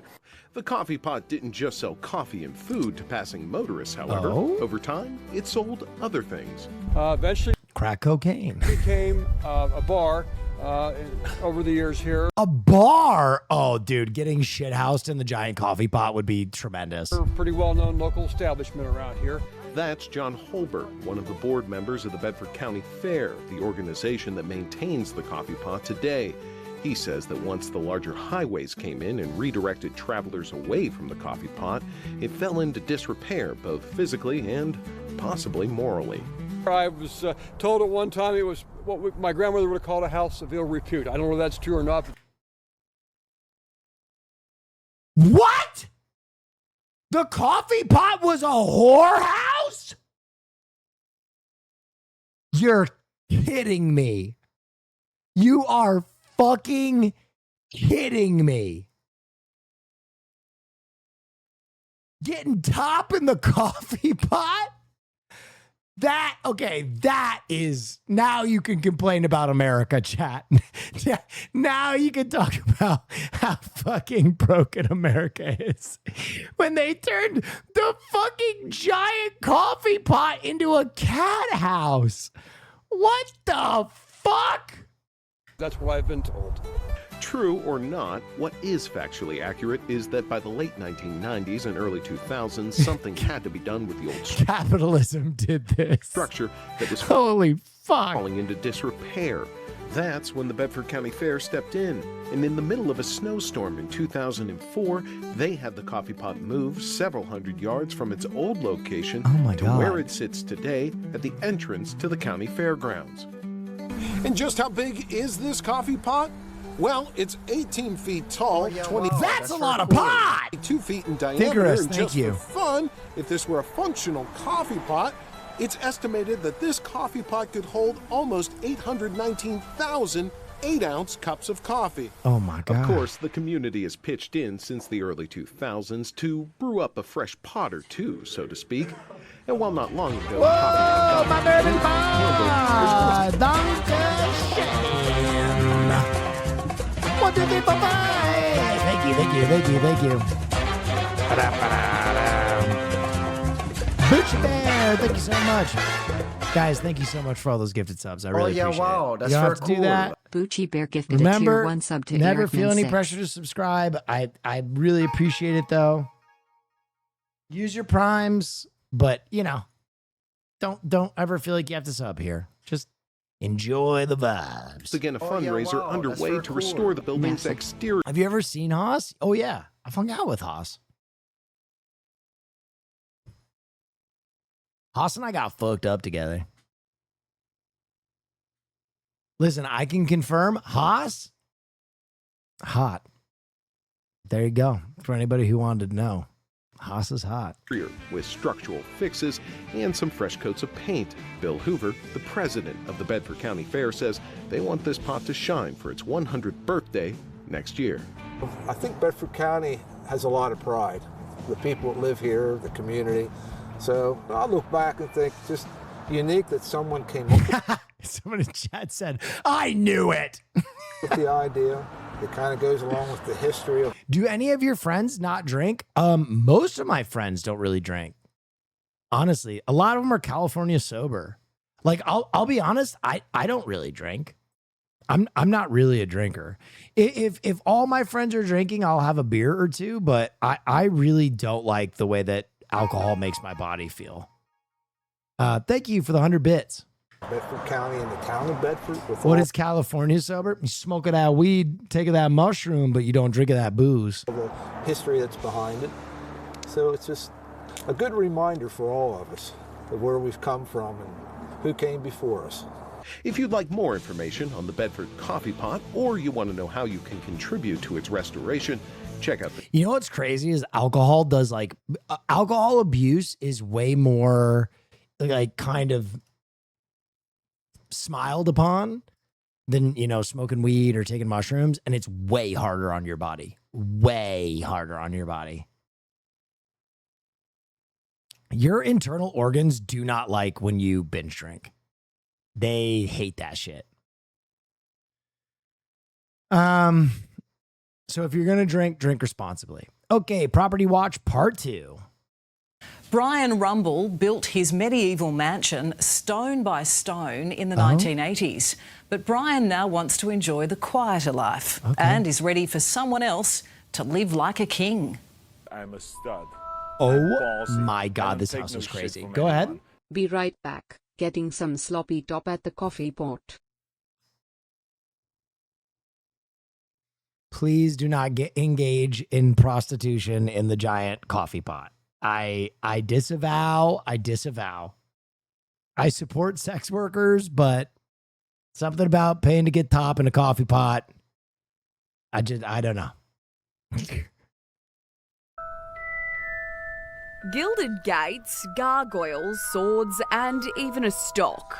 For decades, there's been rumours about the mystery man who lived in his... Oh my God, oh my fucking God, this guy is awesome. And he's definitely doing prostitution. Oh my God. Man who lived in his very own castle tucked away south of Brisbane. Not. I'm just kidding. Oh my God, that's a real wizard. The wizard. I mean, there's always been stories about the property. The magnificent medieval manor was handcrafted and designed by Brian Rumble. It's just born in me. It's in my blood. And now there's new gossip rumbling through town. Brian, I hear the king of the castle's ready to step down. I suppose it's time for everybody to move on. It's just the way it is. So we've been involved. Chat, live your life like this, man. What is stopping you from being a full-throated fucking wizard in your normal life? Sighted inside the magical medieval mansion, now on the market. Wealth? Listen, suspenders and a goofy hat will only cost you like $15. You get the mansion later. You manifest the mansion. It's like like the Oprah Winfrey's The Secret. You know what I mean? Start with the hat and the suspenders and the shockingly short shorts and build your way out. Hey Zarisha, welcome to Castle Rumble. It wasn't your average. Look, yeah, start here. Get a dope ass walking stick, smoke pipe weed, wear a hat. Average Aussie upbringing. Brian's son Dan had a battlefield as a backyard.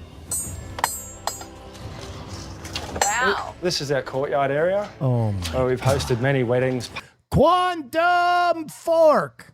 Thank you. Parties, banquets, it's all sorts of hoo-ha. New content house for sale. Okay, I know I was joking about the wizard prostitution earlier, but now I'm not so sure because there are a lot of sexy people in this house. Hoo-ha and whatever's going on. If these walls could talk, there's lots and lots of stories. Look, it's not everyone's cup of tea. Oh, as soon as she's doing something different, everyone wants to have a go at you. But it contravenes council building codes. Mr. Rumble suffers from dyslexia, which he says Okay, based, fire. affected his ability to understand council letters. It certainly doesn't fit into the tick and flick box of what a suburban home's supposed to look like. Probably because I've had castles in my blood. I was born in a castle, Castle Donington. When Brian left the UK and landed in Australia, he bought this 4-hectare block of land and started from scratch. Well, I decided That's a lot of hectares. if I build something, I'm going to build something substantial. And I started building, carrying bricks, weren't you, mate? Lots of. I've always put him to work. Nothing's changed. Brian sourced material from the rubbish tip. Look, Dad had his caravan out the back here. What? Once Dad had finished building this room that we're sitting in, he moved out of the caravan and into this room. And then started working Okay, this is so fucking dope. on the next one.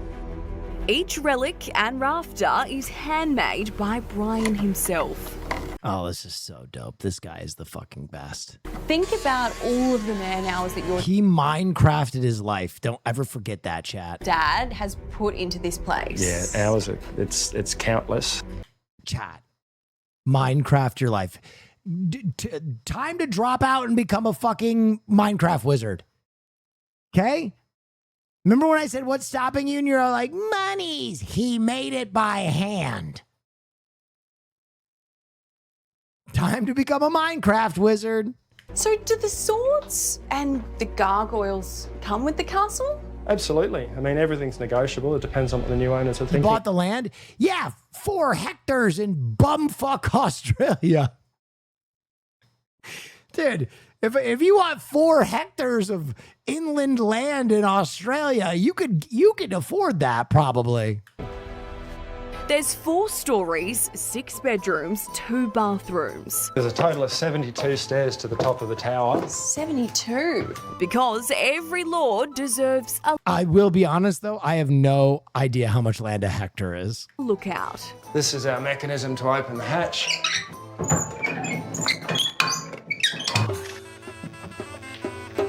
Not anymore. Laughing my ass off. It's bleak out here. In inland Australia, land isn't cheap. I don't believe that, Shy. I don't believe that. How expensive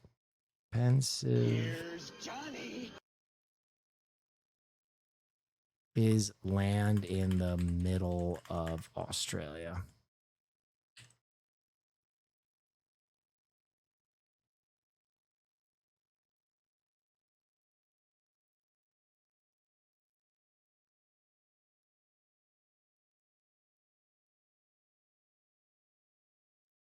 For a hectare.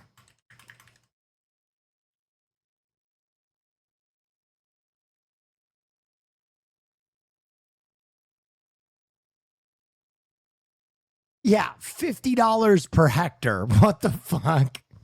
$57 per hectare. Okay, I was right. Shy, you fucking were making shit up. That's crazy. Wow, look at the view. Top of the world, 200 degrees of horizon. What? Yeah, Shy, in the middle of nowhere, Australia, in the middle of the continent. You are wrong. Well, I just looked it up. Guys, I think you forget that like 90% of the population of Australia is in like the coastal regions.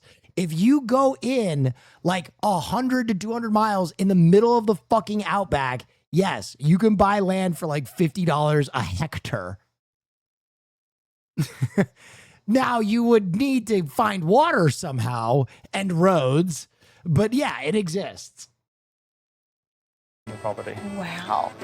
So we're right up here on the top. I mean, as you can see, all the peasants are at the bottom of the hill. There's no water? Hey, for $50 a hectare, beggars can't be choosers, man. No, there's no water and there's no roads and there's no animals either. It's 120 degrees in the sun, but it's cheap land. 37 neighbours that might touch the fence, but you can't see any of them. It's one of the last big parcels of land left in the area. At the time, we were in the middle of nowhere. And if you'd told us 40 years ago that we'd be 200 metres from McDonald's and Woolworths, we'd have thought you were crazy. Okay, so I was right. They bought land in the middle of bumfuck nowhere, and the society developed around them. That's the wizard thing to do. He's fucking Gandalf, man. He's been around since before the stars. Society built around him. Look at his fucking hat. The Rumbles have been fending off offers from developers for years. If you divide the land into 300 square metre lots, there's room for 100 homes. What's the good of losing sleep over something like that, which is pretty inevitable, really? While they'd like a new king or queen to take care of their castle, they're just ready to move on to the next chapter. None of us are getting any younger. Dad will be 84 this year. And he's 84 and he's still wizarding? And yeah, things like stairs are a little bit more precarious. We're willing to hand the castle over to whomever wants to do whatever they want to do with it.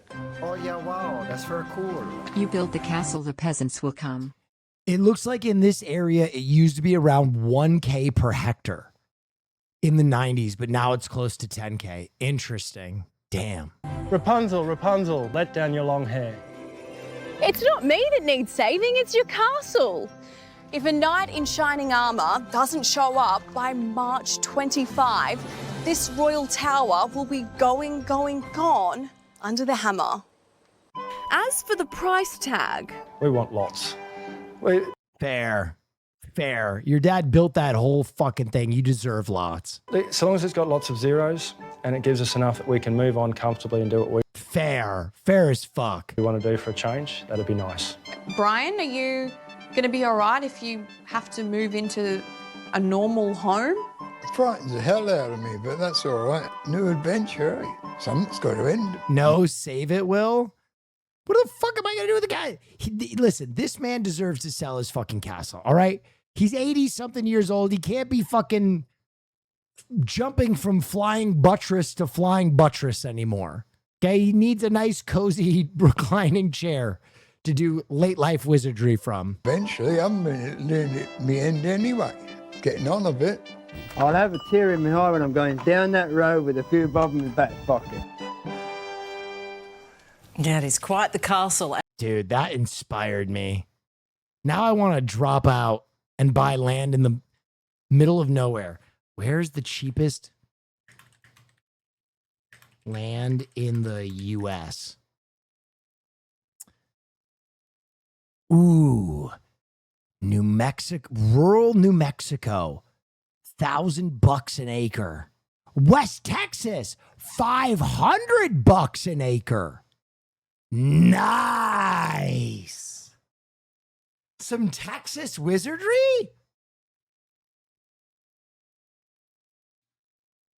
All desert? Yeah, well, I mean, if you own enough of it, though, it's your desert.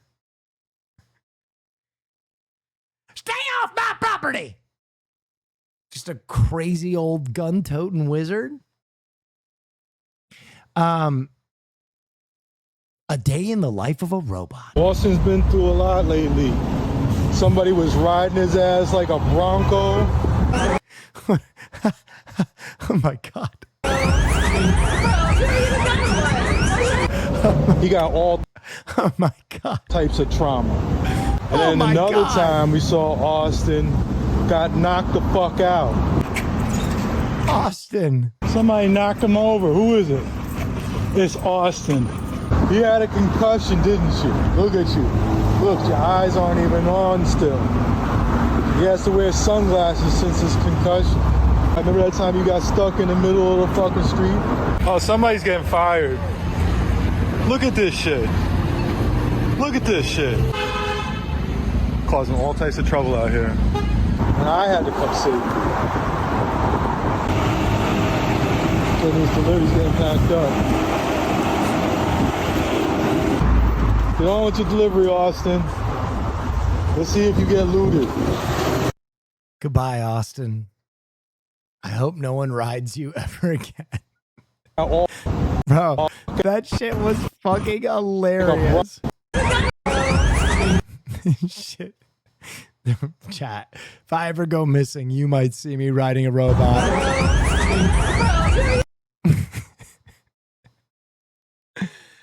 Just like this. Fucking hell. All right, last category of the evening. Crime and danger. Kill them with kindness. Better than that. Get some help.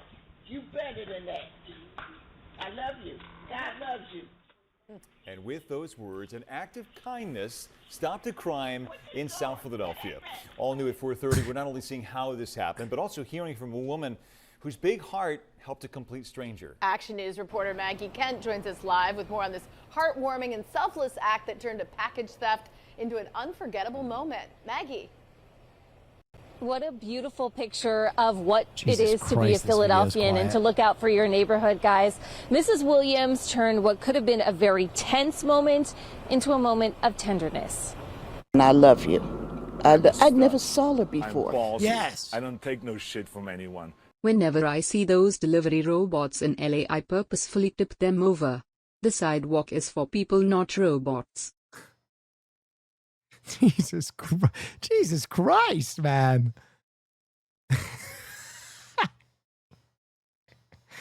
Oh my God.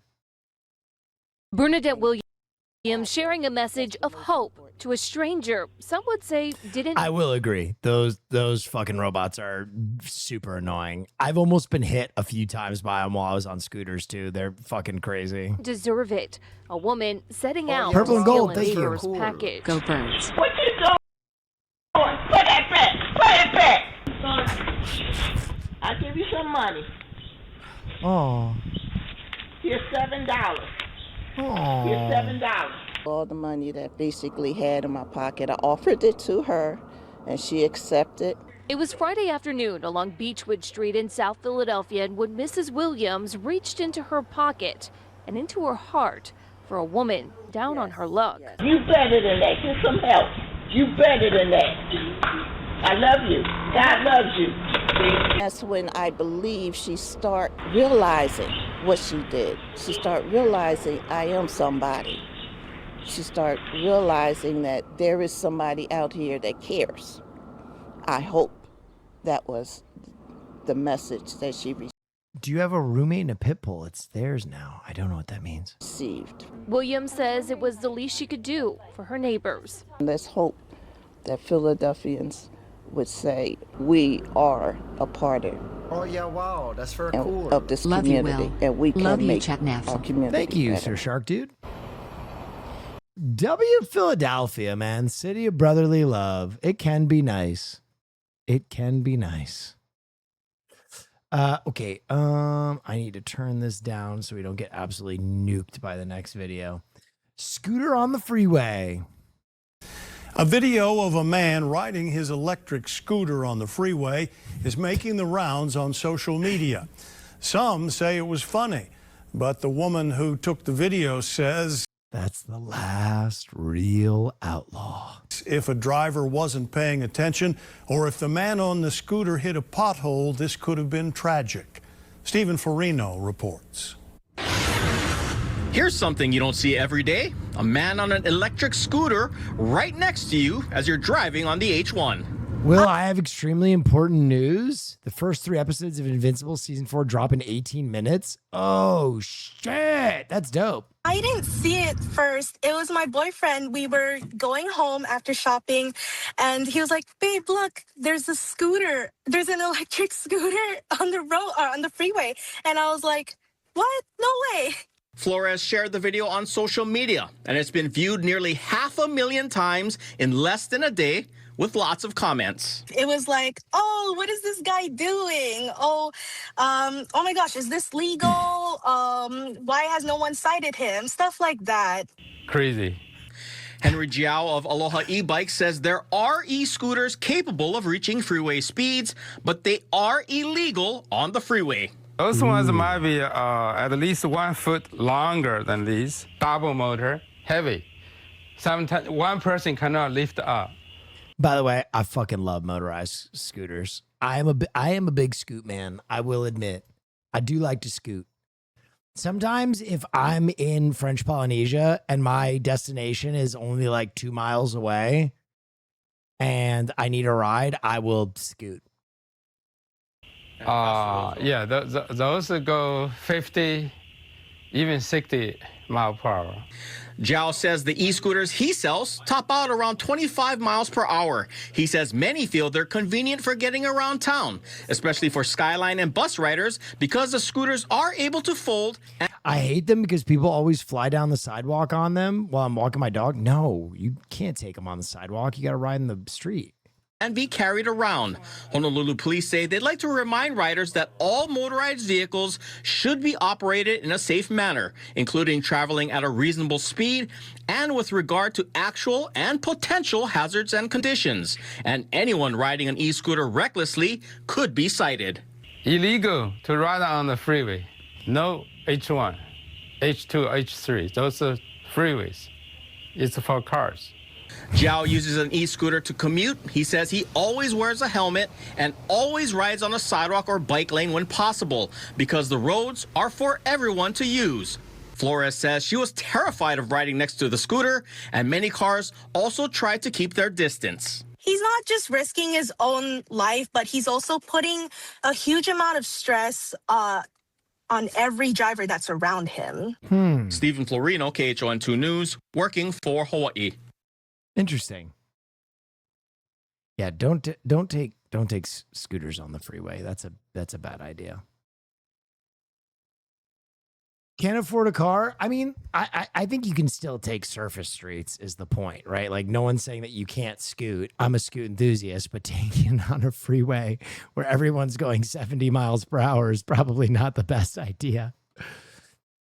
Crosswalk hacked again. Next, to the robotic voice spewing hateful anti-President Trump messages out of a crosswalk. What? The reporter in Denver, Cheerson Roth, has been digging into this issue for us tonight.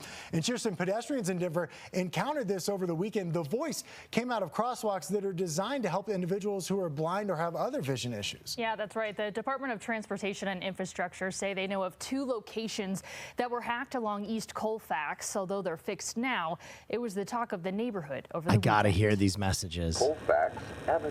Here on the corner of East Colfax Avenue and Washington Street, things are back to normal.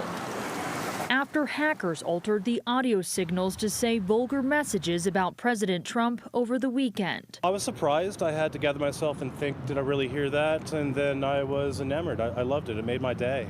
It was absolutely what I needed to hear. That guy fucking rules. That guy fucking rules. What a twist. Although we can't share the anti-Trump messages inappropriate for TV, people in the community. Someone has to have these anti-Trump messages. Please, please, please. Didn't seem to mind it. I kind of wanted my own recording just for my own personal sense of self-satisfaction or satisfaction. As far as how this happened, Dottie says the crosswalk push buttons were newly installed, and as you can see, still bagged with their factory settings, saying, quote, that included a default password that we now have learned is easy to find online. These push buttons weren't meant to be operational yet, but just recently got power. This happens a lot. You know, when you look at construction working signs, the ones that put the messages on, I'm sure you've seen internet memes about people that have put their own messages on. Yes. Is this it?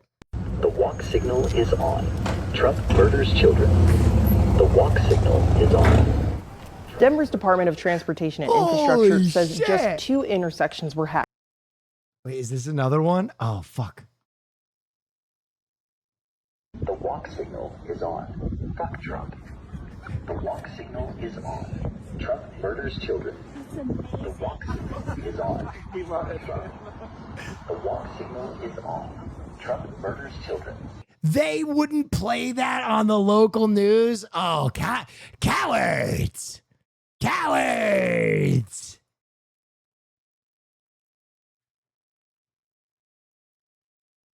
That's fucking great.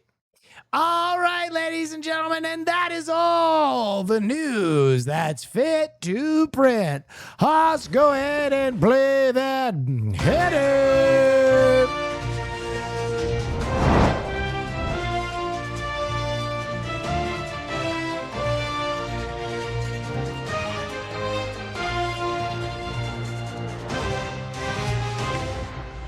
These days, everyone wants to be an anchorman and do the news, but everyone else is a fake and a phony.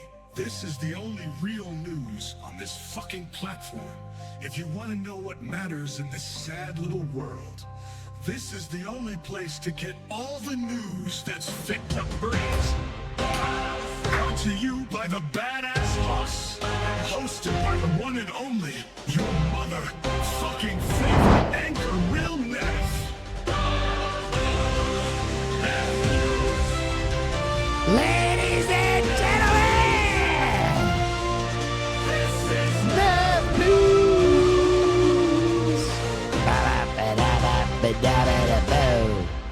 Ladies and gentlemen, it is my goddamn fucking pleasure to be able to do this for you. I hope I made you laugh. I hope I made your week a little bit easier, and I hope you enjoyed your stay. I had a wonderful time doing this for you. The news has quickly become that's for cool. the news, sorry, interrupted by that. Legachad, thank you. It has quickly become one of my favorite segments. It's always a blast at the beginning of the week. Ladies and gentlemen, though, boys and girls, tomorrow is a big, big stream. We'll be playing some Deadlock. We'll be watching some of the trailers from Ready or Not 2. And we will briefly have Samara Weaving on stream, which I am super, super, super fucking excited about. With peace and love, though, peace and love, we are going to be doing that stream. And then afterward, that's for cool. Yes. Stay dangerous. Thank you. And then afterward, I will be ending the stream. You will know what time it ends because it'll end. And then afterward, we'll do a movie night on a separate stream. The secret room story reminded me of when I managed a student dorm converted from an old folks home. I would have dreams where there'd be an extra corridor and old decor. I would walk down and knock on the door and a shadowy figure would open it and greet me like an old friend. Then I would wake up. What the fuck? Jesus Christ. Anywho, let me see when this stream is. Hold on. Okay. Stream tomorrow is at 6 p.m. with Samara Weaving. So I think that stream will last for 2 hours. So the movie night will start at the exact same time it normally does. That will go from 6 to 8. And then that will end. And then we will boot it up again. And we will be doing a movie night. And last week we did a really heavy movie. So I don't think we're going to do another super, really diabolically heavy movie. Last week's movie night, I kind of threw you guys to the dogs. I threw you guys to the dogs and I made you watch a really dark movie.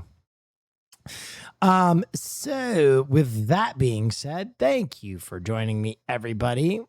It is such a goddamn pleasure to be able to stream for you. Stay dangerous. I have the podcast at 9 a.m. tomorrow, so I'm calling it a night. But as always, thank you for all that you do. You've changed my life in such an incredible and meaningful way. And so I hope I just give a fraction of that back to you, because you've all given me so much in my life, and it is my pleasure to entertain you each and every night you show up. And I hope I accomplish that. Anyway, tomorrow will be a really fun one. I hope you pull through. We'll be giving out hot sauce, same as always. We'll probably give out like 20 or 30 bottles of hot sauce. So it's a good opportunity to get hot sauce tomorrow. One more time, big W for Haas. I'm sending you over to ACU. Please give him the same love and respect you would give me. He's one of my best friends in the real world. So please be respectful, people. I'll see you tomorrow, and good night. All right now, for all you boppers out there in the big city, all you street people with an ear for the action, I've been asked to relay a request from the Gramercy Riffs. It's a special for the Warriors. That's that real live bunch from Coney. And I do mean the Warriors. Here's a hit with them in mind.